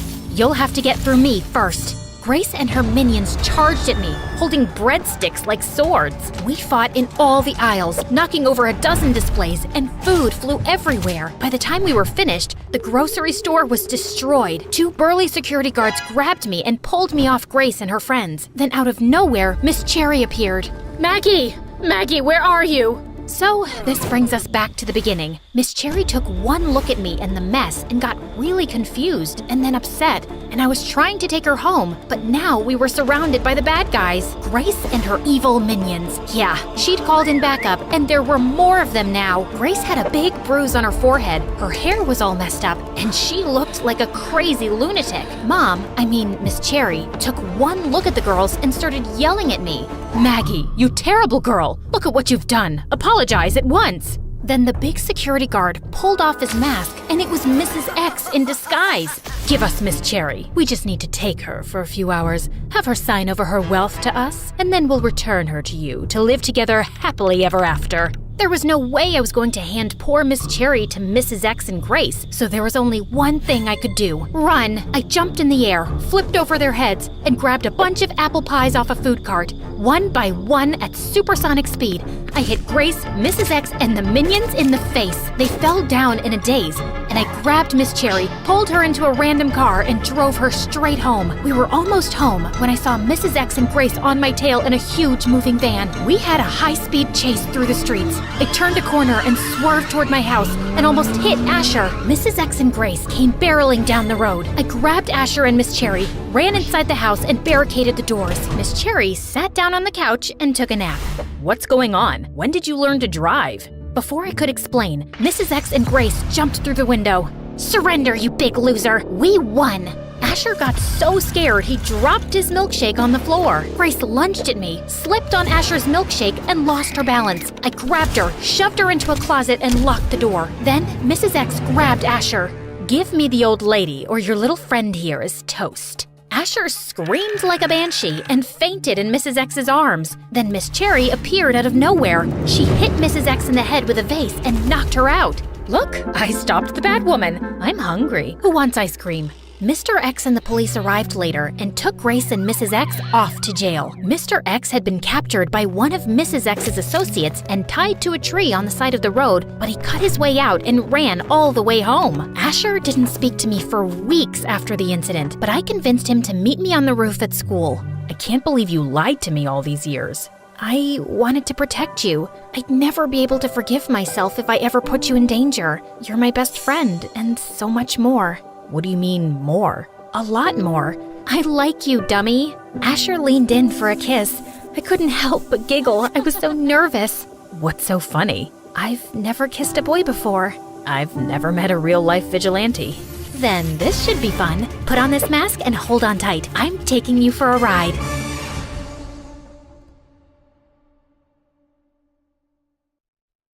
That's it. Today's the day I'm asking Liam out. I don't care what happens next. Liam was my crush since middle school, and I couldn't just sit around anymore. I had to do something about my feelings. He was one of the cutest guys and was really popular with the teachers. He had loads of friends. Wait, I haven't introduced myself. My name is Emily. Growing up, I was really shy and never really had any friends. I was awkward and clumsy and no good at any sports. But the only thing that I loved was technology. I was fascinated by machines. That day, with my best outfit on, I built up my courage, and when I noticed he was alone by his locker, I walked over to him. "Hi, Liam," I said with a shy voice. I watched him raise an eyebrow and look at me before closing his locker. "And you are?" he asked. "Emily. We've been in the same class since middle school." "Oh," he said. "What can I help you with?" I stuttered. I wanted to ask you if maybe you wanted to go out for dinner or a movie or something." His eyes widened, and not in a good way. "Oh, well," he looked around nervously. I can't. I am very busy. Studying, football, and I gotta go." And just like that, he literally sprinted away from me. How stupid can I be? I was so foolish to think that he would go out with me. I watched him run away, and feeling totally bummed out, I started walking to my next class when I stepped on something. It was a small black notebook. I picked it up and opened it. On the first page, I saw his name. I had found Liam's secret diary. Should I run after him and give it back, or should I keep it? I had the key to finding out more about him. I could find out what kind of girl he'd like and become that girl. I quickly slipped the diary in my backpack and ran to my next class. Throughout the day, all I could think of was what I would find in that little diary. I sat by my desk when I got home. I took a deep breath, made sure the door was closed, and opened the notebook. Liam's handwriting was not how I imagined it. It was very neat. I started with the first few pages. The entry started from when he joined our school a couple of years ago. I spent hours reading through. It was not as interesting as I expected. Stories about other girls, about football, stories about family and holidays, and regular stuff like that. However, some details kept showing up that made me think there was something more to this boy. Things like, one of my toes fell out today, and I lost a screw. And I wish this was easier sometimes and things were back to normal, kept cropping up. What? It was all very confusing. I couldn't stop thinking about it for the next few days. Some of the things Liam had said about parts and screws just made me so curious, and I was coming up with all sorts of crazy theories. I needed answers to figure out Liam's big secret, and to get those, I had a spy on him. On Saturday evening, I decided to go to his house. Luckily, he lived in the same neighborhood. He was having a party that night, so I knew the house was empty except for him. Loud music was blaring from a room on the second floor, so I knew where to look. I found a gardener's ladder at the back of the house and set it up under Liam's room. I climbed up and looked through the window. There he was, standing by a mirror, unscrewing something on his left ankle. To my shock, his ankle just snapped out of place. He fixed it, walked over to his closet, and opened it.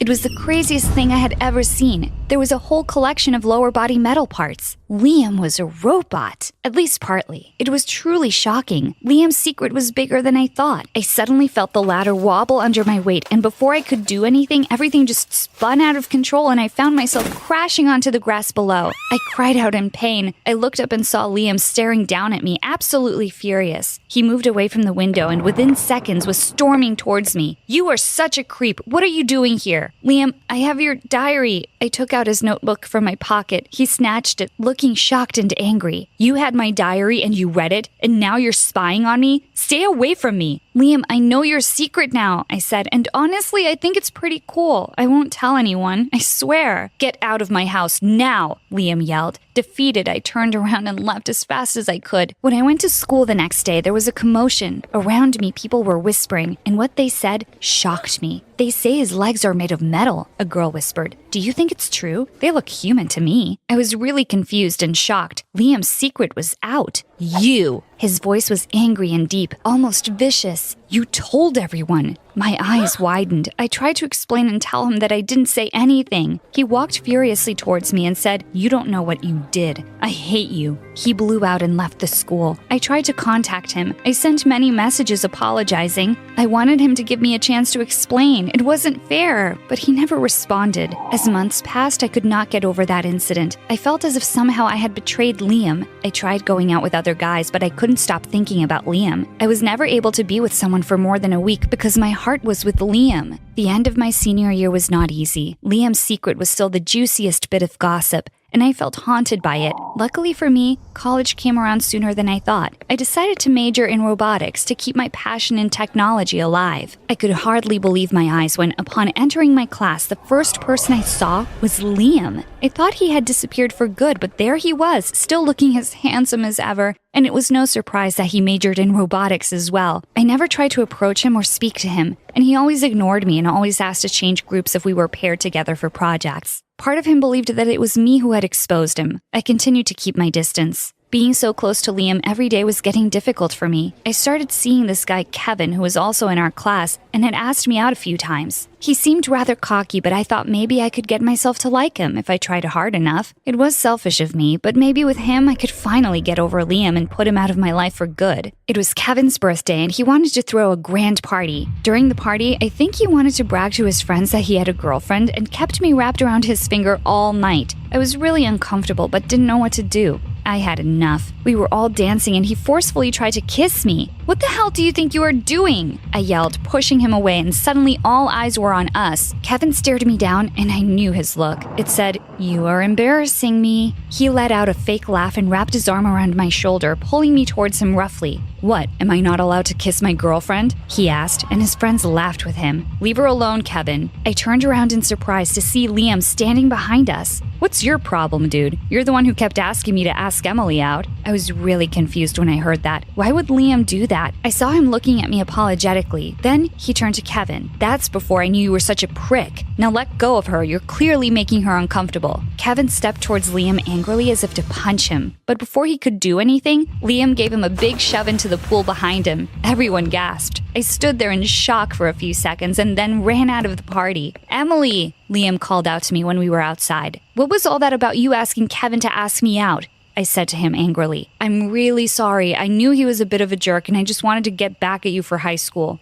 I didn't know he would behave like this, though. It wasn't even me who let your secret out in high school. I cried out with tears pouring down my cheeks. He looked at me for the first time as if he believed me. It doesn't matter anymore. It's such a long time ago. I want to forget about that chapter in my life. I shouldn't have been so petty, Emily. I'm very sorry about Kevin, and I would really like to start over with you. I gave him a small smile, relieved that maybe he finally believed me and secretly happy that he wanted to even talk to me again. I had never stopped having feelings for him. It was difficult to face Kevin and the entire class after the party. However, I was more distracted by Liam and his sudden interest in me. I would find him staring at me during science class. I would find small notes with jokes on my desk from him. And when I read them, I realized he was looking at me, waiting for a smile or a laugh. Every football match, I would see his eyes raking the bleachers looking for me, especially with a big smile after every touchdown. Sometimes he would go out of his way to walk me to class and sometimes get me coffee before school. As months passed, Liam and I got really close. We eventually realized we were in love with each other and finally started dating.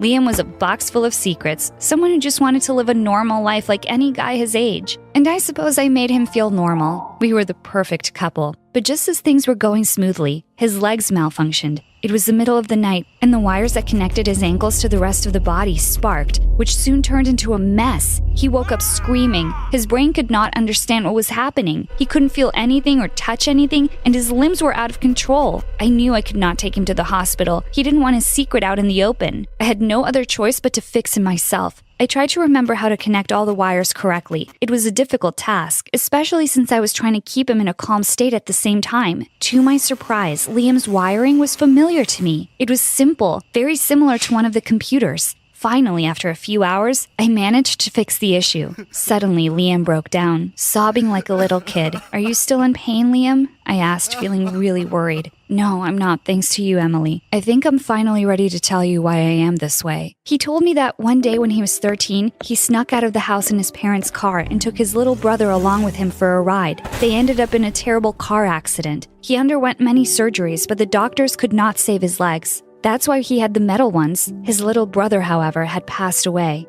He felt so terribly guilty. It was all his fault. His parents forgave him completely because he was just a little kid himself. They all moved to a new town to try to get a fresh start and leave that terrible memory behind. But Liam had never been able to get rid of the shame. He wanted to keep his past a secret, and that's why he never wanted anyone to know about the accident or his legs. When his secret came out in school, he just had to leave. I wanted to know my crush's secrets all those years ago, but I never imagined anything so tragic. I could understand now why he had reacted the way he did back in high school. I comforted him and hugged him to sleep. His secret was safe with me. One morning, I rolled over in bed to find Liam wasn't there. I went downstairs and looked around. Suddenly, I noticed a folded paper on the table with my name on it. I opened it up and felt a wave of shock going through me as I read it. I am going away for good. You're better off without someone like me. I will never be normal. I hope you find someone who really deserves you. Liam. How could this be happening? We had been so happy these past few days. We finally knew everything about each other.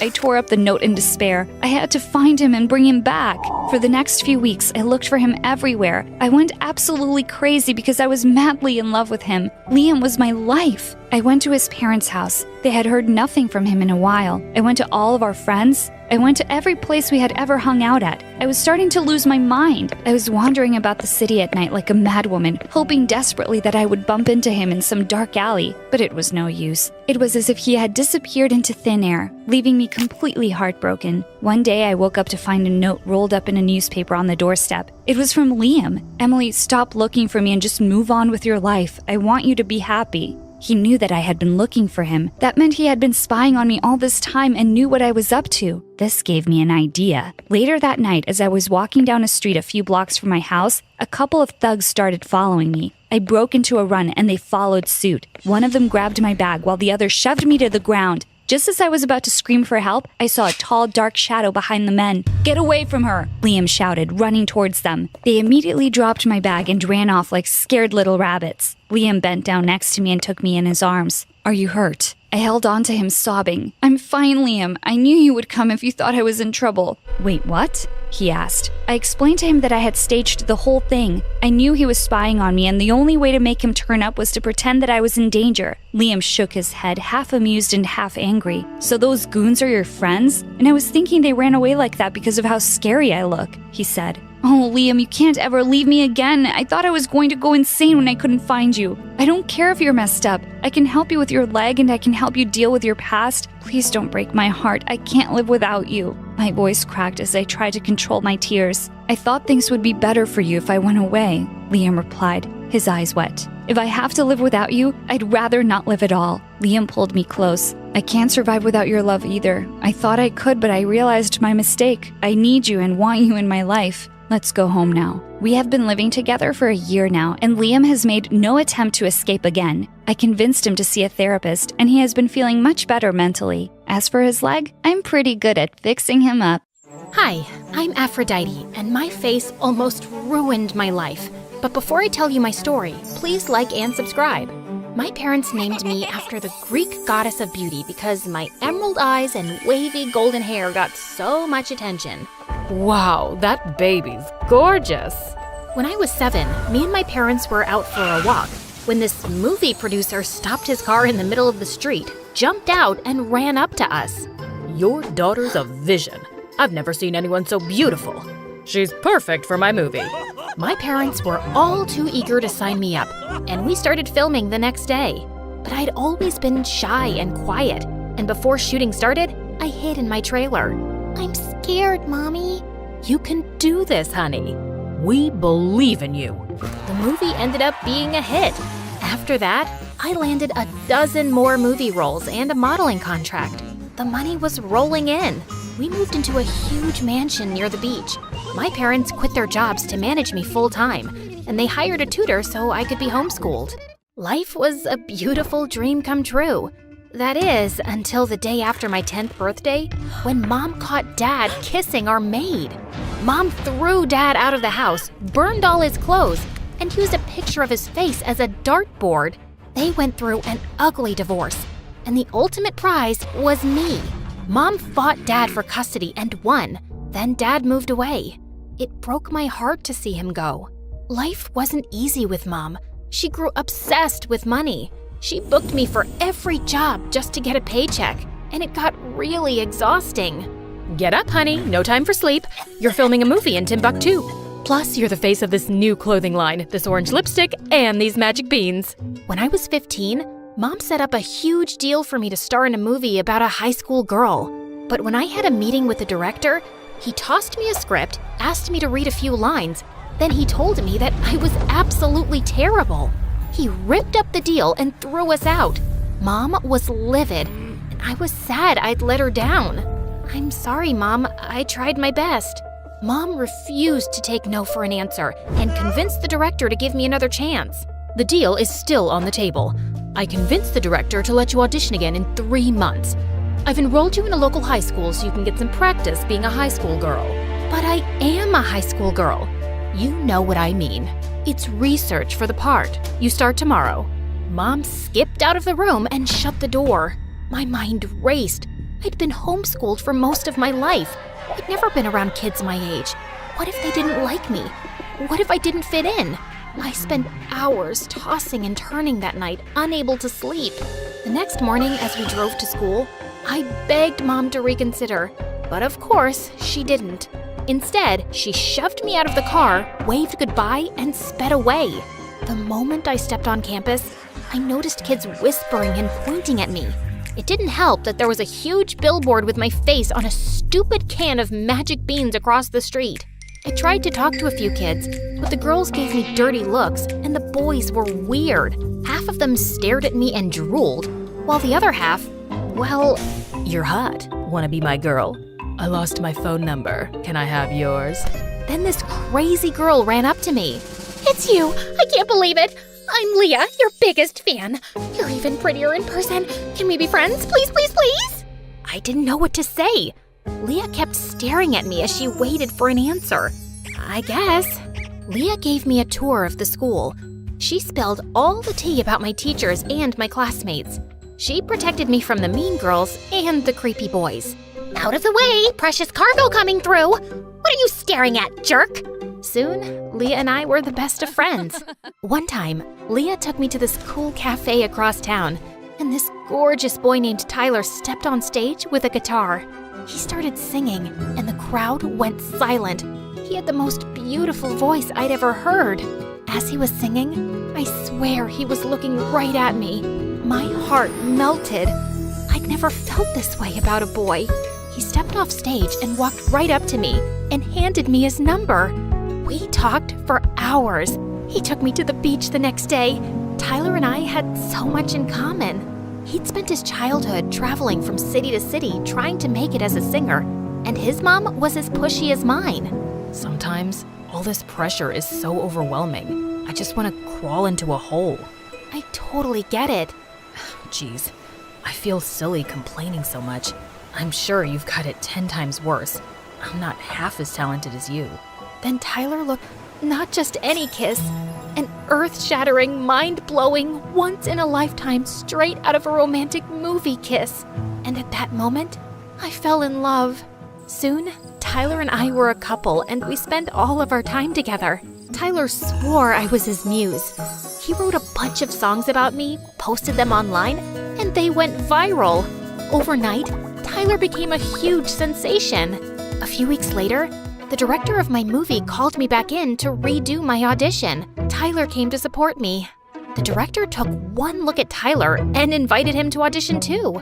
Then something unexpected happened. The director was so impressed with both of our auditions that he cast us for 2 lead roles. Leah was so excited, she threw me and Tyler a party at her house to celebrate. And she invited a bunch of nerdy kids from school. Since I'm your #1 fan, I've assembled your ultimate fan club. You smell like sunshine.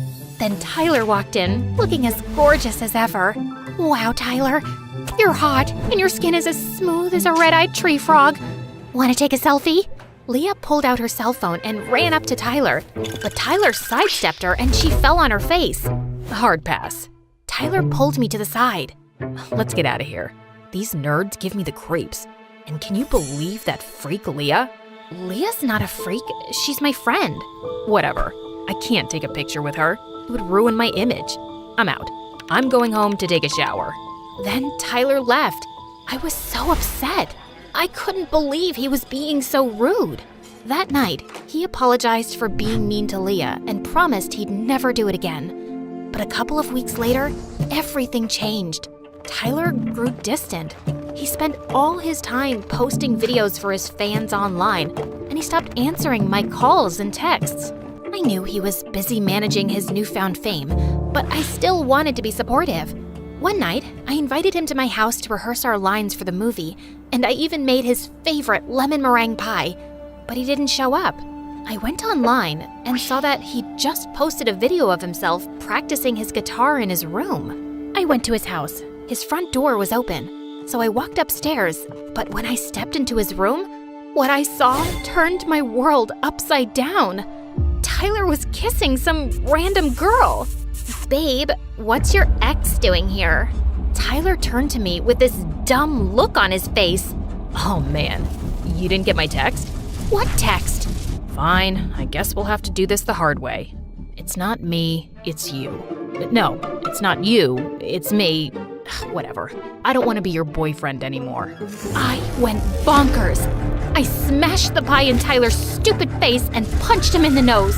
Tyler's girlfriend started screaming like a banshee. Tyler's parents rushed in and broke up the fight.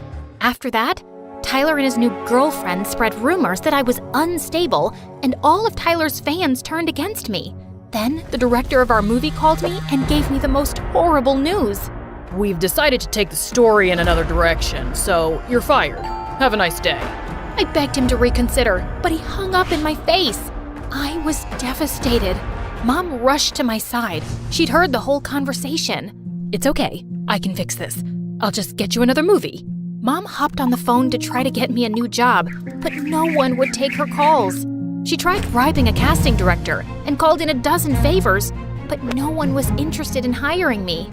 Then, when I thought things couldn't get any worse, I found out that Tyler's new girlfriend was cast in my role.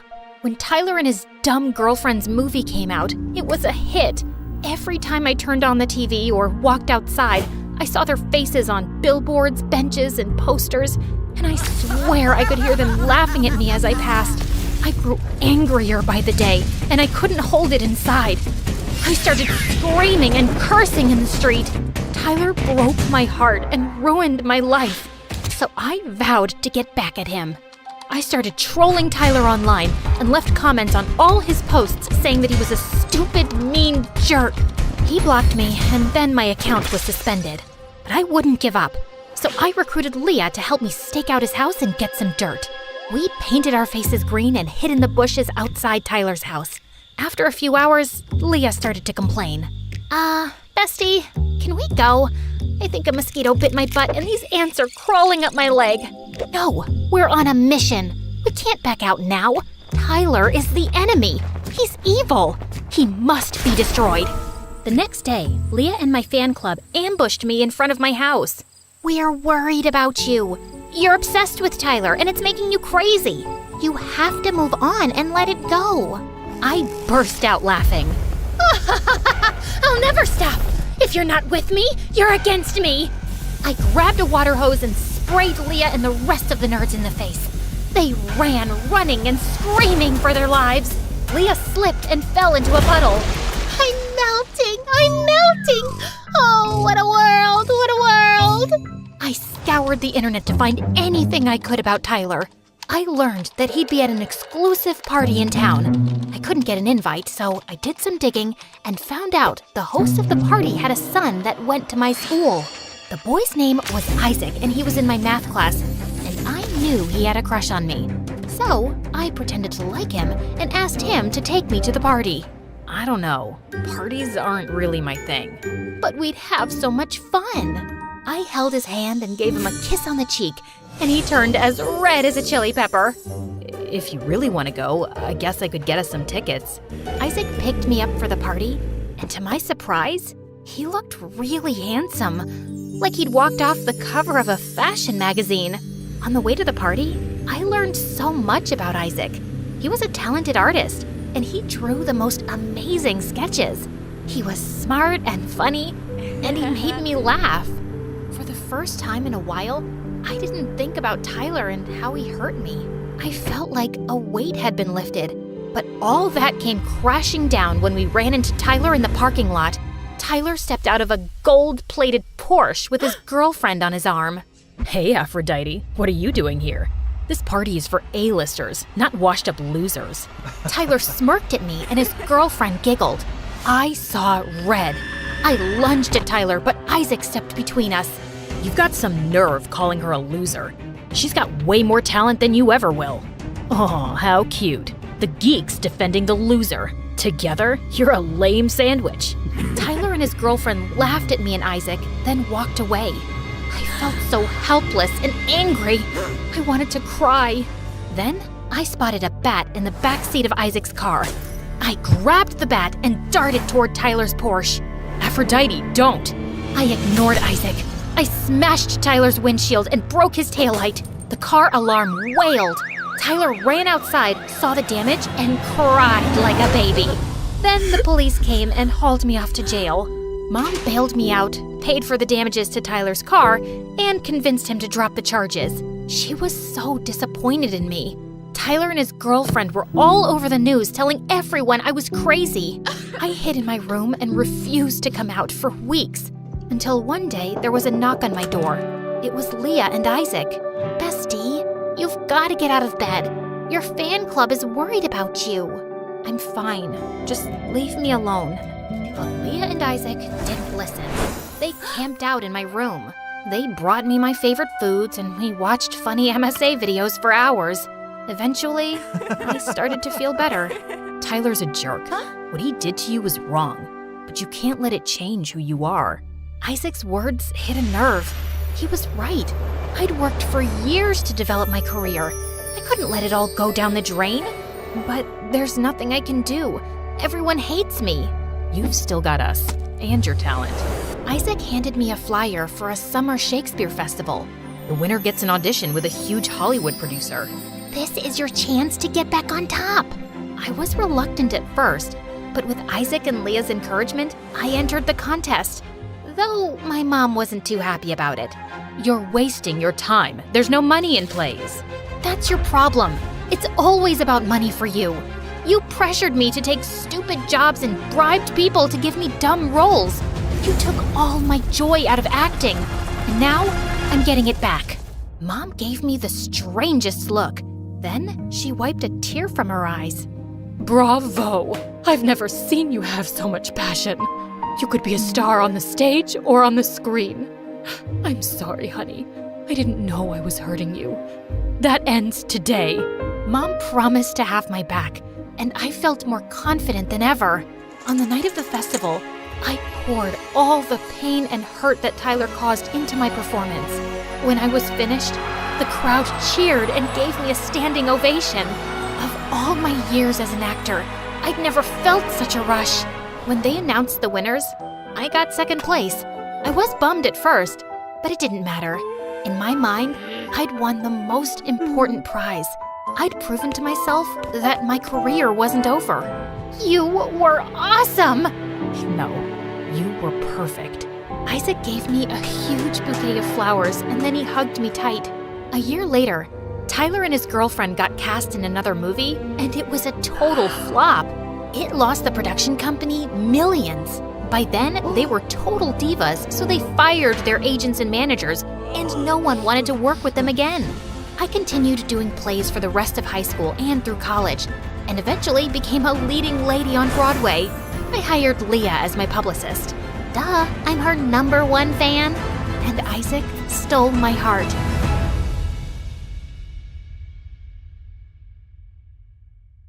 Hi, I'm Grace from Vermont. Before I continue, hit the like and subscribe button. If you do, you'll meet the love of your life while on vacation near a pool. My parents were billionaires, so I got whatever I wanted growing up. Dad was the head of a huge fashion company that my mom helped him run. Dad was ruthless in the boardroom, like an ancient warrior. But when it came to me and my mom, he was a total pushover. He gave us everything we could ever want. Just one island? Anything for my girls. I'd give you the moon if you asked for it. Even though my life was practically perfect, I had a bad stutter, which made me a laughing stock at school. Wow, that's a pretty skirt. Where did you get it from? Shouldn't it? It's cool. I'll just check some stores. It was awkward, and my parents took me to the best doctors, tried speech therapy, medication, and even hypnotism, but nothing helped. I started to lose confidence, but my parents were always supportive and inspired me to accept myself, just as I am. It doesn't matter if it takes you 1 try or 100.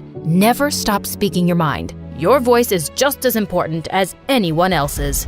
As I grew older, I became more comfortable with my condition and even made friends at school. But my favorite thing in the world was being the princess of my house. Life was good, till I turned 13 and everything changed. My parents told me they were adopting from the orphanage, but it wasn't just 1 girl, but 5. I wasn't as thrilled as they were, but I didn't show it to my parents. Besides, it could be fun to have so many sisters. So I got on board. The day they were supposed to come home, I decked up the whole place and must have tried 100 dresses before finding the perfect one. I wanted to make a good impression. The oldest one, Olivia, was my age, and from the looks of it, she loved fashion just as much as I did. I'm Grace.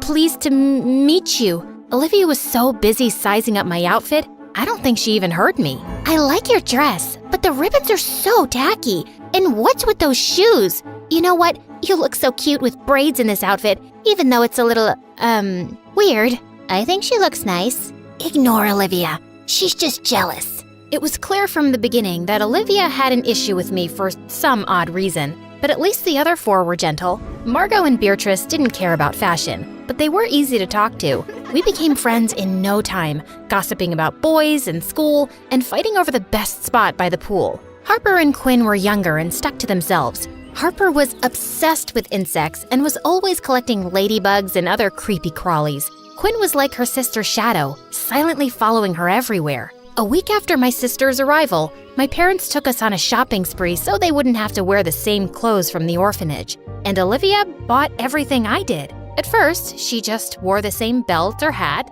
but soon she was copying my whole outfit. Why are you copying me? I think you're copying me, but it's cool. I know I have a great eye for fashion, so it's a compliment. Oh my God, the new Gucci bag! I didn't care if Olivia wanted to dress like me. It just bugged me that she was lying about it. So one day, I pretended I was gonna wear the ugliest outfit, but then I changed at the last second. Olivia showed up to breakfast looking like a clown. Wow, Olivia, you look so good. Yeah, right? I saw Gummy Hadid wearing this. You mean Gigi? And I don't think that she would ever wear something this funny. The only thing funny here is the way you talk. Olivia, apologize this minute. Why?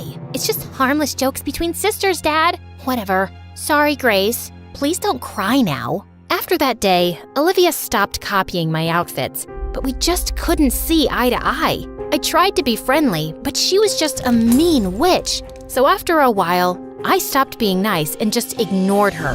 While Olivia was a pain in my butt at home, in school, I had Pearl. She was the head cheerleader and a total bully. One day, my sisters and I were eating in the food court at the mall when Pearl swooped in like a vulture. How are you doing, Grace? Just leave me alone. What? I didn't quite catch that. Were you trying to say something? Zip it, moron. Don't you have something else to do? Like bore people with your dumb cheerleading moves? Oh, but I'm getting bored. And you're so entertaining. Did I do that right? That was perfect. Before I could say anything, Harper pulled out a jar of ladybugs from her backpack and dumped them on Pearl's hair. What have you done, you moron? Pearl screamed and ran off. Instead of staying with us, Olivia took off to help her. Thanks for sticking up for me, you guys. Of course. We sisters need to have each other's backs. I just wish Olivia wasn't such a blind duck. Oh, she'll come around. Only she didn't. She started getting weird around me. And then one day, something unbelievable happened. Pearl turned into Olivia's evil minion. She followed her around like a shadow. If Olivia made a dumb joke, Pearl laughed. If Olivia wanted a cookie, Pearl brought her one. Pearl would have helped Olivia make a monster in a lab if she asked. This was so weird and fishy. I tried to find out what Pearl's deal was, but then I got busy with school assignments and forgot all about it. They were a match made in hell anyway.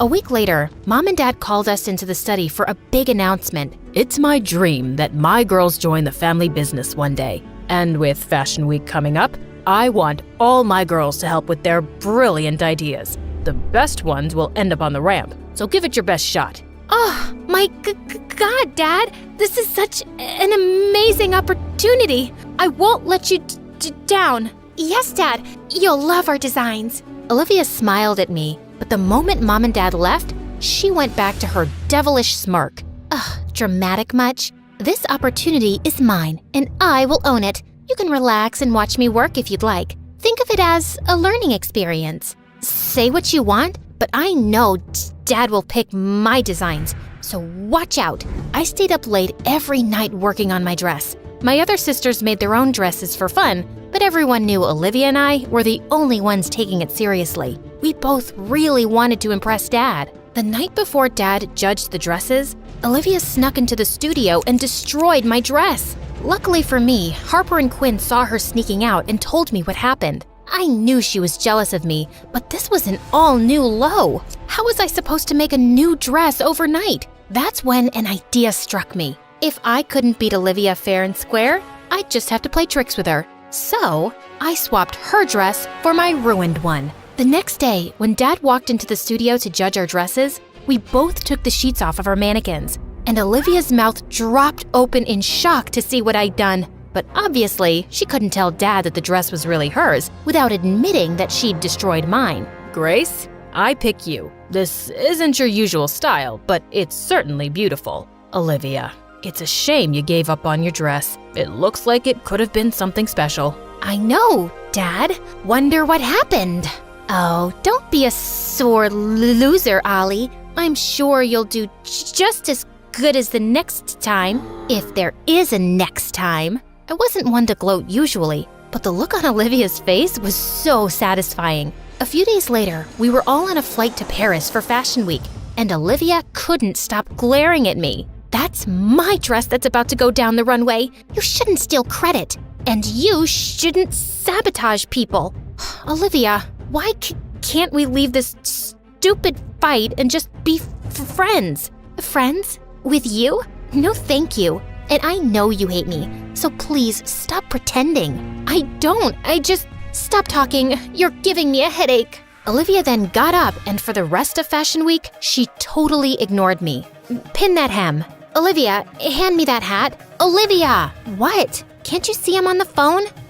Can you help? Who are you even talking to? Ugh, just leave me alone. This girl was so weird. Even when we got back, she wouldn't talk to me, not even rudely. She'd either stay in her room or hang out with Pearl. And worse was that she'd started inviting Pearl to our place, which really annoyed me. Oops, I got to that first. Ugh. After a successful show at Fashion Week, Dad started getting a lot of orders. He worked for months on a new line, and all the designs were kept under lock and key in his studio, and nobody was allowed inside. But in less than 2 weeks before his runway show, someone leaked pictures of the new collection all over the internet. The tabloids went wild guessing who it could be. I can't believe someone would do this. All my hard work is gone. Nobody has access to my study except you girls. If anyone knows something, tell me now. I took a quick look at everyone, and all of us were equally shocked. Fine. If that's what you want,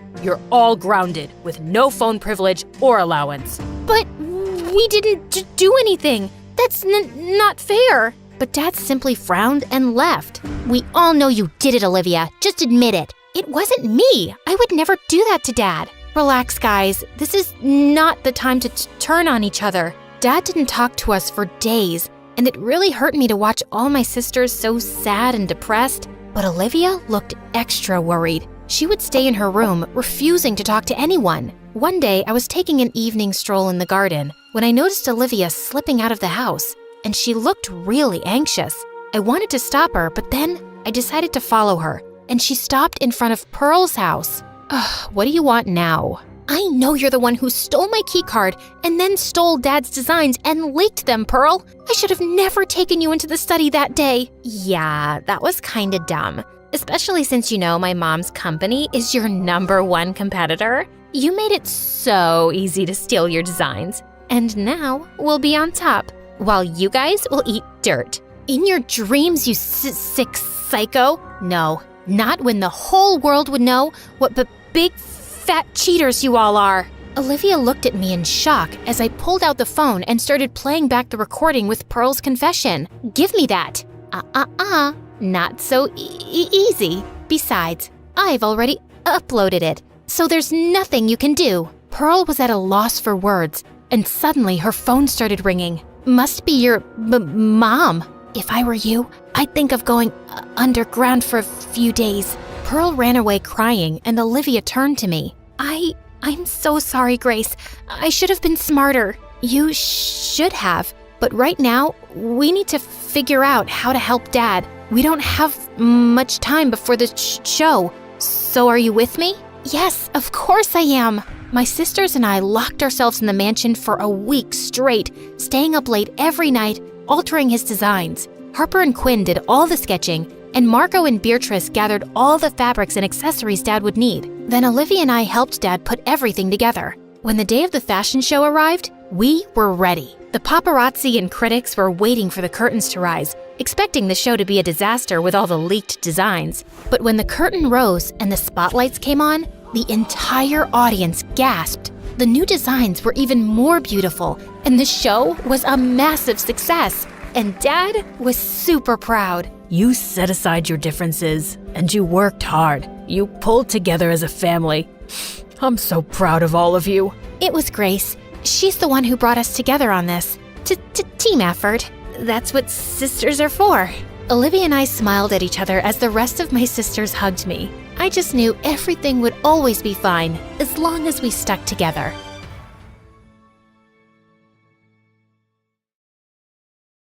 Hi everyone, I'm Hayden from California. Before I continue, please hit like and subscribe. I was born into a big, happy family, and growing up with 4 spunky older brothers was always a blast. And we ran into a lot of trouble, like when we kicked the ball into our neighbor's window, and another time when we all fell into the pond and Mom thought slime monsters were invading the house.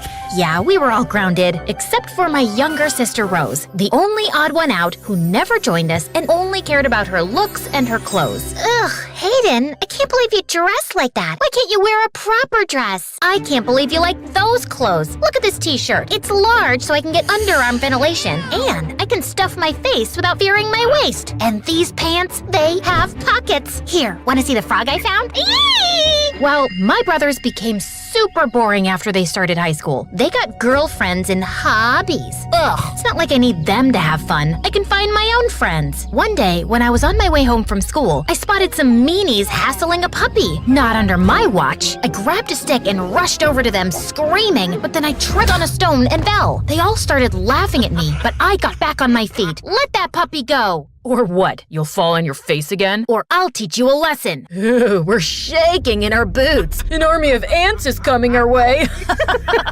That boy was my new neighbor, who was the same age as me, but half their size. And then the puppy bit the bully's hand, and the new boy rushed in and snatched the puppy away. He grabbed my arm, and we started running until we got away. Wow, that was brave. I'm Rashid. And you got there just in time.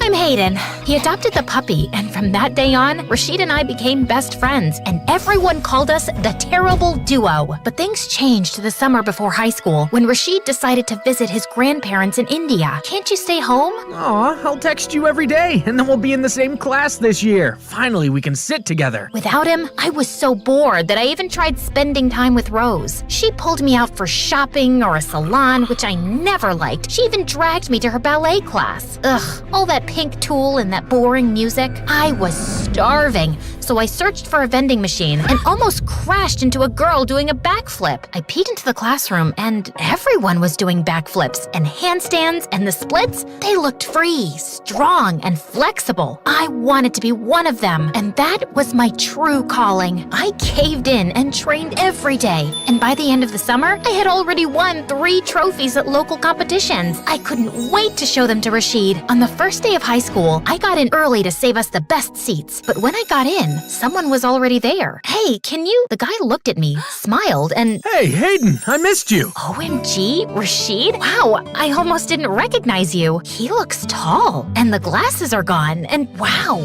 he's so… No, he's the same guy as before. Don't act all weird around him now. Every time Rashid looked at me, I felt myself blushing, and if we bumped into each other, my insides turned into a giant knot. I needed bug spray to kill all the butterflies flying around me, and I felt so jealous when I saw all those girls falling for him and fighting for his attention, though he dodged the swooning like a ninja dodging throwing stars. Ugh, I don't know what to do. What if he decides to date one of those girls? Try to give him some hints and see if he likes you back. So I decided to put Rashid to the test. I left my lunch at home, and he shared his with me, but then he did the same for my classmate the next day. And when it started raining, he also shared his umbrella with me and my sister. Why does he have to be so nice to everyone? Ooh, I smell heart trouble. My sister has a crush on her best friend. How predictable. Unfortunately, he likes girly girls. Girls like me. He sees you as one of his buddies. I was crushed. Not only did he not like me romantically, I wasn't even part of the competition. I liked the person in the mirror. I liked that I was strong enough to walk on my hands, or that I could sleep more in the morning because I wore no makeup. And then I decided that if Rashid liked those girls, I could be one. And like Cinderella, I just needed a fairy godmother to help me with the transformation. Or rather, will you give me a makeover, sis? OMG, I thought you'd never ask. I would love to. And you need to learn that Puma and Adidas are not the same brands. Well, leave it to me. I'll take care of your closet. Suddenly, Rose turned into a whirlwind. She plopped me in front of the mirror, pulled out brushes and paint, stuffed me into tight clothes, and gave me the highest heels to wear. Are you sure about these? Maybe I can still wear my sneakers. Do you want to catch a boy or not? I was shocked. Was that even me? Rose had certainly transformed me, but I wasn't sure it was for the better. It's okay, Hayden. Think of this as an undercover mission. I thought being a girly girl would be a breeze. Boy, was I wrong. I had to do this awkward, clumsy walk because of that dress. And of course, I missed the bus and got to school late. As if that wasn't bad enough, when I walked into the class, my dress tangled on my feet and I stumbled, but thankfully Rashid was there. Oh, Hayden, you look… Magnificent, majestic, breathtaking. You've got lipstick on your teeth. I didn't know you were into makeup. Well, you know, of course I'm into makeup. I'm a girl, no? Okay, let me help you with that backpack. It worked. Rashid had never offered to carry my books before, but every day I got into a new accident. Once I sneezed while putting on mascara, and I drew a line all across my face. Another time, I found a fake nail in my lunch and almost swallowed it. No matter what I did, it felt like we were growing distant. Rashid was treating me more like a girly girl and less like a friend. No more games of basketball or all-you-can-eat buffet lunches on Saturdays, but I'm still the same person. I can stuff my face even if I wear a tight shirt, right? Luckily, I still had my gymnastics practice where I could burn out my frustration. I